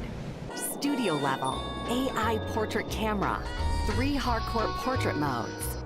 Color, vibrant and classic to capture portraits that truly stand out. AI empowered magic portal. Snapdragon 8S Gen 3 AI chipset. 5,200 milliampere per hours silicon carbon battery, 100 watt. Honor Supercharge. This is Honor 200 series. You ever wondered how a Hollywood movie is shot? On a Sony. You review it on a Sony. And how do you make that sound epic? You record it on a Sony. Lunch break on a Sony. So why wouldn't you watch it on a Bravia by Sony? Have you got what it takes to get to the top? It doesn't matter how high you climb.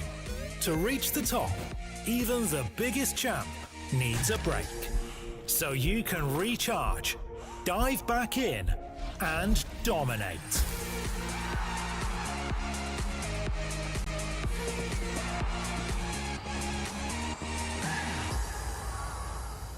Have a break. Have a Kit Kat.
Underrated, maybe. I won't say Layla, but Недооценен Митси. Аргус. Очень недооцененный герой. Он 1 на 1 любого чела убивает на фулсотах. Правда, на XP, конечно, страдает, но на голду это must-have. На X-патче его апают. Все будут играть на Аргусе. The hero that I really don't like to go against is Lucian because whenever I try to go near, she will pull me, boom, boom. Because the hero can, the first skill, the second skill is it? The second skill can lift up and then pull me to another side. Yeah, that one I really don't like. I get really annoyed. I don't know, for me, underrated is Alice, Esme in jungle. I love Esme in jungle very much. And Vendetta, of course. Yeah, Vendetta. Very underrated. Because it's my main hero and I don't see a lot of people play with it. So, don't like that.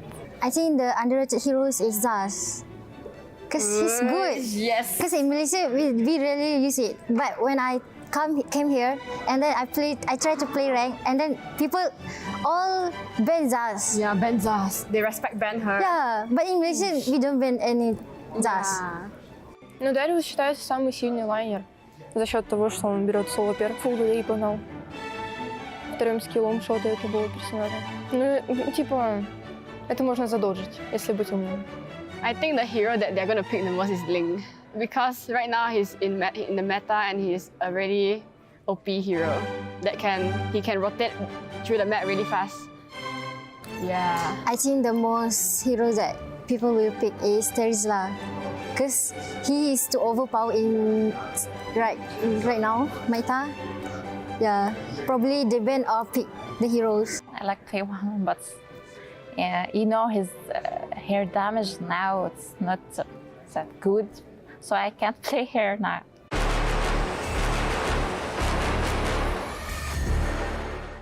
There was an event where they show us the hours that we played, and I think I has more than 4,000 hours. 4 года и 451 звезда. This month, July, right, we started training. We trained from 11 a.m. to 12 p.m. 12 a.m. Я не играю на My rank is mythic glory. Мифический бессмертный. Highest immortal. Immortal too. Mythic honor, because we're training heroes. Then we lose, it's okay. We're just training. Usually, if I don't have classes, I usually play at nights only. Usually after studying or something, we decided what hour we should play, and then we play.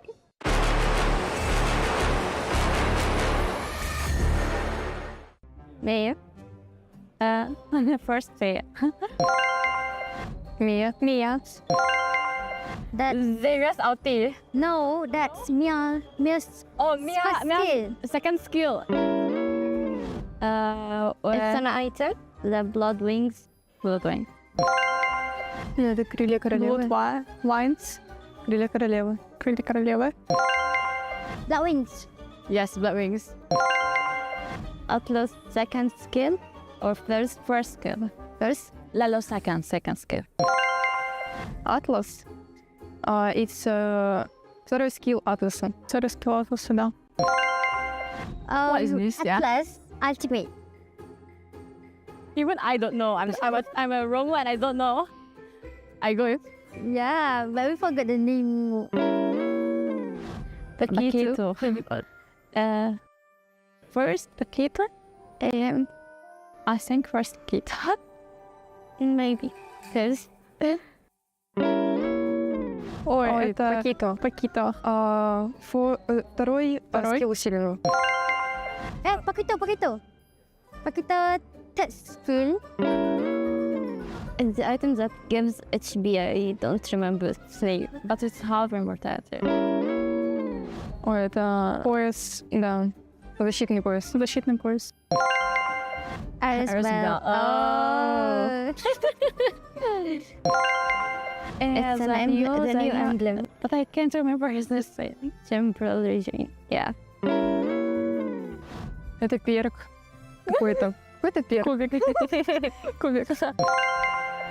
Quantum charge. No. No, this is the new talent.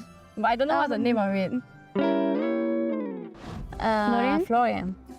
What about Florian Bessem? Yeah, это Флорин? Пассивка Флорин. Yes. Пассивка Флорин. Oh my goodness. Florian is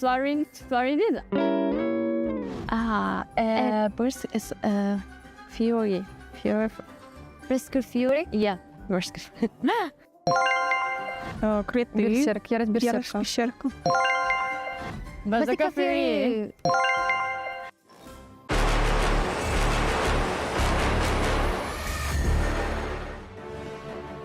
Hey there. As you can see, we have a very special guest here with us. My name is Renmar. That's Leo. And here with us right now, all the way from the Philippines, is Miss Danica Suazo! Hi, everyone! Welcome, Hello. welcome. It's good to have another, what we call a kabayan here kabayan. in the English broadcast. And if I'm not mistaken, a multi-time correspondent of the season. Wow. That's what's now Thank you. two or three? Two. All right. Yes. But 3 on the way. Oh, Yeah, I don't baby. think so.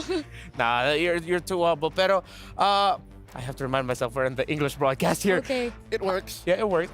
How are you? What's been your experience like so far here in Riyadh with the Esports World Cup and MWI?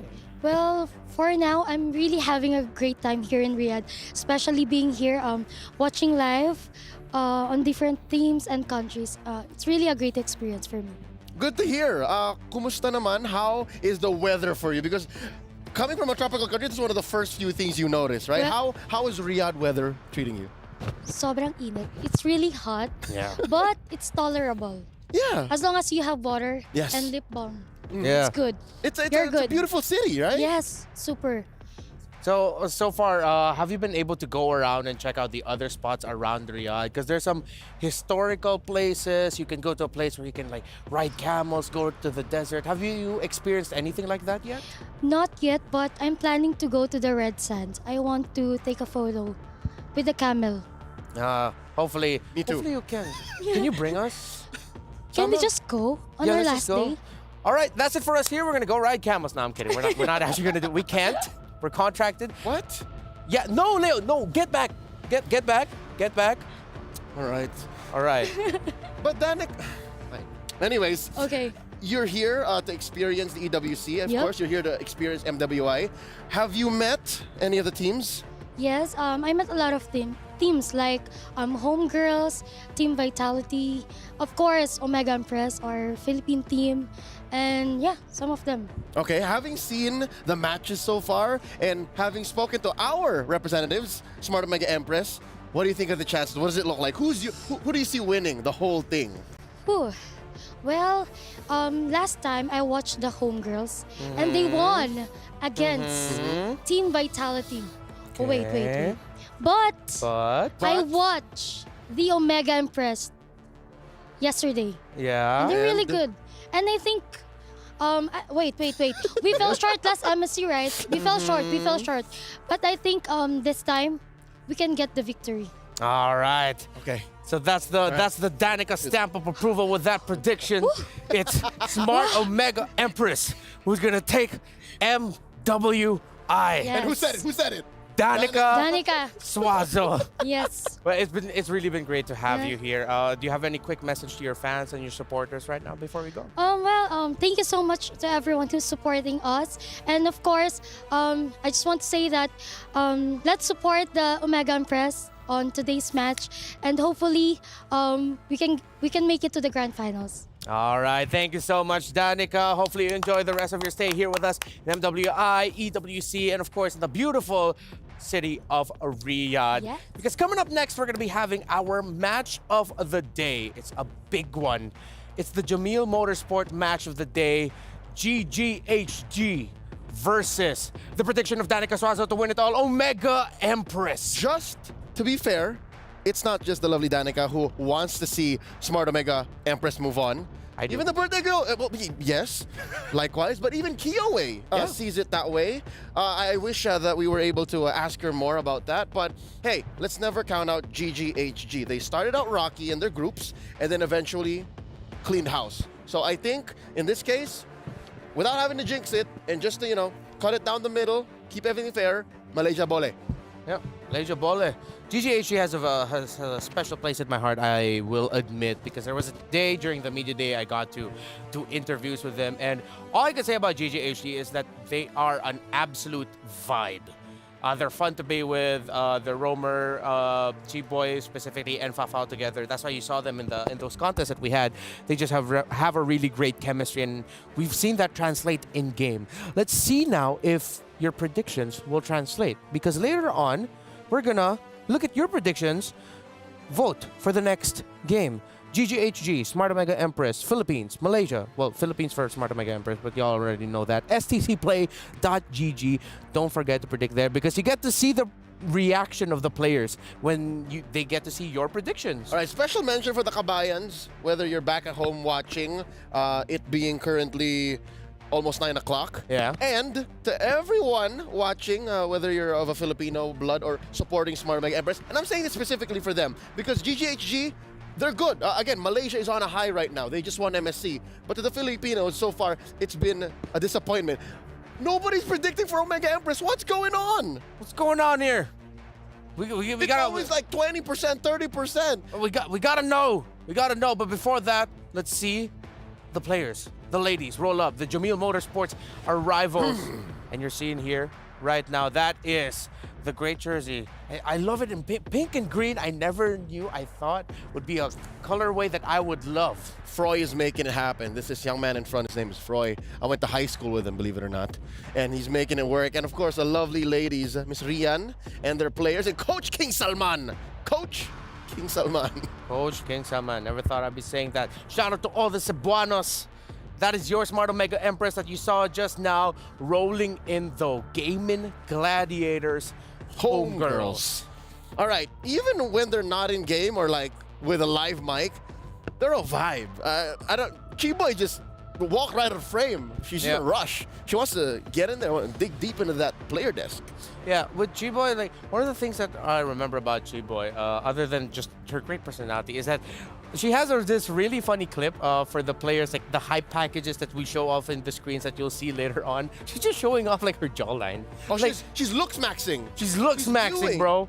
She's mewing too. Like I never. She's rizzing. I'd see anything like that, but I didn't expect. I apologize. I'd say it again. I'm sorry, Gaming Gladiators Homegirls wasn't familiar with your game, and they are showing us their game. But we also got to see the game of Omega Empress. What do our representatives from the Philippines, the Cebuanas, what is it about their playstyle that stand out for you, Leo? Aking palangga. Well, they did show a lot of macro prowess. Again, when you play the map, you look at a 0-3, 0-4 ending kill score. That means the Filipinos have done it again. Now, on the other hand, GGHG, they mix up that both. That's what made SRG so successful. They respect the macro, they have a flow, and when they fight, oh, do they fight. Yeah, they fight really well. Mega Empress, those are their strengths. Again, they come from a region that is oftentimes underrepresented within the Philippines itself. But here they are, all of them, a group of friends from Cebu in the Philippines, flying off to a country so far away to hope to raise up that trophy in glory of the Philippines and in glory of their region, MWI. Up against them, though, another pride of Malaysia in Gaming Gladiators Homegirls. This should be a really great one. Shinoa. I was thinking of quinoa. Shinoa, Fafao. Yes. I'm looking forward to that matchup. The gold lane matchup is something to look forward to. Again, Shinoa developing year after year. Fafao is someone we expect to really show up. So what else can they provide us? How deep do their strats go? Maybe now you bring it out in the best of 3. This could be another chapter in what is a growing story of Philippines versus Malaysia. We saw Falcons AP Bren versus SRG. Now we're going to see GGHG versus Smart OMG. In 4 and 3, here's Cheryl and Bara. And we are back again at the Amazon Arena. Queen, after you, of course. Thank you.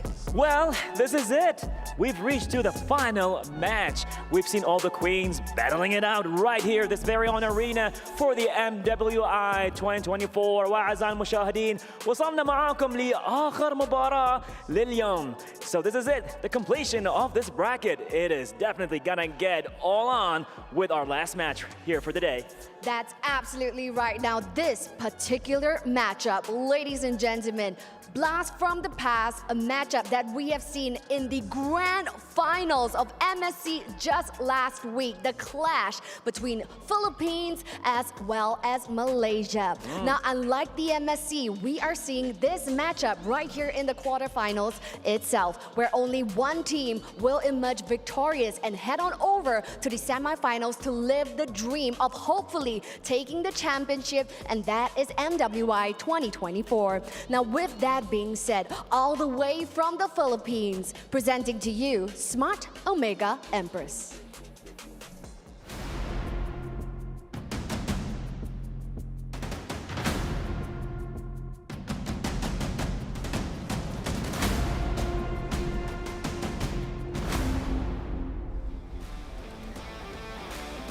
So that's right, ladies and gents, the beautiful faces of Smart Omega Empress. Now, even though they have dropped one game in the group stages, the ladies right here for Smart Omega Empress has bounced back hard and doubled down. 3 consecutive wins right here for Smart Omega Empress. Can they continue this win streak? Can they continue to take this match and ascend further into the competition to meet the EECA representatives? And that is VSG.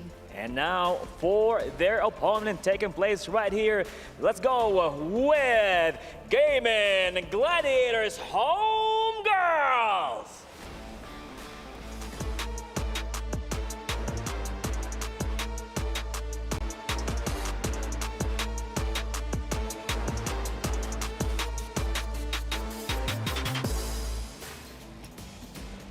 They've been battling and standing strong through the group stages, and now they are here to face the strongest team from the Philippines. What's gonna happen here? We're about to see that.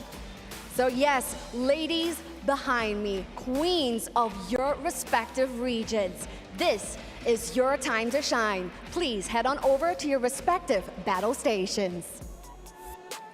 So now, the Amazon Arena is ready for our queens to head on over to the battle stations.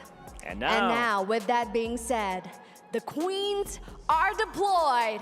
Smash them! Over to you at the studio. Yalla. Thank you, Cheryl and Bara. And I've been wanting to say this. Thanks, Mom and Dad. Smart Omega, Empress, Gaming Gladiators, Homegirls. Let's take it roll per roll, because there's a lot of talent, and I want to continue where we were on earlier.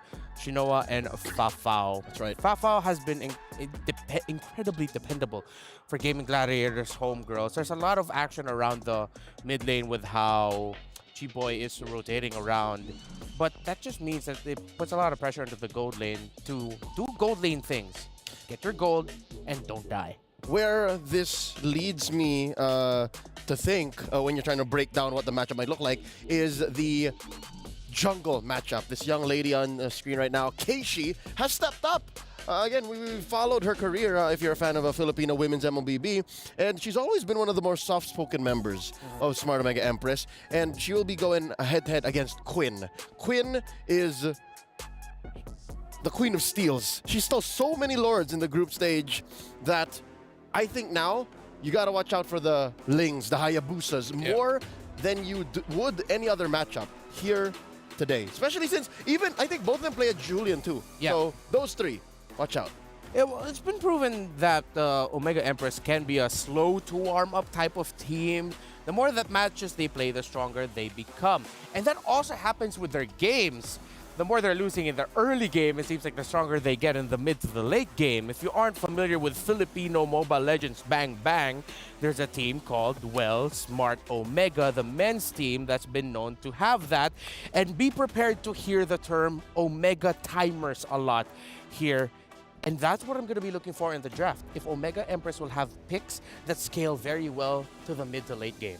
I think it's one or the other. Omega timers or just straight up macro control. We've seen them do both. We've seen them come back at a later point in the game, Omega timers. We've seen them take control almost minute 1, minute 0, wherein they just take the control of the map, deny kills, get a little pickoffs, and they can win that way too. Where does GGHG fall in? Right in the middle. If they can find that little Goldilocks spot of not too warm, not too cold, they can just get in that mid-game, early-game power spike, then Omega Empress will be left really. Yeah. Now, there's the Edith, there's the carry taken out, so they're respecting heroes that are good for the longer engages. That, and these are specific picks. That's a not Ayanami hero. I mean, it's an Ayan, you understand. And as well, a Shinoa pick. What else? What else specific can take out? A Julian? That's a Keishi pick. Let's see if they will take out a pick there for Keishi. I would not be so surprised at a Julian ban, but it could also be a Julian first pick. So quite rare. But also, Quinn might do just Roger if they take out the Julian now. Ah, yeah, that's a good point. Right. So now that's one of the options that GGHG are. Oh my goodness! I was actually thinking this. That will they actually consider a Valentina pick because it looks good in the first 2 picks of Omega Empress, a team that will ban out the Zask on the red side, it's like signaling that we want to float the idea of a Valentina on our side. Yeah, and here now we see it's confirmed. The Roger is denied, so that means Julian is at large. Julian is necessity. Oh no, we forgot! We're still not used to it. No. But we got to get used to Okay, it. we're not used to it, but I know that it's inevitable. I know that it has to be something you always consider. She's around. Just making people's wishes come true. You know what, lore-wise, that's what Jushin does. With a lantern? She's an immortal being that just goes around fulfilling wishes. Oh, yeah. Thanks for letting me know. Here's the answer. The Hayabusa and the Ruby. With those two pickups... First time to see Ruby in a while, by the way. Oh, yeah, that's true. We saw it earlier. No, I mean, it just keeps getting banned or first picked. Ah, yes. GGHG has shown to play the Bane in the past. When I see Ruby and Haya, I'm thinking, hey, maybe the Bane can slot in a little bit later. That was a foul. Yeah, gold lane Bane.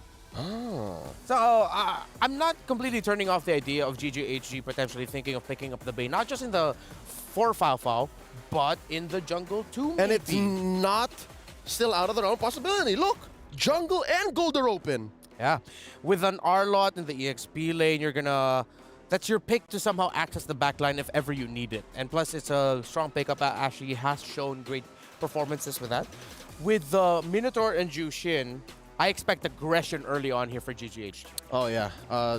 Much like what C9 did earlier today, the series prior, to be specific, they can just overload and engages. Look, these three. I tell you now, man, you go in with a Crimson Beacon, that as well is as good as a Minoan Fury in some cases, right? Yeah. You come in, threaten with a Soul Snare, threaten with a 2 or 3 hero Chokeslam, and that's it.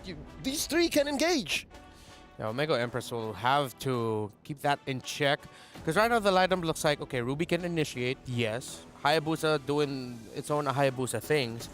Right now it looks like the CC might be the brunt of the, dare I say, the brunt of the joke. Because I don't see enough help right now for the CC. Yeah. What I see, though, is an open slot for an Angela mid for Omega Empress to give help to that CC. That is a hero that should have been banned early. And the fact that it went under our radars might just be why it's not banned just yet, because Coach Salman might actually be picking it up. Yeah. And it'll be more apparent here. What else is left open? They take out the Julian, taking it away from Quinn. Ling has been banned already too. So those 3 bans right here mid. Oh, even 4! Oh. They don't want to let Quinn play. Yeah. Okay. But I'm still thinking Bane jungle might actually work here, bro. Look at that. Maybe it's because I'm with you right now that I just can't stop thinking about the Bane. It's a thing. It's a thing. For years now, I've been propagating Bane. You've been the advocate. Yep. This is a Bane manifesto. All right, so with that said, they're attacking gold laners. It's true, though, that Shinoa doesn't have a hero just yet. But something to note, there's still a Claude out there. There's still a Beatrix. Shinoa plays a mean Beatrix. If this is an Angela for Omega Empress, you can definitely confirm the Claude as the last pick for Shinoa. Angela Claude, Angela CC. Unless the homegirls pick it up. Because Yeah. it's still open. If the Still Claude does open. make it through, then they could still get Claude here. Let's see. Take out the Nathan. I feel like both sides need a bit, way more magic damage. Yeah. That's the problem Jushin there. doesn't deal much. Yeah, you'll need another magic damage dealer for GGHG. I wouldn't be surprised if a Nathan shows up at some point in this draft. Mid lane, too, is missing. Yeah, and mid lane for Omega Empress. I don't think Angela. Angela's not the answer. Yeah, I'm going to have to agree with So you Nathan, there. Nathan Angela? Nathan, we don't see that enough. But Angela? It's going to be an Angela for the CC. And the Nathan will just do Nathan. And the Rubes. And the Ruby. Too. And I also, all right, never mind. No Angela here. Yeah, no I did some work in the lab. You put Haya and an Angela together, it works. It works. Even during the shadow kill. Oh, she won't disappear because... Nope, she won't pop out. There. Ooh. Won't pop out. All right, okay, thanks for that. Credits to Herbert Trex Wagner. We went to the lab for that. Thank you, Trex. Now, GGHG, still the aforementioned Claude open. Nathan Beatrix. Yeah.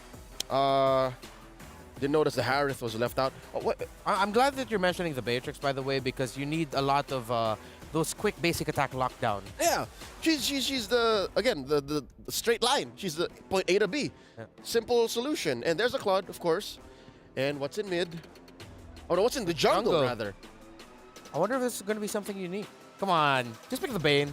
Oh, no. That's a no. Folks, this seems like a little too much utility and appeal for GGHG. That's just to my taste.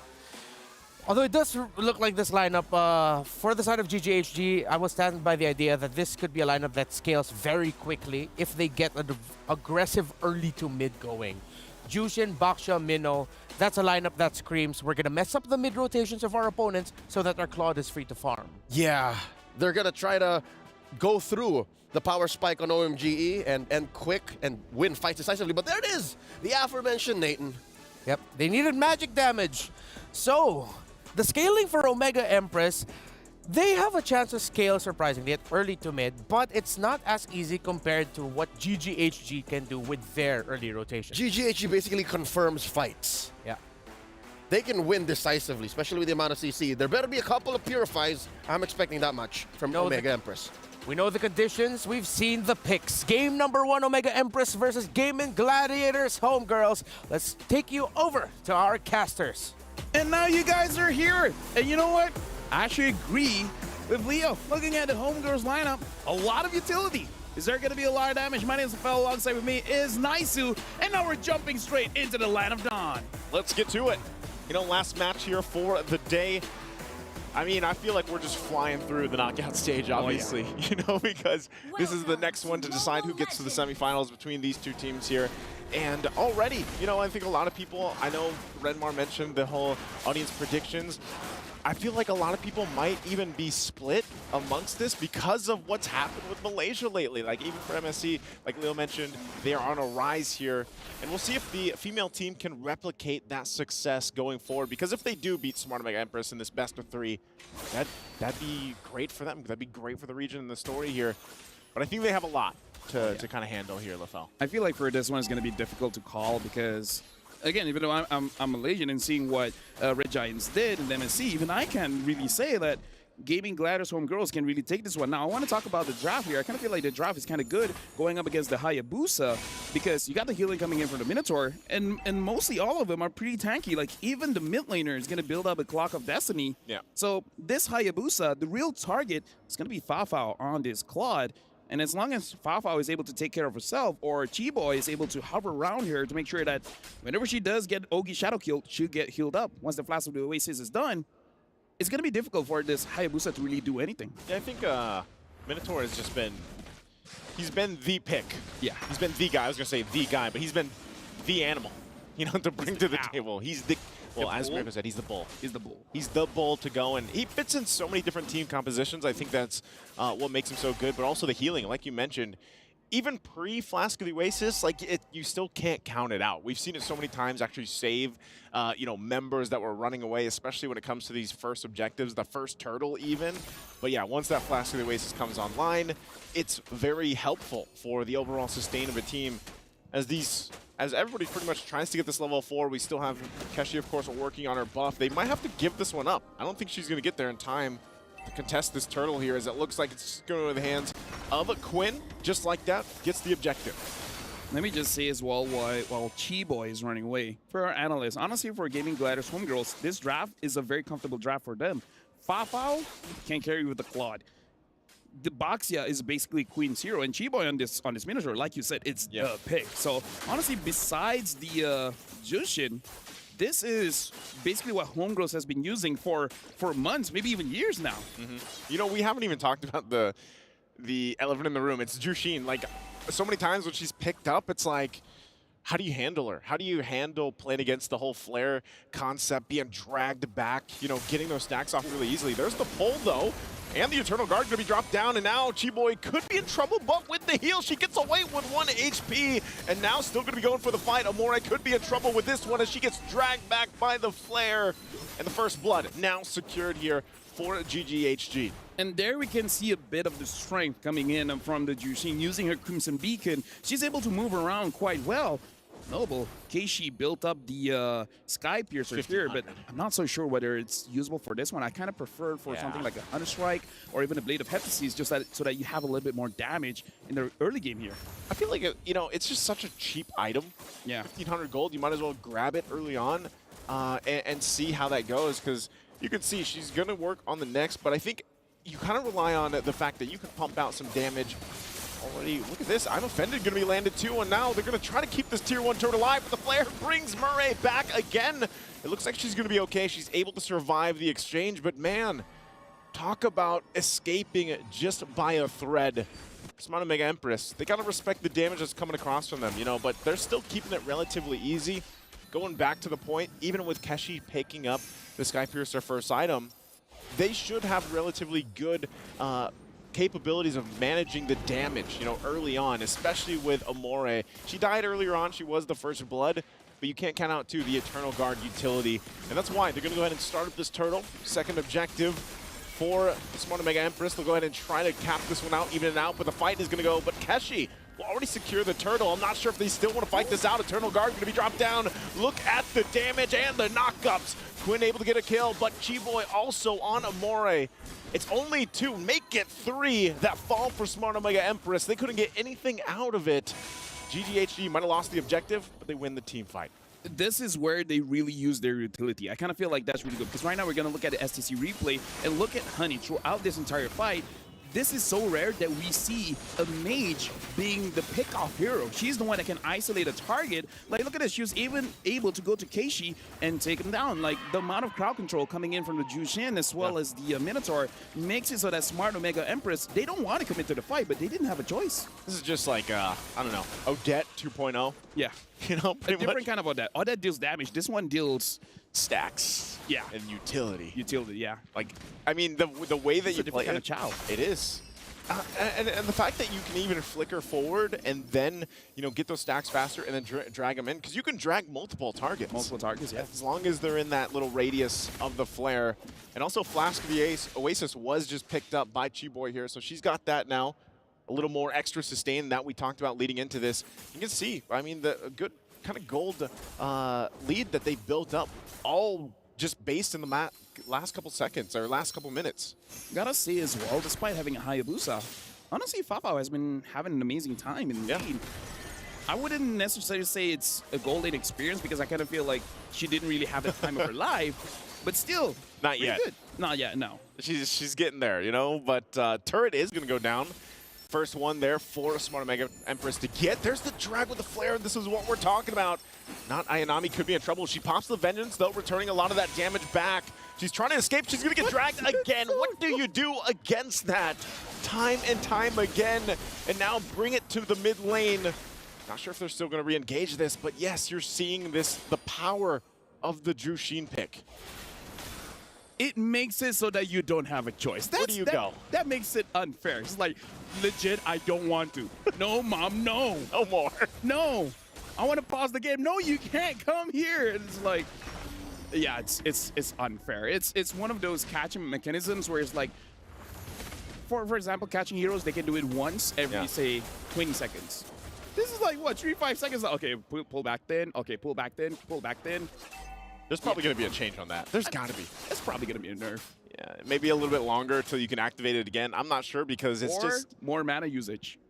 That might help. Yeah. That might help. Because, I mean, how many times have we seen whatever team does have to play against the Jushin, them trying to escape from it? I mean, looking at the items, hold on. The fight, though, for this purple buff territory, GGHG going to force them back. Smart Omega Empress on the retreat a little bit, already using that Eternal Guard as well. She's even going to throw the Eternal Guard around, but they're low enough. They have to back off. Chiboy with the heals for the motivational roar, and that's going to be it there.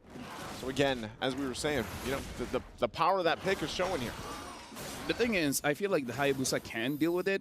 It's just the Minotaur. The minute, like, having this this Jushin alone, you have answers for it. Maybe something like a Yuzong, a Ling, a Hayabusa, but when you have this roamer that is pretty tanky and give sustain towards the mid lane, and then eventually Honey will build up more defense. So yeah, this just feels like a double roam setup, honestly. What is the answer for the Jushin? Honestly, for me, I think it's the EXP. A diving kind of EXP that can tank a lot of damage and actually deal a lot of damage, especially an EXP laner that has a War Cry or a Hunt Strike. I kind of feel like you can deal with the Jushin that way. The only thing is that it has to be able to move around, because if you're just in her face too long, she's going to pull you anyway. So it's kind of like once you use everything in your kit, you just kind of have to accept the fact that you're going to be thrown around. Exactly. Like, you're not going to be able to run away from it unless you have a flicker, unless you have a dash or something that you can gain some space, you know, or distance between you and the Jushin. But so far, it seems like Smart Omega Empress hasn't been able to handle that, hasn't been able to solve it just yet. Honestly, the CC, I feel like if have maximum stacks on the Warcry, she could try. Not sure if she will succeed, but maximum stacks on War Axe might be enough to do with the Jushin. Okay, well, right now she's going to be the focus here under this tier 2 turret. You know, trying her best to keep it under wraps, and now the rest of the team, there's the Shadow Kill going to be used already. Gets a couple health bars down there, but nothing too much. Smart Omega Empress, I feel like they just really need more time to get the items. You know, Shinoa, she's been farming up. She hasn't died, at least in her case, but at what point does the Natan start to shine? Because it looks like they might have to give up this Lord here. I'm offended going to be used. There's the pull. The Eternal Guard going to be dropped down, but Lord already secured by Quinn. And I'm not sure if they want to fight more. They know they don't have the firepower here to contest against GGHG. Nice. While nothing is going on here, I actually have a quote here coming in from King Salman. Our big problem is that our first game is always down. Yeah. And they said for this knockout stage, they got to work on that. And this could be good, could be bad. Maybe this is part of the script where... At least it's a best of 3. Yeah, first game not looking good, but then game number 2, game number 3. But again, the first game is not over. Just going to give you the quote there where looks like if it's Smart Omega Empress, they realize usually game number 1, not their hottest game. Yeah. I think, you know, Redmar even pointed it out.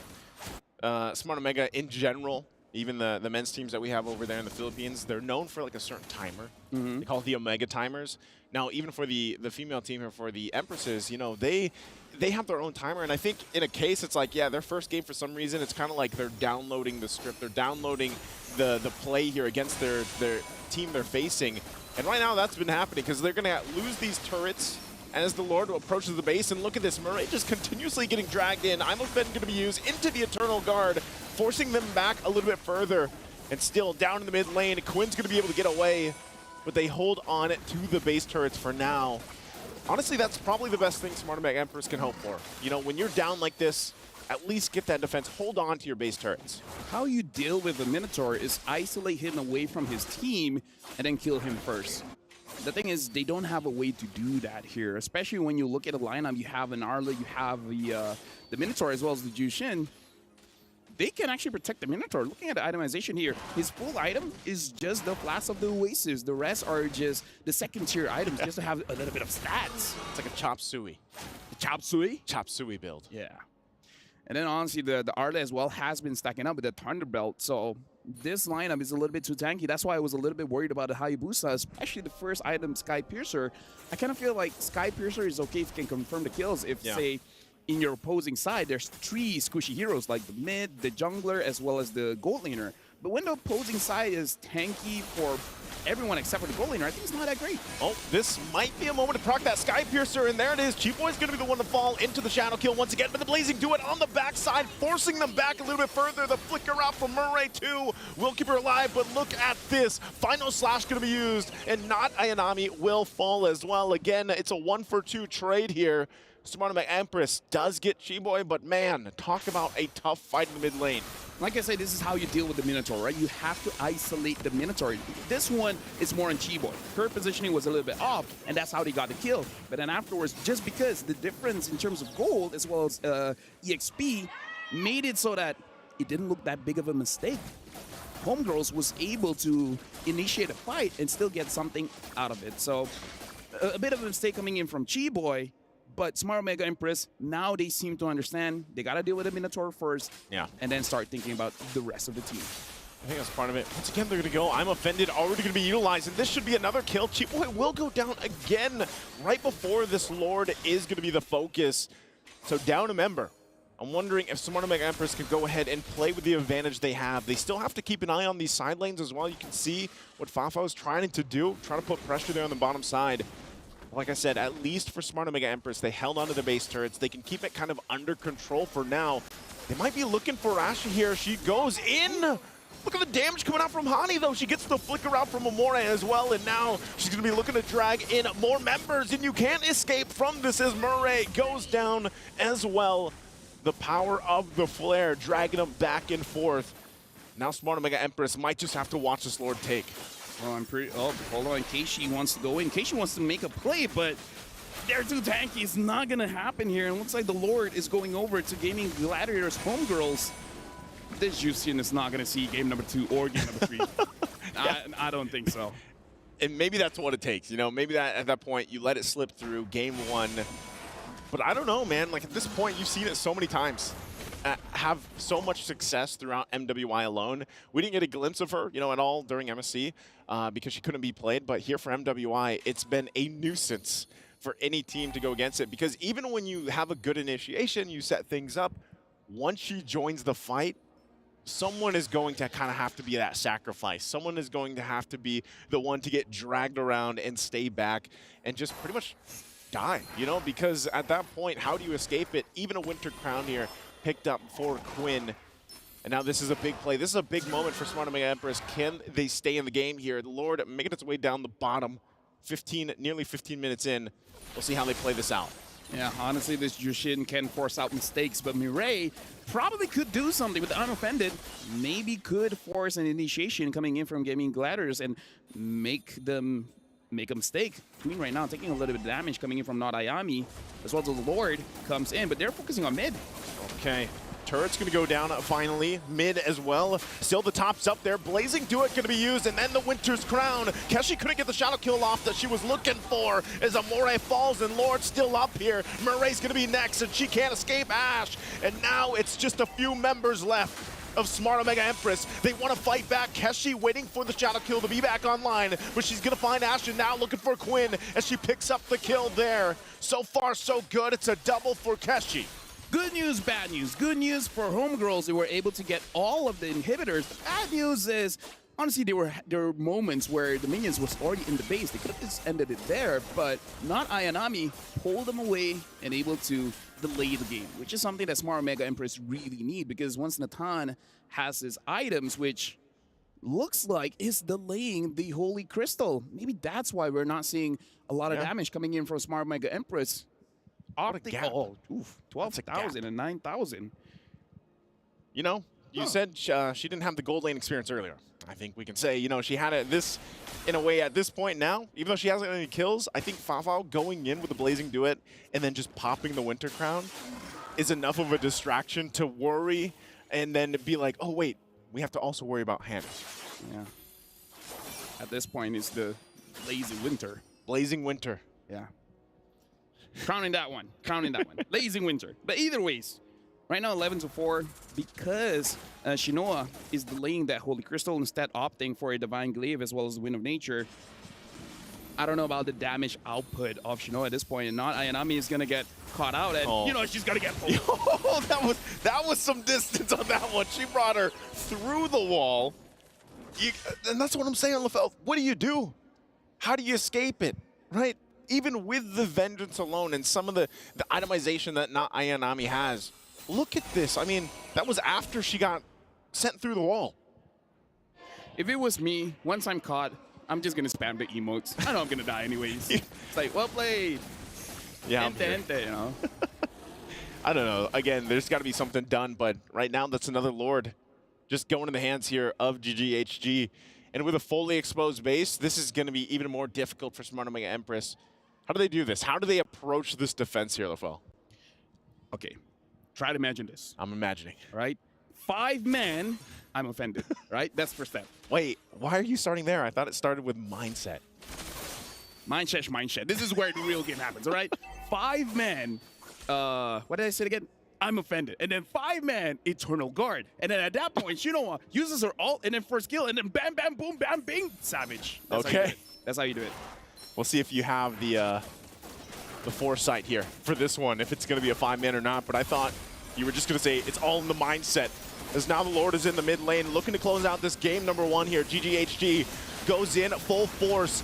doing their best to keep it together. It's not going to be a full 5-man setup, but there's a Minoan Fury, but on the backside, Keshi's going to find one immortality, gets the flicker out, but it's not enough as Keshi's the one to fall. Meanwhile, the rest of the Empress team will go ahead and keep the Lord at bay. They have to clear it out. Quinn is also quite low. Not Ayanami trying to escape. Pops the Vengeance. Murray one hit away, still has the immortality. So far, so good. Can they keep it together? The base is going to be worked on. It's at half health. They clear the minions out, and on the backside, once again, they find them all. But not Ayanami will not be enough as she falls into the base, and a couple more hits on that crystal, but they can't find it, but they finally get the hit. They get the game, and it's GGHG. Well, Honey looks pretty happy with that one, but I gotta say, if I got a Jushin and I had that kind of protection, I'd be pretty happy too. I mean, like, in that game, she's pretty much untouched, and the moment she is, it's like, I got Clock of Destiny.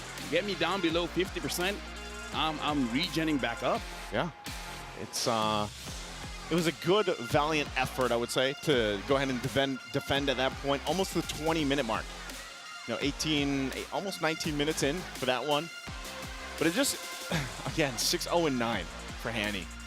There was no answer for this Jushin. The answer is going to be next game, just ban her out. Either ban her out or maybe draft to take it. I don't know. Honestly, in this game, I feel like Smart Omega Empress kind of lost the draft. The first pick, Hayabusa, was heavily countered, man. Like, the Batsia, the Arlet, as well as the Minotaur. I don't know. We're going to pass it to our experts. What do you guys think? Well, I agree with you there, Lafel, and actually we agree with you that pick up here by Omega Empress, picking up the Hayabusa early on, sort of in a way drafting themselves into a corner. They were lacking, and it was a little bit easier for the side of Gaming Gladiators homegirls to make their lineup work. It feels like I'm saying the same kind of script or narrative that we had earlier with the matchup of C9, but it is what it is. This is sort of like a mix of old and new. Yeah, you have a jungle, tank jungle, but you have a very aggressive mid-rotation with the Mino, with the Jushin, and they took control from there, which meant that, as we all mentioned, Fafa will be able to carry with that Claude, and she did. Woo! More than just Fafa, I think, I hate to be the one that says, I told you so, but I told you so. The Jushin is such an impactful and significant pick. Like, besides Fafa carrying, right? All the roses and flowers for the Claude. I think the Jushin almost single-handedly, starting as soon as she got the chokeslam, as soon as she got the soul flare, she was demanding attention and just the same claiming space like nobody's business. A mage has no business doing that. I don't think there's any hero in MLBB right now that has that capability under that role. Now, let's see if that was enough to get the PlayStation MVP honors for this game number 1. Was it the Jushin or was it someone else on their team? Yeah, of course it's going to be the Jushin. 100% kill participation, 15 KDA.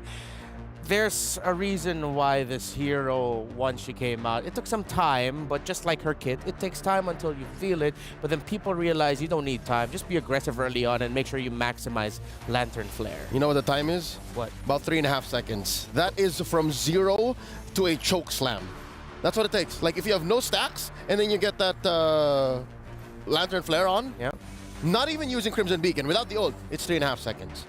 And looking at the draft of Omega Empress, picking into the CC eventually felt like their attempt at a response at a Jushin. But based off that highlight that we saw, I will go down with the hill of CC needs Angela. It's not always the case, but CC needs an enabler for herself. In this lineup, with Hani getting the MVP, CC trying to get the Jushin alone, even with a Vengeance up, not going to be enough. It's a non-starter already. Jushin wants you around. Yeah. CC wants to be around to have Yo-Yo deal the damage and get stacks. You're asking to get chokeslammed, and you are going to get chokeslammed. Yeah. And that hero right there, oh, those butterflies are huge. Oof. In just a bit, we're going to be seeing a glimpse as to what happened earlier. We just saw Smart Omega Empress and GGHG Game 1, but of course, behind the scenes, we saw VSG get to crush the keys of Cloud9 earlier today. Is that Minun? That's Minun. Oh, Minun's such a sweetheart. She can't... it's a mixture of excitement and sadness that she has to be at the hands of the... What do you call it? Yasi? What? Yes. The name of the press. The press, She Yasi. had to be the one to press that button. Yeah. Oh yeah, she was. Right? She's the one in front. Yeah. So a fun fact: the players that you see in front of Yasi, the Preston. hydraulic press, they're the ones who actually press the button to engage the process. And now you're seeing here the reactions of the players. Of course, Homegirls very happy. Fafao, when asked about Malaysia winning MSC, she said, "I'm shocked because Malaysia has never won any big tournament, but SRG finally did it. Because of that, I feel hyped and I want to prove that Malaysia can excel or can win in the female scene too." And so far, they've been impressing all throughout MWI. Not the perfect performances that... They're not perfect performances. They're not, you could say, like complete stomps. They have dropped games and all that. But they're really showing that they can play with the best of the best here in MWI. Real quick though, I want to change the narrative now to Omega Empress. Yes. What do they got to do? What are your expert recommendations for what they need to do to secure this game number 2 and force a game number 3? All right, number 1, get that draft down. Already based on the quote from Coach Salman, game 1 always seems to be rough. Always. All throughout MWI 2024 for Smart Omega Empress. So I think now we've gotten that out of the way. You know how aggressive and you know how well GGHG is able to use utility. Address that. Respect the Jushin. If you're going to draft a dead lane, make sure that the other lane is active. And if you're going to go for combos that are, again, straight lines, A to B with a solid CPE. Clear path. The execution. That's it. GGHG, well, they're a team that are relatively quite newer on the scene, but they did dominate their qualifiers going here. Smart Omega Empress have been together since 2023. They all come from one region, and they were 3rd place in last year's MWI. Quick note, since 2021. Since 2021, even this specific roster. This specific roster, 2023, a majority of them since 2021. Not Ayanami came in late 2022. There we go. So, the Smart Omega Empress is the veteran scene, the experience is here, you know. So, if there's a team that can come back from a situation like this, I mean, you expect veterans to go for it. Again, Coach King Salman did mention that they are a team that when it comes to game 1s, it's just not their cup of tea. There's just something up with game 1s as Smart Omega Empress that just doesn't work well for them. So I'm more excited now to see the adjustments that they'll bring. But I am even equally excited and fearful because, again, I'm a Filipino, y'all, of what adjustments GGHG will do to respond to what Omega Empress brings out. So there's still a lot of questions up in the air. Let's put some cool things up on the screen because I think we're ready for you to revisit a key moment during the previous game, Leo. Just to make my point clear, not just was the gameplay relatively mum for Smart Omega Empress. I mean, this is a draft that they were ready for. This is a draft that they had a plan for in the late game. But in this moment, 1647, this is a sign of them being a little scrambled all throughout the map. You have a bare base. You've left it clearly. You want to farm up on Shinoa, and you're leaving Amore in the center right there. You have the farm up on Shinoa there, waiting for that wave. But the question is, how did not Ayanami get in this part of the map? How far was she? I'm sure they had a shot call for this. I'm sure they had a play. But already you have the nagging issue of Miss Honey right here. I'd like to apologize prior that a lot of the clips I'm showing you guys are very crowded clips. But you'll also note that based on the positioning of the CC, based on the position of Not Ayanami, this was a choke slam through the wall. She went from this point to this point, right there. Is that not maximum range? Is that not a ridiculous range? Even a heavy spin could not take you from that point to that point. That is one of the strengths of the Jushin. She could have done it through here, But if that is what happened, I think Keishi would have a better exit plan. See, Keishi would be able to respond. But instead, put her there, just shows you the mastery of Hani on that hero. There you go. That's just but one of the moments that was, I'd say, the nail in the coffin. It wasn't the decisive blow. It wasn't what ended the game. Yeah. But I think it was one of the signs that showed us, yeah, no, maybe Omega Empress are just really trying to scrap throughout what's left on the map. And sadly, not Ainami was the fall gal. You know, like she's, you know, just buy time. We need Shinoa to farm. Yeah, and Naisu did mention it in the game itself. During the cast, he pointed out, well, you don't expect that range, like with how far it went. And even LaFell pointed it out. So it seems like everyone here is really just in agreement with the impact that the Jushin brings to the table. The fact that it's diagonal makes it worse. Yeah, it wasn't a direct line, it was a diagonal line. And again, we go back to that point of CC. Yes, CC is expected to go to places like that if she has help. The CC, if you want to make it work in a draft, needs help. We've seen it before, we've seen it in MSC, we've seen it in MWI. I feel like it would have been risky. I don't know. Perfect vision, whatever that quote about 2020. Perfect vision is hindsight is 2020. Hindsight is 2020. I still think that could have been, maybe should have been an Angela if it was a bit too CC-centric. But then again, the lineup of GGHG, if they still last pick the Baksha, it was a great last pick. All right, little food for thought as the draft unfolds. Good friend of ours, Ray Ash, is wondering, why is Matilda not in demand? If you're willing to let the Jushin go, could the Matilda not save you via Wings by Wings? Oh, that is a possibility too. However, the thing about Matilda, yes, can work, but for very specific situations now, because a lot of team fights are formless. Even a team fight with a Jushin, yes, it takes shape. You know where she is, you know where you drop down the lantern. There's some semblance of a box. There's some semblance of a box, but it's not like a clear box as it used to be. Yep. The box now is where the heroes are, not a designated zone. Exactly. I think that's why I might be putting on my tinfoil hat here. Maybe that's why Filipino teams are now, you know, kind of struggling.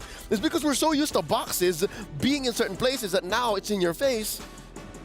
You're wondering, like, hey, a little too close, That's a little too close. That's true. That is a possibility. So, let's see. Omega Empress will take away one of the heroes with the biggest team fighting boxes in the game with that Zask. With that area that he covers when multiple he boxes. Ultimate. Multiple boxes, that's true. And the entire box of the map being covered by Ling, they take those out. That is a respect ban on Hani that has been, when played by GGHG, that Zask, they just look comfortable playing with it because of how well it disrupts the team fighting of their opponents. Take away the Hayabusa, GGHG has banned the Jushin and the Roger. So the Harith and the Lo Yi, Valentina, those heroes, typically first pick will be open. I will pose a suggestion though that might come back to bite Omega Empress. What is it? Because the Valentina is open, maybe you can go for a Minotaur first pick. Minotaur first pick. Odds be damned, you let through the Valentina, you let through the Riz. Speaking of, where do be the Riz? Yeah, the Riz has not been popping. A lot. G-Boy was showing us the she was mewing, she was looks-maxing. Yeah. That's Rizzing. Oh, there it is! Okay, never mind. Valentina instead. So they'll think, so they'll sort of soft deny the Minotaur possibility from G-Boy with the Valentina first pick. Is the Minotaur that bad, really? I mean, it's like the other day, Carias Tigreal, right? Yeah. It's very similar in the effect, but you can find a solution to that. You just don't lose the map. Easier said than done. You're right. Easier said than done. But if they do decide to pick up a Minotaur eventually with this lineup, I wouldn't be against it. But maybe they'll consider a Grok third or fourth pick later on if it's possible for them. But oh no, yeah, it's the Minotaur still. Nope. Keyboy gets the Minotaur. That is law. Yep. G-Boy just loves that pickup. Ooh, oh! Layering crowd control. Not going to be easy for Valen. If it's not broken, don't fix it. Exactly. This is literally just, well, a majority already of the draft from game one just on red side. There's a Nolan. I haven't seen him in a while. Oh, wow. Okay, with the Hayabusa, Ling, Roger gone, yeah, Nolan is the next best bet. But Julian's still going to be up here. Julian, Minnow, Arlot. Sounds good for a team fight. A lot of CC. A lot of CC. Very bouncy house. Very bouncy house. And that might give a bit of difficulty for the Valentina. So Omega Empress, I like how they went ahead and picked up the Edith. Usually that's the pairing we see together in the mid and roam, Edith and Valentina, because the Valentina damage isn't enough. You need Edith to cover it. I mean, this could possibly be the mid trio already, right? It's activated very early. I'd say level 4, like bare minimum. This can kill. No, Edith doesn't even need to hit level 4. She just needs to get the Earth Shatter and the Onward. So with that, GGHG, instead of going for the Julian, they invest in Fao already. This is very dive. It's very in your face. Very in your face indeed. So their mid laner might either need to be someone static backline, but then that's why you have to be careful of the Nolan. So what if GGHG just goes all dive with this lineup? They can, because that's one of the things that a Nolan struggles with. You're looking for the angle. Sometimes the angle doesn't show itself because the fight is already there. A lot of things happening. The EXP laner, I feel like for Omega Empress, if it's not going to be the Edith, needs to be something that gives, or that forces out the Minoan Fury before the other members of Omega Empress can go in, before the Nolan, before the Valentina can go in. GGHG choking out gold laners while Omega Empress once more attacking Quinn. Didn't really bother her much in game 1. Yeah. Still pulled out the Baksha. Very comfortable pick for her. That said, what else is left out there for gold? Claude? Ban out the Claude? Yeah, Claude's still available, the scaling, but Omega, with that 3 of Omega Empress, the Claude, I want to know what to feel. I don't know if the Claude will be able to get enough room to spike. Because right now we don't, my biggest concern is we don't see the mid laner of GGHG yet. Oh, so they do ban out the Claude. It's a straight line. Yeah, you're just covering your bases. It's one of the better tools in the meta right now. You're right, yeah. Omega Empress, what else is left to ban out? I mean, those are the big 3 already. No assassins left. Unless something's... Unless assassins are we're used to, yes. I mean, Julian, no. They'd rather the Martis, wow.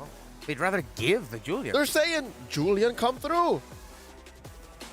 Unless they're really going to be... Well, GGHG might even swerve and just go for a tank. Yeah, again, the box is open. Yeah, box is open. Fred's open. I mean, we saw a couple of Fred bans earlier in the groups. Varus doesn't really cut it anymore. Maybe that's about why they banned the carry. What if they're thinking about going chunky in the jungle, you know? Which they already did, and they succeeded. Okay. Chunky in the jungle sounds good, but will it be all dive, or will they have some semblance of backline artillery for their mage? They need a little bit more range with their lineup. Or just Faramis, just call it a day. Just go all in. Yo, that's pure dive. That's a mid-fove. That's a mid-fove. Is one of the few answers that was first presented to the Nolan. Yeah. Oh, Q3, Q4, 2023. Oh. And there's already a lot of dashes on the side of Omega Empress. There's 3 on minimum. 3. Ooh, okay. Could be a little bit risky though. I mean, the Phoveus mid hasn't won yet today. We saw it earlier in the day. Hasn't gotten W. What's this gonna be? Look promising though. Yeah. Could definitely disperse, and one of the few weaknesses of Omega Empress so far we've seen today is when they're split across the map and when they're not allowed to play their game. So what's it gonna be? Beatrix? You need a gold laner, and you need a decisive roamer. Yeah. Oh, it's the Ixia. All right, just yesterday, Shinoa debuted the Melissa, and here they pick up an old favorite, the Tigreal. That's 4 dashes. At the same time, the lineup of Omega Empress, by putting the Tigreal in the roam, I appreciate the lineup. With all the dive, one well-timed implosion can ruin the team fighting. Yep. GGHG. But just the same, it's very all-in on Shinoa. Yeah, this is a lineup for Ixia, you're right. It's very Shinoa-centric, and you have Keishi just to either clean up or act as a scrambler. And here, wait, hold up. Bennett jungle. Quinn is pulling the page out of the Ice Queen's book. Yeah. We have the Ice Queen on VSG. It's Ice Quinn. The Ice Quinn. I see a world though wherein she shows us a different flavor. Oh yeah. She's very elusive. She's very slippery. Come through the jungle, especially Lord dances. So I'm with it. I like it. Yeah, there's a lot of The Phovius I'm thinking of right now, it's not a direct pick, but it feels like it covers so many bases. They're two very different lineups. Yeah. Neither going all in one, save for the Ixia for Smart Omega. That's it for me and Leo here. GGHG is at match point. They can eliminate and end Smart Omega Empress's run now, or will the Omega Empress force game number 3? LaFell, nice. What do you guys think? Well, I think GGHG, they have so much dive. If someone tries to run away, Phovius will chase as well. But for Omega Empress, you got to look at a Tigreal, man. Yeah. That Tigreal could be the game changer. Welcome back to the game. Welcome to the Land of Dawn. My name is LaFell. Alongside with me is Naisu. And yes, like our experts say, this is going to be a game decider. Either it will end here or we're going to game 3, which today there's been no game 3 so far, Naisu. This could be the one, right? Especially when you look at the lineup. I'm on you with that, LaFell. I think this Tigreal from Murray could be a game changer. We've seen this so much, you know, such a valuable pick for any of the lineups that do go with the Tigreal. And even on that note, the Ixia, come on. Like, this is the most glass cannon, gold lane, Hail Mary pick that you can pick up for that. Again, going back to the draft, so many gold lane options were banned out. Speaking of, Shinoa going to take quite a bit of damage, but here comes Kashi looking for that first blood kill and will be able to find it on Fao and now gets the flicker out from Chiboy. Good start for the Empresses. I would say if Homegirls had their mid laner as well, maybe they could have done something, but the mid laner is a Phovius, and now the Phovius is getting chased down. 1 HP left. Keishi not going to go for it.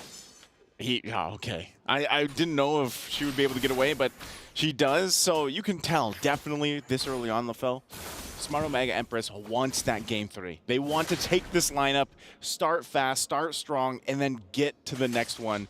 You're the one that mentioned, you know, that quote from King Solomon, their coach, that, yeah, the first game, they kind of use that as an, I don't know if it's an opportunity for them to just learn their opponents or what, but always by the second game, they come out swinging like this. Well, we got to remember as well, in an interview, they said that they know that they're very strong in the early game, right? So why don't we just play for that and then just end the game as fast as possible? And it looks like game number 2, they're already starting well with that kind of mindset. And you're right. It's all about the mindset. There it is. It's all about the mindset. I've literally heard you say this for days now. At this point, for a month. Actually, yeah. Yeah, for a month. It started a month ago. And, you know? And Eterna's the one who's like, yeah, no, positive mindset doesn't work. That's not the mindset you want to have. She's always so negative, man. She's like, oh my God, I'm so worried about this people. What happened? That's how she sounds like. Oh, that's why she's not playing here like these women are, because, man, they have to have the mindset to win this matchup. And Amore, you know, she's got the Minoan Fury. She's holding on to it herself. She could actually find the setup. Final Slash going to be used right on target, trying to keep it from happening. Amore jumps out of the fight, but they're still going to go. Fracture already used from Keshi, too. They get forced back. Looks like they wanted more with that. Ash going in, but I think with that, GGHG just gets control over the turtle pit. Yeah, it looks like they were able to sustain way more than Smart Omega Empress expected. And again, I kind of feel like it's a combination between the heals as well as all of the dodging, because you got to remember that when the Phovius is jumping up and down, I don't think it's a full iframe. It's like a semi iframe where there are instances where you avoid the damage, and I don't know if it's real. I just felt like it. And first item Halberd for the Ixia. Probably for the Minotaur. Probably, you know, for the Minotaur, it even helps a little bit with dealing with the Harith. Yeah. And even some of the sustainability that you're going to get just from, I mean, even the Brave Smite, right, for the Arlott there, the emblem. But I think it's funny because the last time I saw Ixia was in a different tournament, similar setup. You have a Tigreal and an Ixia. You're hoping that at some point, too, Shinoa gets the Sky Piercer, and you just hope to see that crazy slow motion setup of an implosion with a full barrage with Sky Piercer procs. If they can make that work, that would be closer to what you were talking about earlier in the previous game. 5-man implosion. 5-man full barrage. 5-man Sky Piercer proc. Oh, hold on. Quinn gonna get tossed over right into the jungle. You know, just taken care of real quickly. And now for the orange buff, she's gonna lose that. Keshi working on it. Ash might be able to help stall that out a little bit longer. Looks like the rotation's gonna come up. They get the information. They at least save the buff. Yeah, again, looking at the goal difference here, we got to talk about this, how even though Gaming Gladius Homegirls, they were able to secure the first turtle, 2-0, 2 kills over to Smart Omega Empress, where in terms of the goal difference, about 900, 1,000 gold, which is okay. But now Ayanami taking a lot of damage, but Ash having to use the flicker is to make sure that she doesn't get taken down there.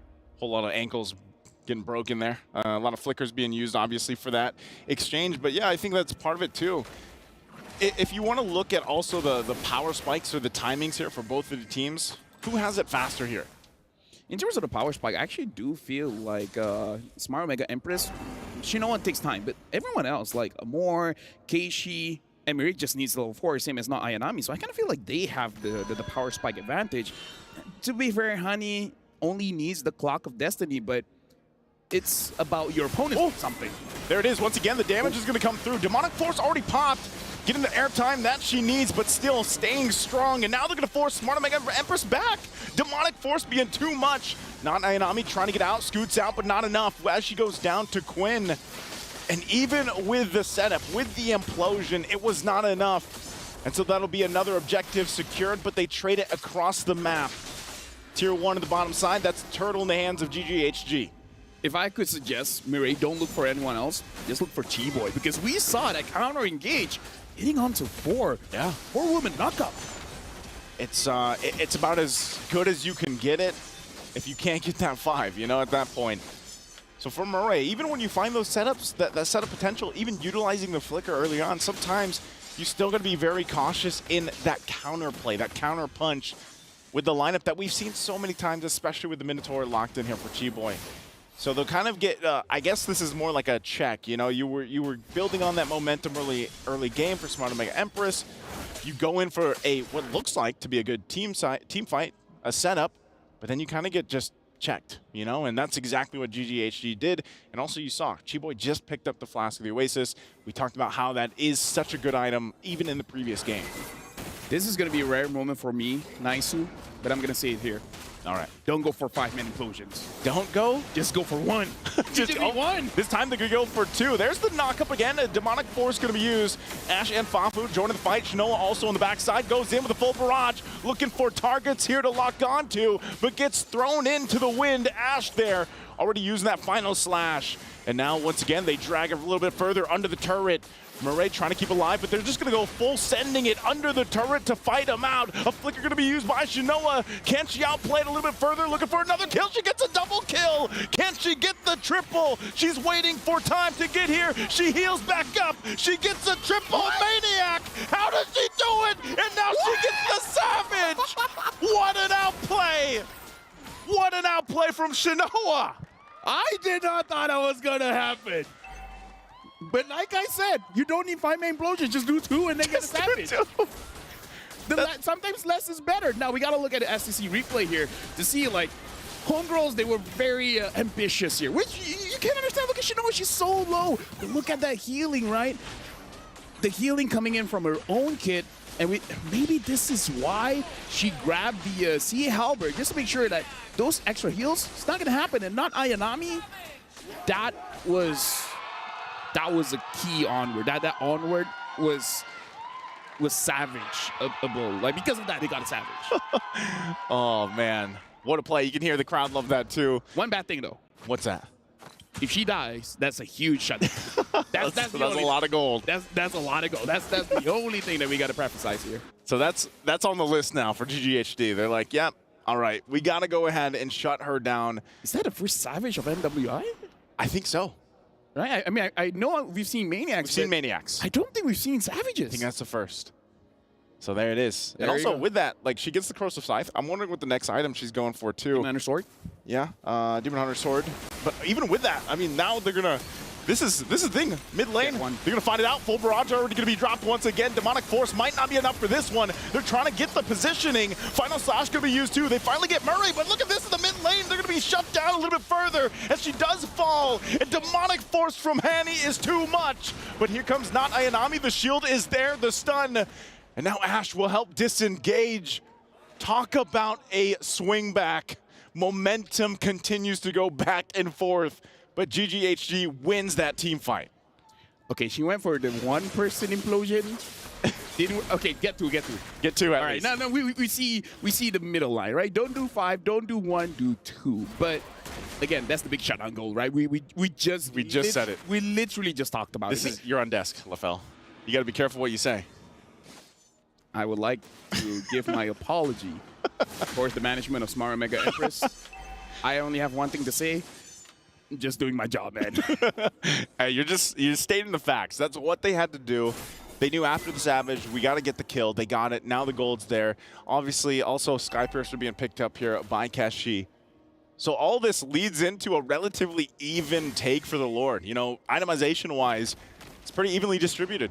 They're pretty much neck and neck in terms of economy, but right now, who's going to get the advantage, the upper hand? And I would still say something that GGHG has to be careful of is that full barrage. Once they see that laid down, someone has to put the pressure on Shinoa and hopefully cancel it out early, because it's a lot of damage that can be pumped out. But as we're seeing, man, Hani on this Phoveus. This Phoveus mid that pops up. Hold on. Speaking of, Demonic Force could be used once again. Quite tank yourself. And also in the bottom line, Shinoa going to be the one in trouble under the turret. They're going to dive in. Ash goes in, takes a ton of damage, but will go and trade it out. And it's a 1-for-1 trade. A 1-for-2 trade, actually. Conceal going to be used as well. Pushing them back a little bit further. GGHG on the run here. This might be the opportunity for Smart Omega Empress to take the Lord. I see what you did there. Yeah? You talked about Honey, and then Honey died. Sorry, I threw it back to you. Yeah. This really is Malaysia against Philippines. More than one way. With that being said, now we're kind of going back to equal here. Every member is alive, and now they're fighting around the Lord. I would say slight advantage to Homegirls just because they have the healing coming in from the Minotaur. But with that being said, there's honestly a lot more engaged coming in from Smart Omega Empress because Amora has the Minoan Fury. So Miri can pick people off. Just do 2 Implosion, and the rest of the members Amora can handle. So now you honestly have the perfect setup. You have 2 roamers, and both roamers can initiate the fight. So 1 for engage, 1 for disengage. So on one hand, you have healing. The other hand, you got a lot of good ults. Oh, plus the Edith. That's oh yeah, part the of it Edith too. as well, yeah. And Edith not only provides a lot of that CC available, but even damage once the Primal Wrath form is popped. Holy Crystal, though, picked up. Speaking of damage for Fao. Quinn here now, getting eyes set on Kashi. Has the information. Also, a little more defense for Hani. Flicker going to be used. Not sure what the play is here, but they're going to force Quinn back a little bit further. Neither team could actually start up this Lord, as both junglers putting the pressure elsewhere. And it looks like they're just trying to get the space advantage to work around with. Now, if GGHG gets this mid turret in Tier 1, they'll have a little more space to work around with because theirs is down. And now this might be the moment that they both get set up for the Lord take. I feel like they definitely want that mid, but they also understand they will not be able to get it without a fight. And right now, Quinn is having to do cleanup duty. She has to handle the top lane. But we've seen this before. The moment someone is seen in the map, that's where you can see a team getting aggressive. Kind of feel like for Smart Omega Empress, they already found Honey. Yep, again with the Demonic Force, the rest of the team trying to make their way. Goes in, there's the jump in, but look at the damage. Full barrage going to be dropped down. You can see the Skypiercer proccing as well. Ash will be able to get away. Now Quinn amongst them all will go under the turret, but she finally gets taken down. Double kill for not Ayanami. 3 down for GGHG, and so now this could be that moment. Smart Omega Empress only down Murray. Do they take the Lord here? Fao waiting patiently. Rest of the team need to go heal back up. Shinoa's going to go ahead and start this one up. Still working on it. Keshi does have the Retribution available, so this should just be a Lord in their hands. You know what's the game changer there, Naisu? What's that? Mireille. Yeah. You know what she did? What'd she do? Implosion only to Chi-Boy. Only to Chi-Boy. Chi-Boy was so late getting that Minoan Fury off just because Smart Mega Empress, they initiated the fight with not Ayanami with the onward, able to catch out Honey. And then Chi-Boy, of course, she wanted to help the mid laner, right? But because the implosion was there, she couldn't do anything. And by the time she engaged, it was a little bit too late. Honey was not there anymore.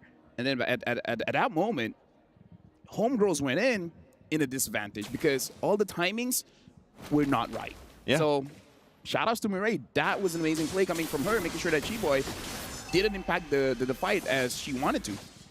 And you know, with that, it's kind of like if Murray does just catch 1 or 2, actually, in reality, it's okay. Because like you mentioned, they have so much layering of ultimates that they can take, especially if Amora continues to take the Minoan Fury.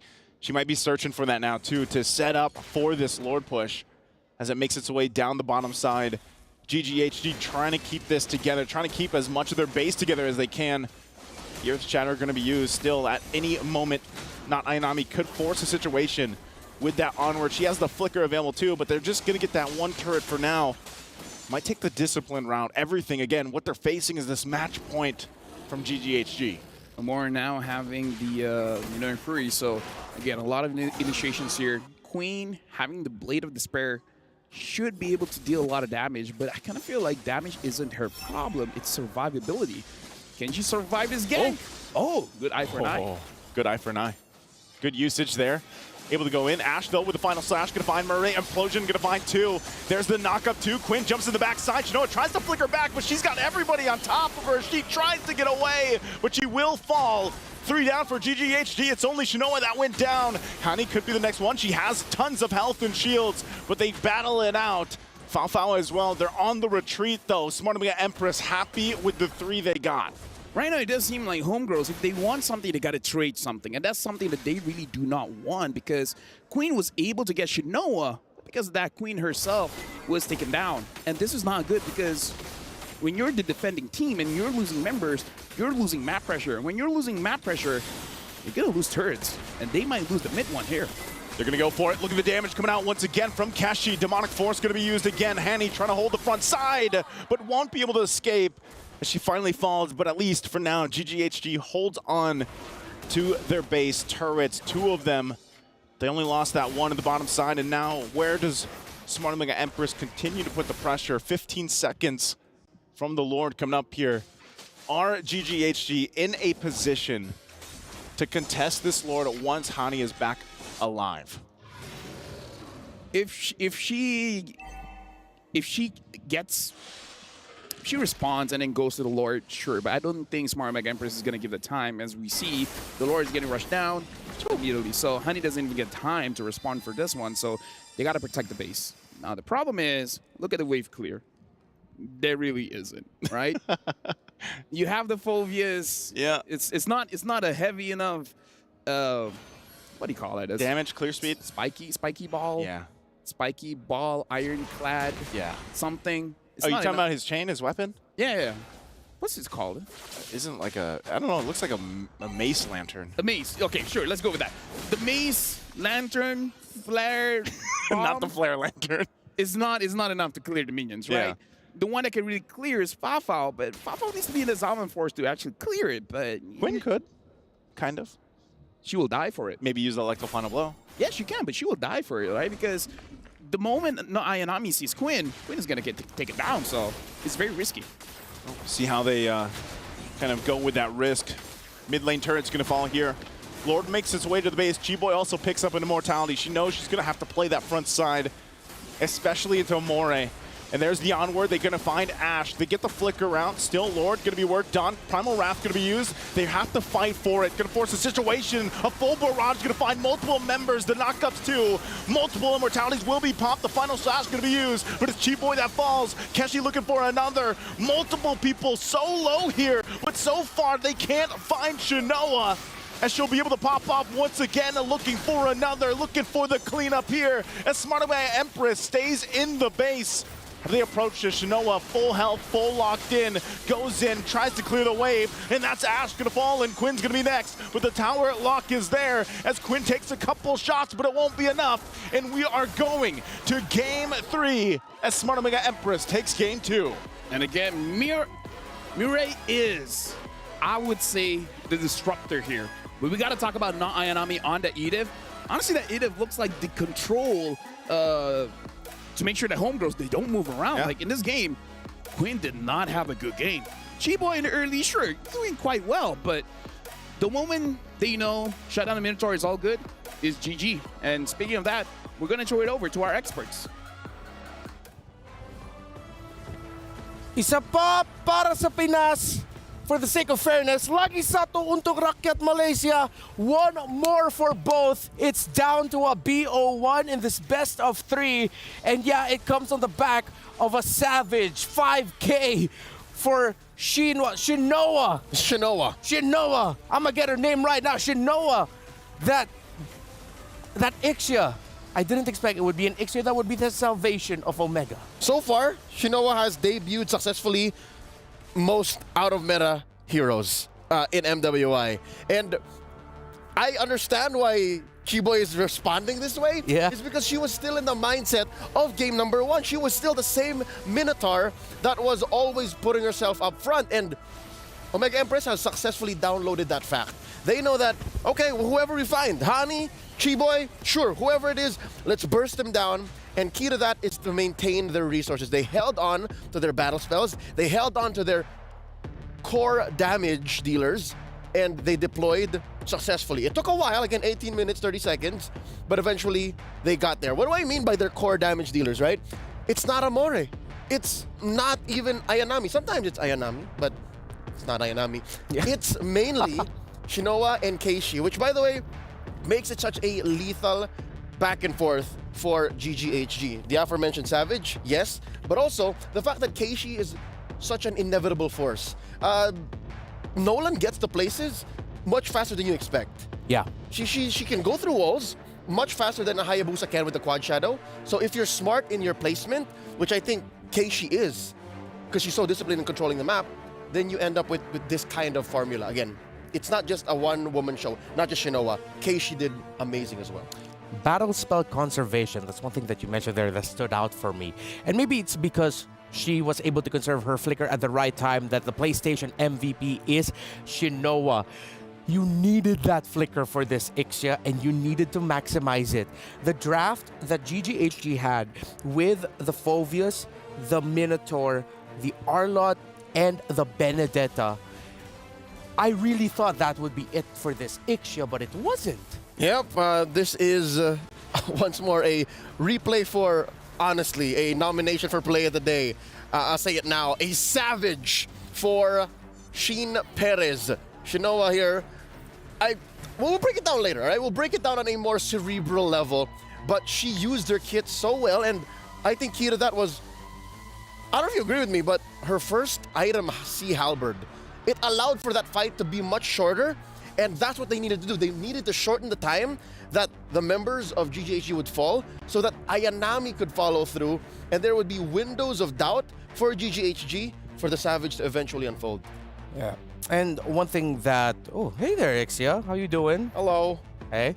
One thing that Lafel mentioned was the play of Mirai on that Tigreal, where eventually she readjusted her priorities of who she would be catching with her ultimate, with that implosion.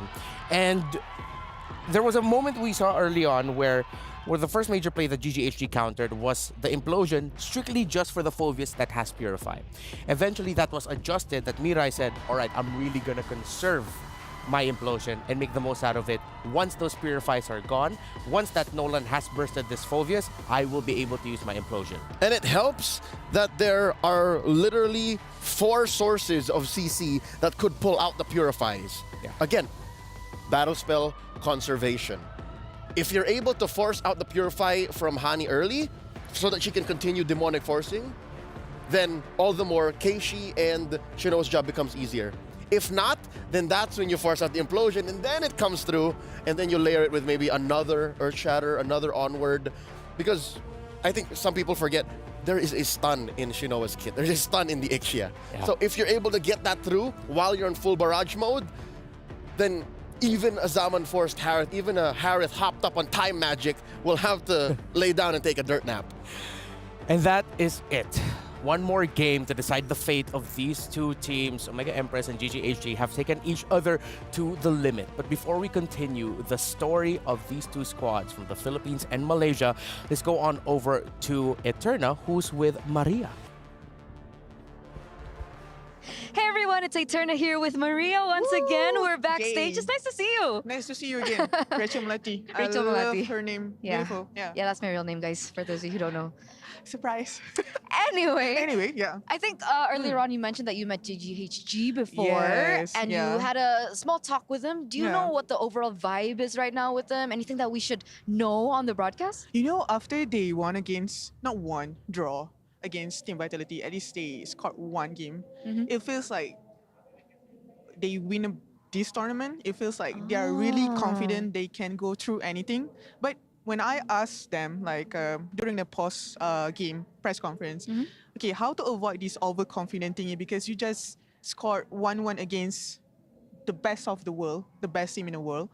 They said that, okay, we know that this is a game that we just won and we made it to the playoff, but then we don't want to overconfident. We respect all. Oh, okay. Yeah. Okay. That's the vibe.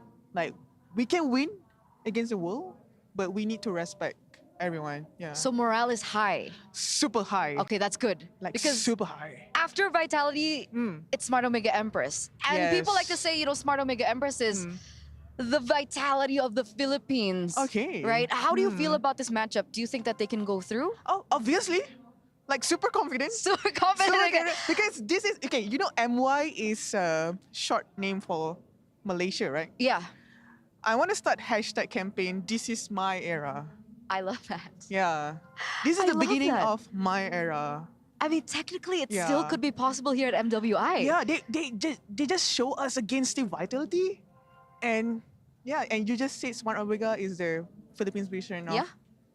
That's true. That's interesting. Oh man, because that could replicate the same story as MSC. It's scripted. Right? Guys, it's not scripted. She's joking. You know, just to clarify.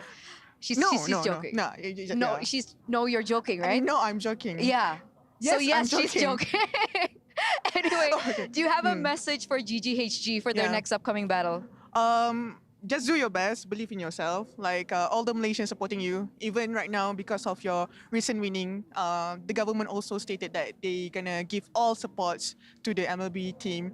So just be yourself with boundaries, not like Lafel, and yeah, just have fun. Just be like you, homegirls. And this is our era. This is my era. And thank you so much for the hard work. Yeah. Okay, and thank you so much, Maria, for this interview as we're heading over back to the studio. Hashtag, this is MY my era. Wow, thank you. You know, I really love that Maria there put the Lafell on glass. I didn't expect that. Thank you so much. Out of pocket. Kind of out of pocket. Thank you so much, Rachel Jasmine. Excuse me, Eterna, for the lovely interview with the lovely Maria. It's looking like, I mean, this could be the potential my era or the MY era, but there is still one more game for the Malaysians. They have to play up against Omega Empress. Looking back at what we saw here, the Phovius in the mid made sense. But it was responded to well by Omega Empress. Still, I really feel like Phovius mid is so risky. It's a acquired taste. Your lineup has to have agreed. Your team has to have agreed from a player to player and even to a coach level that, hey, this is not your traditional artillery mage, not even your utility or support mage. Yeah. So there was some semblance of promise here, right? Like you almost saw its full potential, and I may or may not be putting Reptar on blast here, but at some point he had his hands in his head, his hands in his head in his hands. It was miserable because there was a 3-for-1 trade, if I'm not mistaken, mid-game. Even after that Savage by Shinoa, which hopefully we can break down very soon. And that's when it could go well. That's when you can time out the stolen ult. You can time out the stolen the stolen angles, and if that works out, then yeah, the Phovius mid is beautiful. I think we can go back at that moment specifically. Will we be able to go back to revisit the Savage that Shinoa was able to show off? Again, these are the members of Smart Omega Empress behind me. The Keys woman on the of line. the hour. Keys on the line. That's her right there. Shinoa. Get the name right, Renmar. It's not Shinwa. We also did sing the praises of Keishi. And again, you always have to consider the fact that Chiboy is a force to be reckoned with. She will always be in the front line, whether that be for better or for worse. And Quinn is not afraid, and she's not above getting her hands dirty. When you need her to steal a lord, she'll be there. When you need her to assassinate a soft gold lane marksman, she's there as well. And of course, Hani. Hani can pick up a Phovius and still show up. Again, a gold lane Phovius isn't for everyone. Or rather, a mid lane Phovius isn't for everyone. I think I can count in my hands, I don't want to say in one hand, but in my hands, how many times a mid lane Phovius was picked across many different leagues and regions. That here now, even Hani, I gotta tip my hat off to her. There were times where I really was feeling like looking at that Phoveus. Wow, Omega Empress has to spend so much just to take one pick down. But okay, going from Shinwa, let's go on over to another player I'd want to focus on the side of Shinoa. Sorry about that. Shinoa. Continue. Look at Keishi this time. In person, when you get to meet her, she's quite very low-key. Soft-spoken. Soft-spoken. And her playstyle is somewhat similar. Excuse me? Drafts up. I don't think this is what we should be seeing. Yes. We'll be repairing this. Yeah, it we're will repairing this. This might be a... It will be amended. It will be amended. That isn't the actual draft, but we can go back to Keishi. Yes, sir. Talk to me about Keishi. What she I'm does, a big fan. I'm a big fan of Keishi too. Like when I got to interview her, she really is the type that she just goes with the flow. Literally, I asked her, who are you looking forward to face? It's like, I'm looking forward to face anyone. I thought they would mention everyone. I thought she would mention Vitality, Vega, of course, but she didn't put a lot of focus on the Indonesian teams, and she just said, you know what, just give me anyone. I'm ready for anyone. Truth be told, anyone includes GGHG. Yeah. And currently, they are who stand in the way of Smart Omega Empress from breaking through third place. But take this as well. Talk about GGHG. What if they snap into a different mode? What if they get a brand new laser focus and they show us something else? Because it's one thing to take the momentum, to have the momentum taken away from you, right? After winning game one, oh so dominantly, and then suddenly, you know, losing to a Savage. So I hope and pray that GGHG have something left in the tank. I'm sure they do. I mean, a pick that can rock Jushin really well, a pick, team, excuse me, that can rock a gold lane Bane, that has excelled with Zask, tells me they are a team that is ready for this current meta. And for this current meta, heading into today, if I'm not mistaken, some of the top picks that we've seen, the Terizla, Claude, Edith, Julian, and Ruby, those are our top 5, with the Minotaur, Harith, Valentina, and Roger very close by. So with these picks that I mentioned, are there anything there? Is there any pick there that you feel like would be a respect ban for either of these two teams? Let's start with Omega. What would Omega want to take away from GGHG? Oh, Minotaur. For sure. Unless Valentina's open, because we saw that works now, right? Yes. But to hone in on what you're trying to get at, I'm gonna cut through A and B, jump to Z, or maybe should I say T. Yeah. The odd lack of the Rizzler. Group stage was all about the Rizzler. We saw teams first picking Terizla left and right, and now suddenly, save for Smart Omega, they actually love the Edith. Where's Terizla? What if Edith gets banned out? Maybe they should consider that if it doesn't get banned out. I agree with you. And I really agree with you with the Minotaur. At one point in this tournament, I think this was the updated stats from yesterday, heading into the knockout stages. Please correct me if I'm wrong. He had close to a 70% win rate. That's how effective Minotaur has been for MWI. Edith with 62%, Valentina 66, almost 67. Terizla, because with how much he's been used, is teetering around 47, 48%. But then again, it's just because he's been used so much. Yeah, the sample size will do the stats dirty, especially if you pick it high enough. As well, Roger, if I'm not mistaken, like Roger should also have like a close to 50-50. Roger, surprisingly enough, is usually banned. There you go. So he's just that much of a priority in the pool that he's protected. Yes. If I'm not mistaken, out of the most banned heroes at some point, okay, he's not the most banned, but he's in top 5. The top 5 most banned alongside Ling, Chip, Jushin, Angela. Roger is there at the number 5 spot. At this point, I think you're really just thinking of banning one hero per side, because there's always 2 that's automatically taken out, and then you just get 1 that you can adjust and modify. Here we are, the draft. One of the heroes that you mentioned earlier was Edith. Instead of that, maybe pick up the Terizla. Maybe that will be an option for GGHG as they first ban that. Omega Empress, if there's a pick I would like them to respect, it would be the Claude of Fafao. But they will also respect the Zask that we mentioned earlier for GGHG that they rock in the mid. Second ban now for HG, I would like to see them consider taking out the Angela, maybe the Valentina. I think they're just going to start attacking Shinoa here. But here's the thing. Attacking Shinoa is most likely an exercise in futility. You know she has a Melissa, you know she has an Ixia. Very rarely do they have to kind of set up around her. There's the Lingban, still at large, the Roger, still at large, the Zhu Xin, the Chip, the Lo Yi. There's so many heroes out there. Oh, and of course the Valentina. So we're gonna see a Lu Yi or a Chip, or Lu Yi these days just kind of gets snubbed. If I'm Omega Empress and they, okay. Chip's open. Good thing they Would banned you out the rather Jushin. deal with the Chip? I mean, if they go Chip here, you obviously go Arlo. You gotta go Arlo. And I feel like Omega Empress could potentially... Ooh, they don't go for the Chip.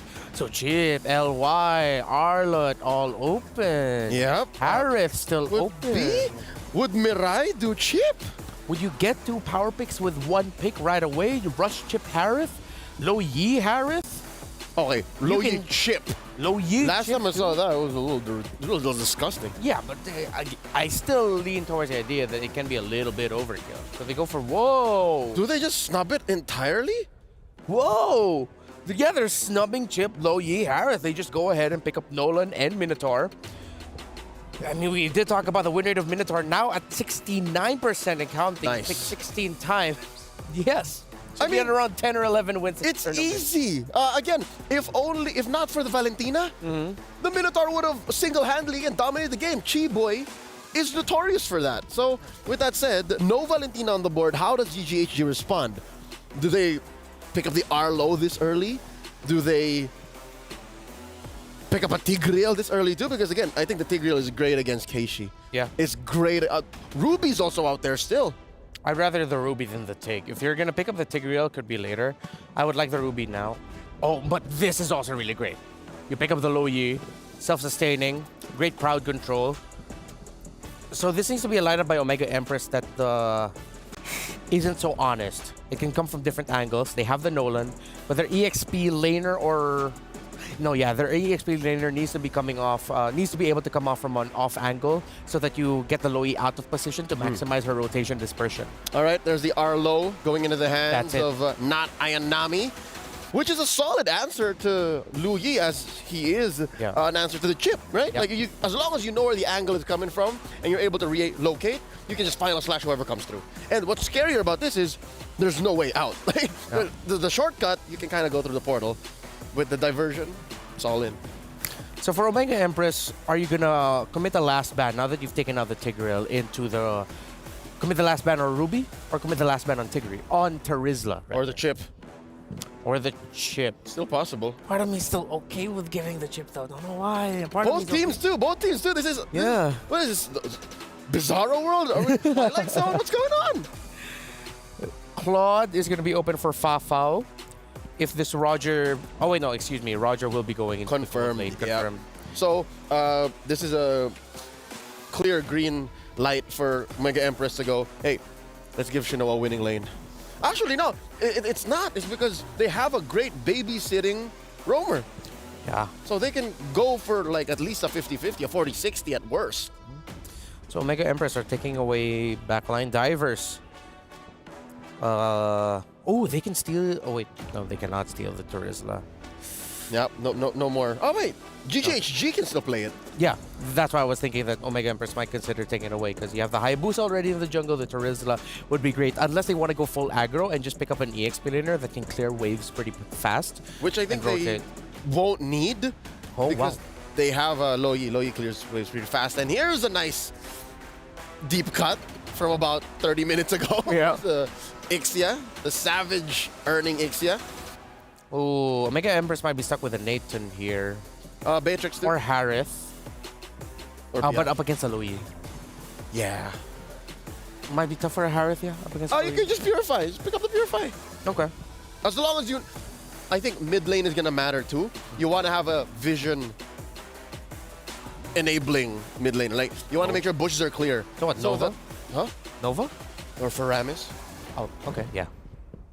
Or Nova. There is a Nova. They go for the long range instead. Gold laner here. Excuse me. EXP laner for GGHG. Terizla making sense? Rizzler's still open, yeah. Yuzhong, oh no! Oh, Yuzhong, Lo Yi, Haya. Hunt down the Nova. Come through with a diversion from an odd angle. Oh, Yeah. So if it's going to be a Yuzong, what's the roamer for GGH3 then? It's a crouching Roger hidden dragon. I like that. I'm here till Saturday. We're here till Sunday, technically. Well, I mean, on the broadcast. Okay. Okay. You're welcome. I got scared. I thought my flight was scheduled at a different time. All right. Romer, what would it pair with What's the on Yuzong? Chi-Boy? Chi-Boy is such an impact player for GGHG, and it looks like they're taking their time. 5 seconds left on the clock. He's thinking. Don't tell me she's gonna Kufa or something. Atlas? Nah. Kaj! And the Rizzler. Oh, right. How could I forget to mention this? A classic combination of Kaja and Lo Yi a la Rebellion Esports in MPL Indonesia. All right. Crouching Roger hidden Garuda, I guess. What's it gonna be now for the gold lane? No, Kai was taken out early. Tough. I don't think you want a Bea here. No. All the more it's dangerous. Claude entries will be difficult. You need a bit more magic damage. It just can't be the Nova. You're both burst. You need a lot of sustained DPS. Is Harith that sustained DPS? Not in the traditional way that I would consider it. He's still skill-based because he'll use his basic attack after a skill. Yeah. Oh!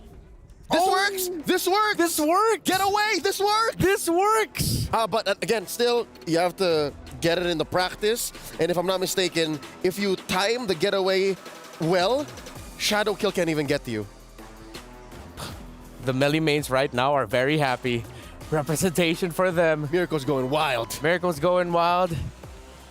There's a caster named Vey as well who'd be very happy about this game. But let's see if those melee mains will be happy being represented. Will this be the pick that sends Omega Empress to the next round? Or is GGHG's lineup enough to give this melee hell? This has been me, Reptar, here with Leo. We'll be back later, but now we'll send you off to Lasu. Lafel Naisu, how you? Lesu? There's an actual Malay word that Lesu means. Yeah. It means tired. It means tired or tiring. But yeah, welcome to the Line of Dawn with Lesu. I mean, let's just roll with it. And welcome to the final game of the day. It's the final game of the day. Hey, we got to see a Savage earlier, and now it comes down to this. When I was looking at all the series today, I was like, you know what? I have a feeling this last one has a good chance of getting to a Game 3, and here we are, LaFell. Here we are indeed. And honestly, looking at the whole composition here, really, I gotta say, MWI has its own pocket meta. Like, this time we are seeing the Louis against the Louis alongside the Kaja. It's gonna be pretty interesting here. But again, the thing about Kaja is that sometimes you can make a mistake when you're trying to force and engage. So, I don't know. Going up, basically what Chi-Boy has to do now is do a Marais. You have to catch the roamer, actually. You can't, yeah, I was gonna say. And then kill the roamer as fast as you can. Because if not, the Minotaur is gonna be like, you want to engage? Who decided that? Yeah. And, you know, the thing about it is, I guess when you look at the Kaja, because this is a pick that it's always there, kind of like in the back pocket of a lot of teams, but it's very specific situations where they bring it out. And I think in this case, the Kaja is going to help. You're really just trying to get the numbers advantage early on, but you have to make it happen fast. And I think part of that is utilizing the fact that this is a Lo Yi. You can go in with a diversion, make some surprise picks happen. But if it doesn't happen, then you have a response, especially from Marais, especially with the final sash. And I think it was a great pick, a genius pick to pick up the Novaria, a hero that has been slept on through MWI a little bit because you're just playing for vision. You know, you're looking to get at least a vision, at least a sense of where the rest of GGHG is. And even for Shanoa, I think the experts handled it really well about the whole go away, the way that you can actually time that correctly to even deal with Quinn in a sense here. So we'll see how it works. We've seen Melissa at least a couple times. I've been hit by a go away once. Have you? It was not pleasant. I did not see that coming. And I gotta say, I was hurt. What were you playing? Oh, not MLBB. But anyways, now not Ayanami as well as more. Taking a bit of damage. Chi-Boy gets taken down. That's a good final slash from not Ayanami. We'll see if she's able to get away, and now Murray there to help him out. There's the Minoan Fury, gets the knock up into the air. Quinn goes, and Quinn will fall 2 down. Smart Omega Empress going to get everything in this exchange. 2 kills plus the objective. Well, we saw quite a bit of mistakes coming in from Homegirls there, where essentially the abilities are not hitting anyone. And you don't want to see those kind of mistakes in the final game of the day because, again, Smart Omega Empress, they're good at the early game. And after game number 1, they're going to make sure that they hold on to their lead. Looking at the goalie here, Fafa is not having a good time. Ooh, yeah, not having a good time. Also, not Ayanami going to go ahead and pick up. Oh, hold on. Gets the Thunderbelt already, but look at this. Oh, they know. They know. They have an idea, and that's why the Novaria is so good. And now they might actually press the situation. Murray going to jump in. They forced Chiboy back. They couldn't get the kill they were looking for, so at least stopped in their tracks for now. Now Quinn going to join the fight. The shadow kill going to be used. It's all on Murray. Go away is going to be dropped down, but it's not going to be enough as Murray falls. Good response from GGHG. Yeah, at least they get something here. Excuse me, the crab is still there. Quinn. Oh, yeah, there we go. It looked like both junkers were like, I mean, there's no way I'm going to get that, right? Even the crab is like, hey, what's going on? Excuse-moi. Hola, mi amigo. I'm here. Well, you know, either way, like, even Hani. I don't know what the crab's... That's the language that yeah, Gold Crab speaks. I heard crab say, hola, mi amigo. All right. Yeah. You know, you might want to download a different language pack. Maybe that's probably it. Yeah. Either way, right now looking at the items here, the Arlet, very fast Thunderbelt here. I'm going to make sure that he's going to be able to stay in quite a while. And the Hunter Strike on the Nolan is going to provide quite a lot of trouble. Quinn opts for a Sky Piercer, and you know how I feel about Sky Piercer on a Hayabusa against the Minotaur. If they can pick up the Minotaur, it's going to be good. But if they don't do it, then they're kind of wasting an item slot. I think it's part of playing the part. The whole fact that you have the Kanja. You know, you want to get that pull in. You want to be able to get that Sky Piercer proc off. I almost also would have liked to see maybe if Chiboy picked up the focusing mark instead to go with this. You know, to get that burst potential down and get that numbers advantage. But this is what they're going to go with, Quantum Charge. And now the fight for this turtle. Final Slash going to be used. They get a couple flickers out too, but it's going to be Quinn that gets the turtle. And now Murray in trouble. That's the Sky Piercer procking right there. And she's still going to be going, forcing them back a little bit further. Turret is going to be grabbed down in the bottom side. That's the trade. But they might still go for more. Not Ayanami. Going to be all by herself. Multiple members here from GGHD on top. And now in the mid lane, they'll keep control of it, but I'm not sure. Do they still push this in? Not Ayanami going to have to watch the turret just go down here. So good trades. I mean, a trade across the map, and you go and look at the gold. It's pretty much even for both, even down to the kills here. And Turtle, so it's pretty much an even game here, Lofel. For that one, the reason why Homegirls were able to get a win was because of Chiboy. She was able to lock down Mireille mid-animation of the Minoan Fury. So she was able to stop that big ult. If she can continue doing that, then we got a game here. Well, shower kill going to be used just to put a little bit of pressure. Not much going to happen there. Quinn might as well just go ahead and use it once she has it available. And if they can get a, pick off at this point in the game, it's going to be great. But you can see, obviously Quinn still needs a lot more damage. Hunter Strike's already available here, of course, for Keshi. She's working on the next. And like you said, you have some defensive items too locked in, but nothing just yet for Murray. What would be the right item for Murray to take first item here against this lineup? Honestly, I would even rush the Flash of the Oasis just because you're facing against a bursty kind of lineup with the Roger as well as Hayabusa. Might as well just make sure that your teammates will get extra shielding as well as heal. So personally for me, I would rush that because if not, then you can build the small item of the what you call it? Which one? It's an armor item that reduces the damage. Still plates? Yeah. Oh no. Hold on. Still going to be more. Wow. Talk about clearing that up. Oh, and she's going to flicker out, avoiding getting set up there, but they are going to have to trade the objective. So the turret's going to go down here. And so they'll go ahead, go for the trade. A more. Where's going to be used? Yeah, she's going to be fine. But this is the turtle. That's what they're going for. Ash going to go in.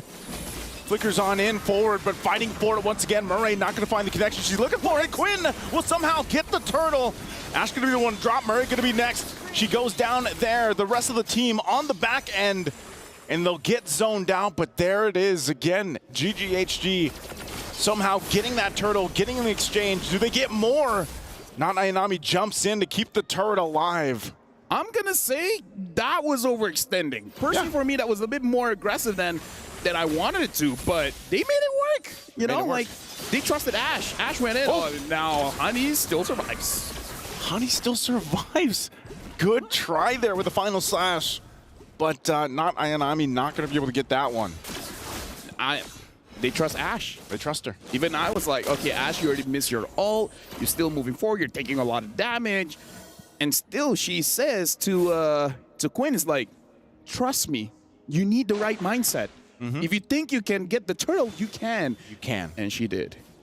And that gives them this, I mean, it's a very minor advantage to work around. Nothing too crazy. And I think Smart Omega Empress, you know, knowing this, it's kind of like, they're just waiting for Shinoa, obviously, to get the item she needs. She did lock in the DHS now, so she's got 2. But even on the flip side, so does Foul. So when it comes to it, it's utilizing the setup potential or even the disengage potential of the lineups that they have here. Minoan's Fury is great for that, even a final slash.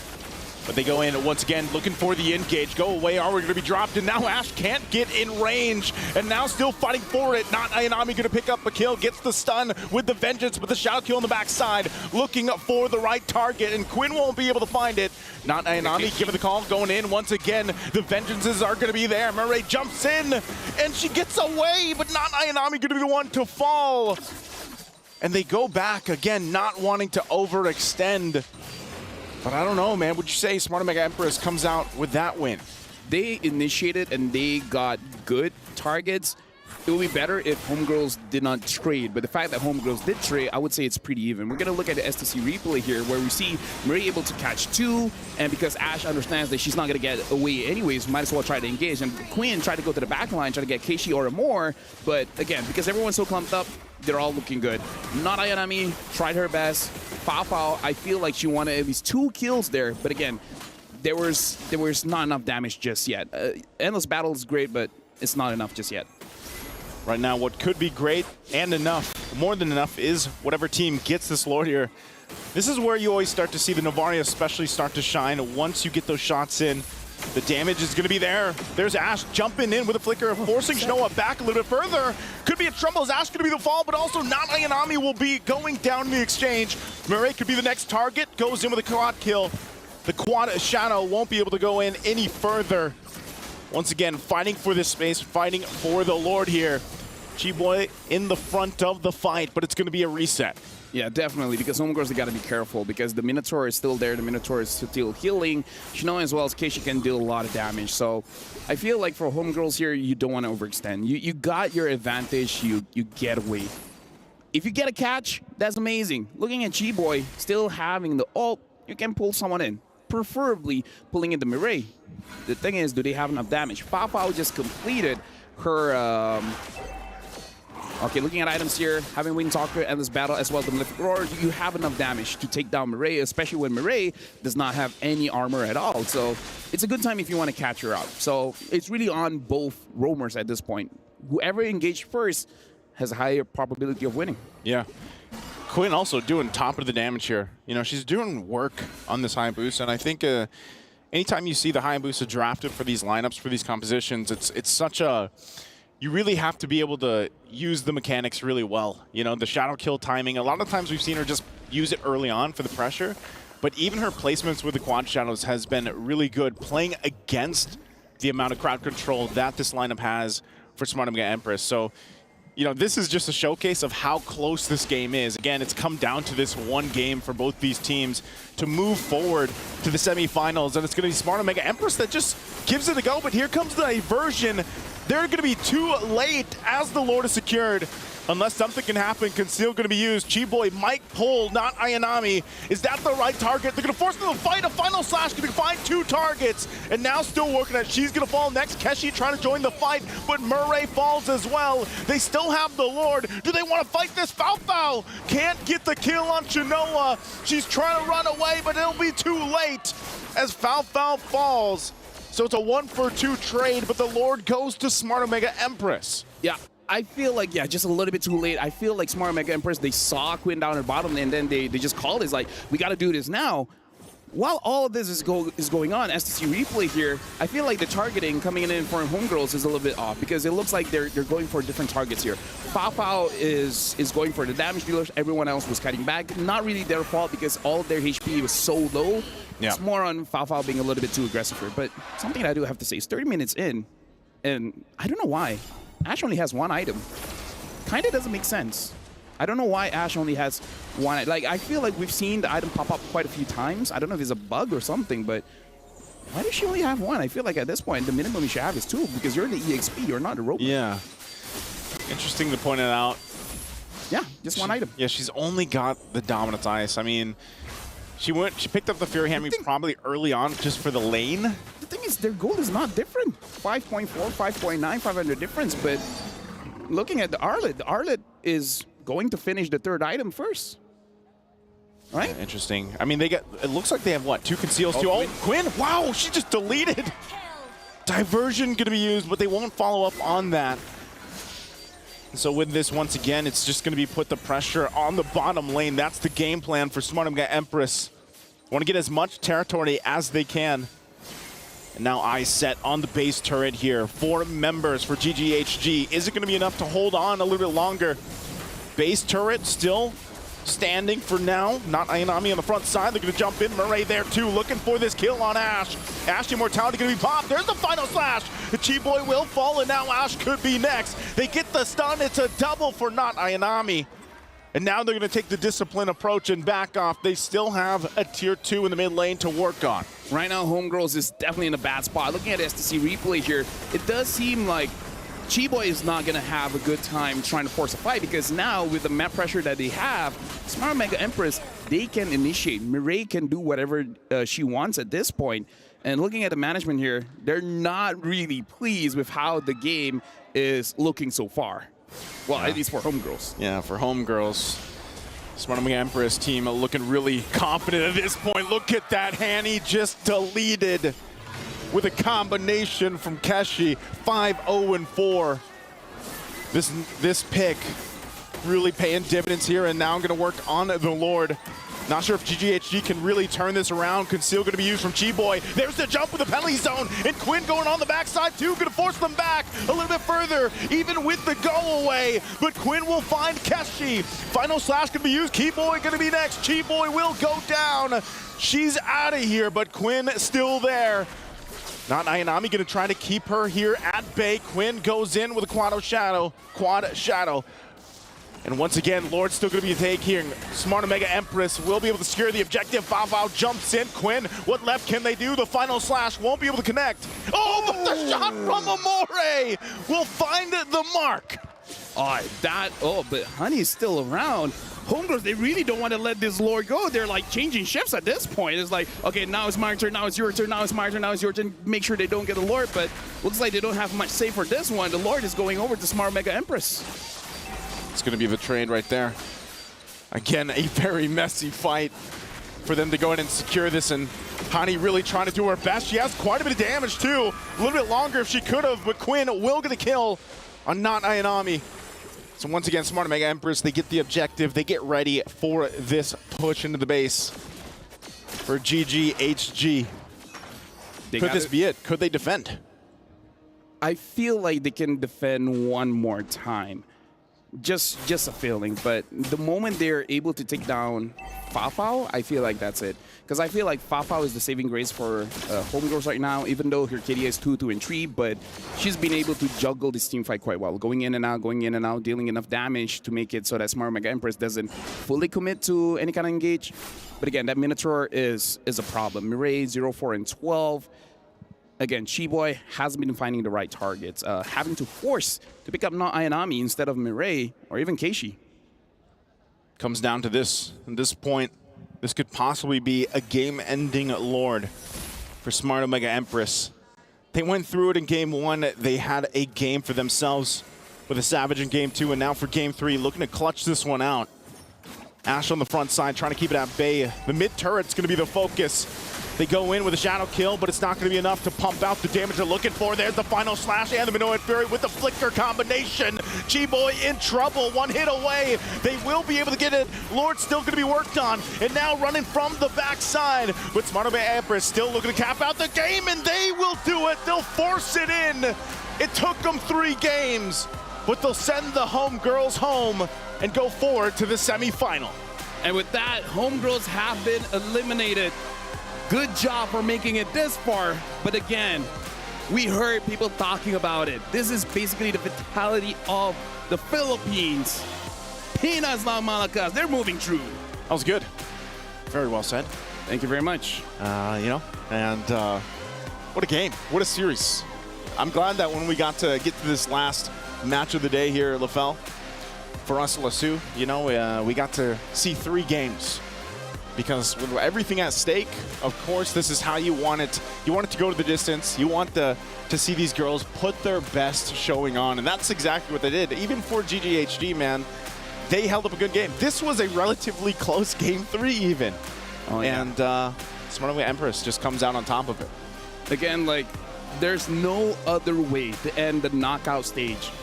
And we got to put this into, just think about this. Tomorrow is the very last day of MWI. This is the second last day. By tomorrow, we have 3 best-of-5s. And tomorrow, we'll find the real queens of MWI. So, honestly, thank you very much, Naisu. I would say thank you for everyone watching. I'm going to say thank you to all the casters for today. You guys have been doing an amazing job during the knockout stage. All the winners you guys have seen are all going to play for tomorrow, and it's going to be intense. Tomorrow we'll find, for this year, the queen of MWI. With that being said, thank you very much, and we're throwing it over to stage with Cheryl Yao as well as Bara. It's on you guys right now for the interview.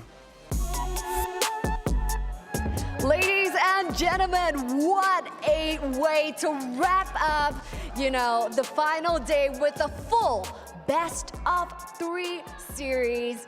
Now, I have beside me, so are you or are you not Ayanami? I am not. Not Ayanami.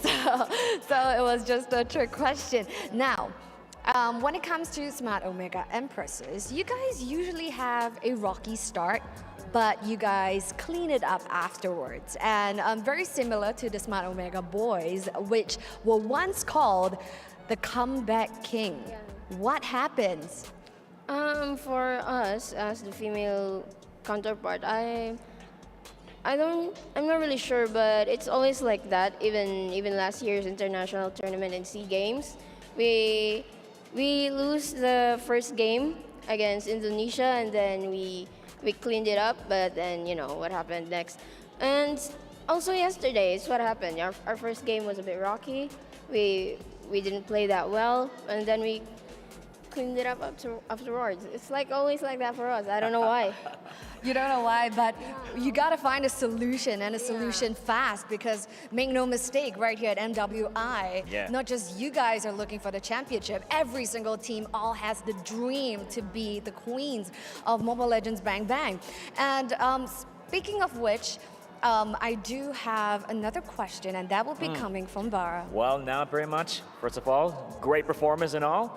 Now you'll be facing VSG. Any player maybe pretty much you'll be having a look out? VSG has 2 Filipino players, and I'm looking forward to both of them. Oh, okay. And how you feel about that? I'm not sure. Good luck to both of us. Okay. Good luck to all, definitely. All the queens shining beautifully here. Yes, so let's not forget the prize after taking this full series of a best-of-3. We would love to have our Malaysian representatives from Gaiman Gladiators homegirls to pass on your tournament key over to them. Beautiful Amazing sportsmanship. Let's hear it, everybody. Come on, let's hear it, everybody over here. Amazing game. GG, well played indeed for homegirls. Now, not Ayanami. We do have anything you want to say to your fans? A full series, it could go either way. What do you have to say to all your supporters back in Philippines? I know there's a calamity happening there right now, but we just like us guys, we had a rocky start, and let's just fight. Let's just fight. Let's just do the best we can to get over the obstacles that overcome us. Let's go. Let's make it happen. That's incredibly, incredibly humble. Now, whoever comes your way will happen, just like in the game of Dawn, in the Land of Dawn, where we had 5 people going after Shinoa. And she ended up with a savage over at the Land of Dawn. And this is Smart Omega Empress. Over to you guys, back at the studio. Thank you so much, Cheryl, Bara, and of course, not Ayanami, but she... Not. Confirmed. Ayanami. Tremendous showing here by Smart Omega Empress, and before anything else, I would just like to call back to a mention there by Not Ayanami. Currently back home in the Philippines, there is a calamity going on, and so yeah, it's glad that Smart Omega Empress was able to give a small light of hope, a small light of joy for the Filipinos watching. So let's get back here into the game. Well, at any point, was there anything about the performance of HG that, let's begin with that, made you feel like, this looks quite dire for Omega Empress? Anytime and all the time. All 3 drafts throughout the series were legit threats. They could eliminate Smart Omega Empress throughout each one. But here in Game 3, very specifically, all the Filipinos are going wild in the Amazon Arena. Here in Game 3, it was a very singular draft. It was, we're going to pick off, we're going to win fights, and if we can't do that, Omega Empress wins. That's what happened. They were able to split up GGHG's singular approach through the Kaja, through Ash's engagements, and then of course the pick-off potential from the back by Quinn and Fao Fao. If all of those failed, which Omega Empress got checked off their list about, 80-90%, then it was very difficult for GGHG to come back. Let's revisit the bracket of MWI so far. Earlier, Vitality and Falcons Vega secured their slot for the semifinals and will be battling.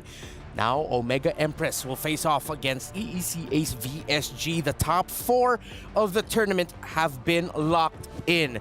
3 teams there were expected to make it to this point. Now, they have a wild card amidst them, VSG. But let's focus now on what we just saw here. Smart OMG getting the W over their opponents GGHG. Lots of G's. Let's welcome our MVP. It's Shinoa, the goal laner of Smart Omega Empress. Shinoa, how are you feeling? Getting a savage here in MWI? I'm feeling great, and actually I was expecting it to do good in Iksha Hero Pick. Okay. Why Iksha specifically? So did you prepare the Iksha for MWI? Have you been spamming her a lot? Oh yeah, there are so many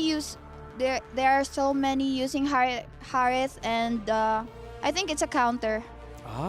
So you think that Iksha's the counter to most of the gold laners we have now? How about the Melissa? You've shown the Melissa twice now to great success. 100% win rate now on your Melissa. How did that come about in your training? You prepared for Melissa too. Yeah, I was spamming Melissa and Iksha. Of the 2, I'm sure meron ka pang tinatago. You're keeping more heroes. Are there more? Are there more for top 4 in finals? Yeah, just there are many. Okay. There are many. The secret. Shh, y'all, it's a secret. Okay, I have a question for Sheen. Sheen, during that savage moment, I'm sure it's fresh in your mind. What were you thinking? What was the play? Because there was 3 or 4 members? Almost 5. Literally 5 members of GGHG on you. What was going on in your mind? They're coming at me. They're all coming at me, and I was calling my teammates that hey, come here, I can do this. And actually, I was feeling great. It was savage. Yeah, and who came to your rescue? That was Ayanami. Yeah, it's Ayanami using Edith. Yeah, you tricked Quinn. I saw Quinn sent her the Benedetta attack the other way. Yeah. So Ayanami confused GGHG well enough that you scored the savage. Do you say thank you to Ayanami after? I say Salamat. salamat. How do you say salamat in Bisaya again? Salamat lang. Salamat, salamat lang also. din pala eh. Trick Okay. question. It's a little trick question. All right. So we know now you're going to be going up against VSG of EECA. What do you think is the biggest strength of VSG right now and why they made it this far? They're all good in mechanics. My team just said it. And also, their gold and tank are good. Ah, That's why they make it. And also their jungler. And they're junglers. So a lot of them are just really solid individually. So real quick, yes or no? Will Omega Empress get the win tomorrow? Of course. All right. That's Genoa, the MVP of our game number 2. Game number 3. And real quickly, do you want to say one last thing for the fans watching at home? Is it okay if it's Tagalog? Yes, even Bisaya if you like. Yeah. Salamat sa nitanaw namo, especially sa akong family and sa mga friends. Thank you so much for supporting us. We will make you proud and we're gonna win this tomorrow. Thank you so much, Genoa. Congratulations to Omega Empress. And now I think would be the perfect time to check out who our MVP is actually for that game number 3, and it is none other than Amore. The Novaria. You mentioned, Leo, in the draft, they needed vision and they got it in spades. It was an all-in vision. The alternative was the Faramis because, again, there was a lot of team fights wherein Smart Omega Empress came this close to death, but apparently they played well enough with space that they didn't need that. What they did was lean hard into vision and the inevitable scaling of Novaria, wherein she got maybe, what, a couple of from downtown shots. Like, definite three-pointers from Amore. Yeah, there's that one death that you see on Fafao. That was on the hands of that Novaria. That's her. And that's her. And that was a moment where Fafao actually needed to survive because that meant that DJHG could have come back for a fight. But that one stain, that one death, that continued the turnaround for Omega. And in a way, it made the diversion a non-starter. It made going into weird angles almost impossible because, yeah, you could check this bush. If no one's there, throw the Astral Echo the other way, and it's almost as good as it goes, right? That's all Novaria. That's all Amore. Are those rocks around Novaria? I've always wondered. Those are galactic meteors. Where? Galactic meteors. The ones like floating around her like a halo. Yeah, she is a cosmic being, so... That's true. Yeah. That's part of her, I would say, her costume. Yeah. it's not organic. That's not her body. Yeah, I get you. And that hero was the PlayStation MVP hero pick. It's time to check out the El Gudia MVP or plays of the day, because it's now time for the play of the day where we review some of the top clips from today's action. We're going all the way back. Here we have Vitality versus Xeno Lilies rather, and there were promising moments here for the Lilies actually. Yeah. And this was the Alice Angela pickup of the great counterplay actually coming in from Team Vitality. You know, that about this series, especially Chell. Chell is an incredibly solid gold laner. If she's not popping off, she's just like not dying. She's so stable. Yeah. She is Stable is the right word. There you yes. go. She is giving just rock solid, just building vibes. Yeah. And it was just a great effort by the entire team to make it work. Countered it. Thought it would be over for them, but now let's revisit Falcon's Vega. One of two mid-lane Phovias. But of course, you can't count out Falcon Vega's understanding of the metagame and fundamentals. So despite all that, here we go. If I'm not mistaken, you say Chinchaw. Damn you, Chinchaw. Like, this was a good fight for Net Angels, but look at the base. The split push there coming in from upper left corner. Chinchaw. There it is. Go. What a Beautiful. split push end there for Beautiful. Falcons Vega, and you could actually see the heartbreak when that happened for Net Angels because that looked so competitive for them. They could have won that. Look at that beautiful smile. She was devious. Yes. She knew what she was doing. The energy I got was, oh my god, I can't believe that actually happened. Or all according to plan. You'll never know. We'll have to ask Chinchaw. Yeah. You're seeing C9 go up against VSG, and as much as you'd like to see C9's shield go up against VSG's sword, all it takes is one little crack, one little just turn around, and that's what happens. Yeah, it'll be great to see VSG. There's a bit of history also between like Rian, Gailey, and the members of Smart Omega Empress. So it's going to be a reunion battle of sorts for them. And this was just from the series that we watched. Game number 3 of Omega Empress versus GGHG. Of course, with that Melissa. The Melee mains are well represented. That's 2 victories already for Melissa, undefeated. And last but not least, from game number 2, the aforementioned Savage by Shinoa. Can confirm now, she was actually calling for help. And here comes Ayanami, enough of a distraction to make Quinn want to go for the Edith instead of Shinoa, who would then just kill everybody. And from that game number 3 play that we saw before, this beautiful Savage by Shinoa, it was the 4-man Minoan Fury knockup by Mirai, which led to a double kill there for not Ayanami, which allowed Omega Empress to continue their momentum and control in that game. What a day, man. And throughout the day, we've been asking for your predictions. And I'm pretty sure we already have the results of the latest predictions from that previous series up. Let's bring up our STC predictions. And it was quite even. Finally, someone has acknowledged Smart Omega. Thou hast heeded my request to show love for our kabayans. Now it makes a difference. See, like if you guys show support, whether through the SCC play predictions or through just watching and sending well wishes to the teams, you see amazing things. You see savages happen.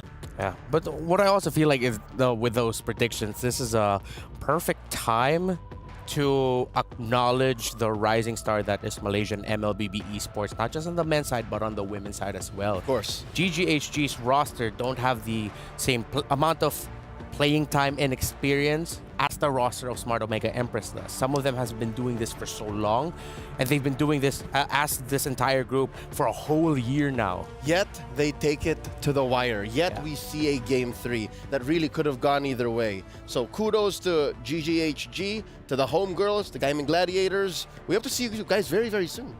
Yeah.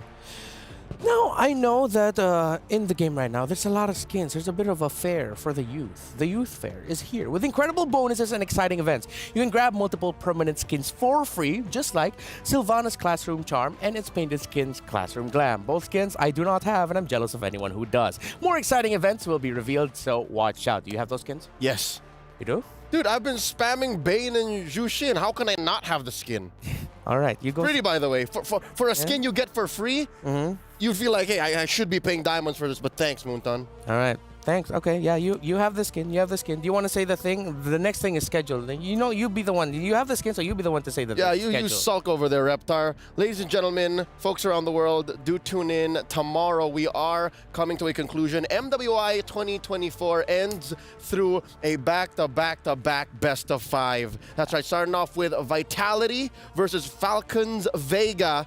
It's civil war here for the Indonesian queens, the uncrowned queens versus the de facto dominant force in women's MLBB, and of course VSU versus OMGE, and then in the grand final, whoever wins those first 2. Yeah, we'll be seeing the semifinals and the grand finals tomorrow. It's packed. Potentially 15 games of MLBB. 3 BO5s. Before we go off, Leo, is there anything else you want to say? Thanks to everyone who tuned in. Thank you to the Filipino fans, the Malaysians, those from ECA, from Indonesia, from Myanmar as well. None of this would happen if you did not show so much love for the ladies competing here on the grand stage. I'll see you guys tomorrow. Thanks again. It's been an honor to be at your service. On behalf of Lafel, Naisu, Eterna, and of course the other casters, everyone who has graced the stage, your ears, and your screens today, our production team, we thank you. Our journey here in MWI is about to end, but we have one more day of action ahead of you tomorrow. Tomorrow, we will crown the new, or maybe still reigning and defending, Queens of the World. If you want to find out who it will be, then watch us. That's it for the second day, or not second day, first day of playoffs. Everything will culminate tomorrow. Join us. We will see you here at the Amazon Arena. Stay safe, good night, and good fight.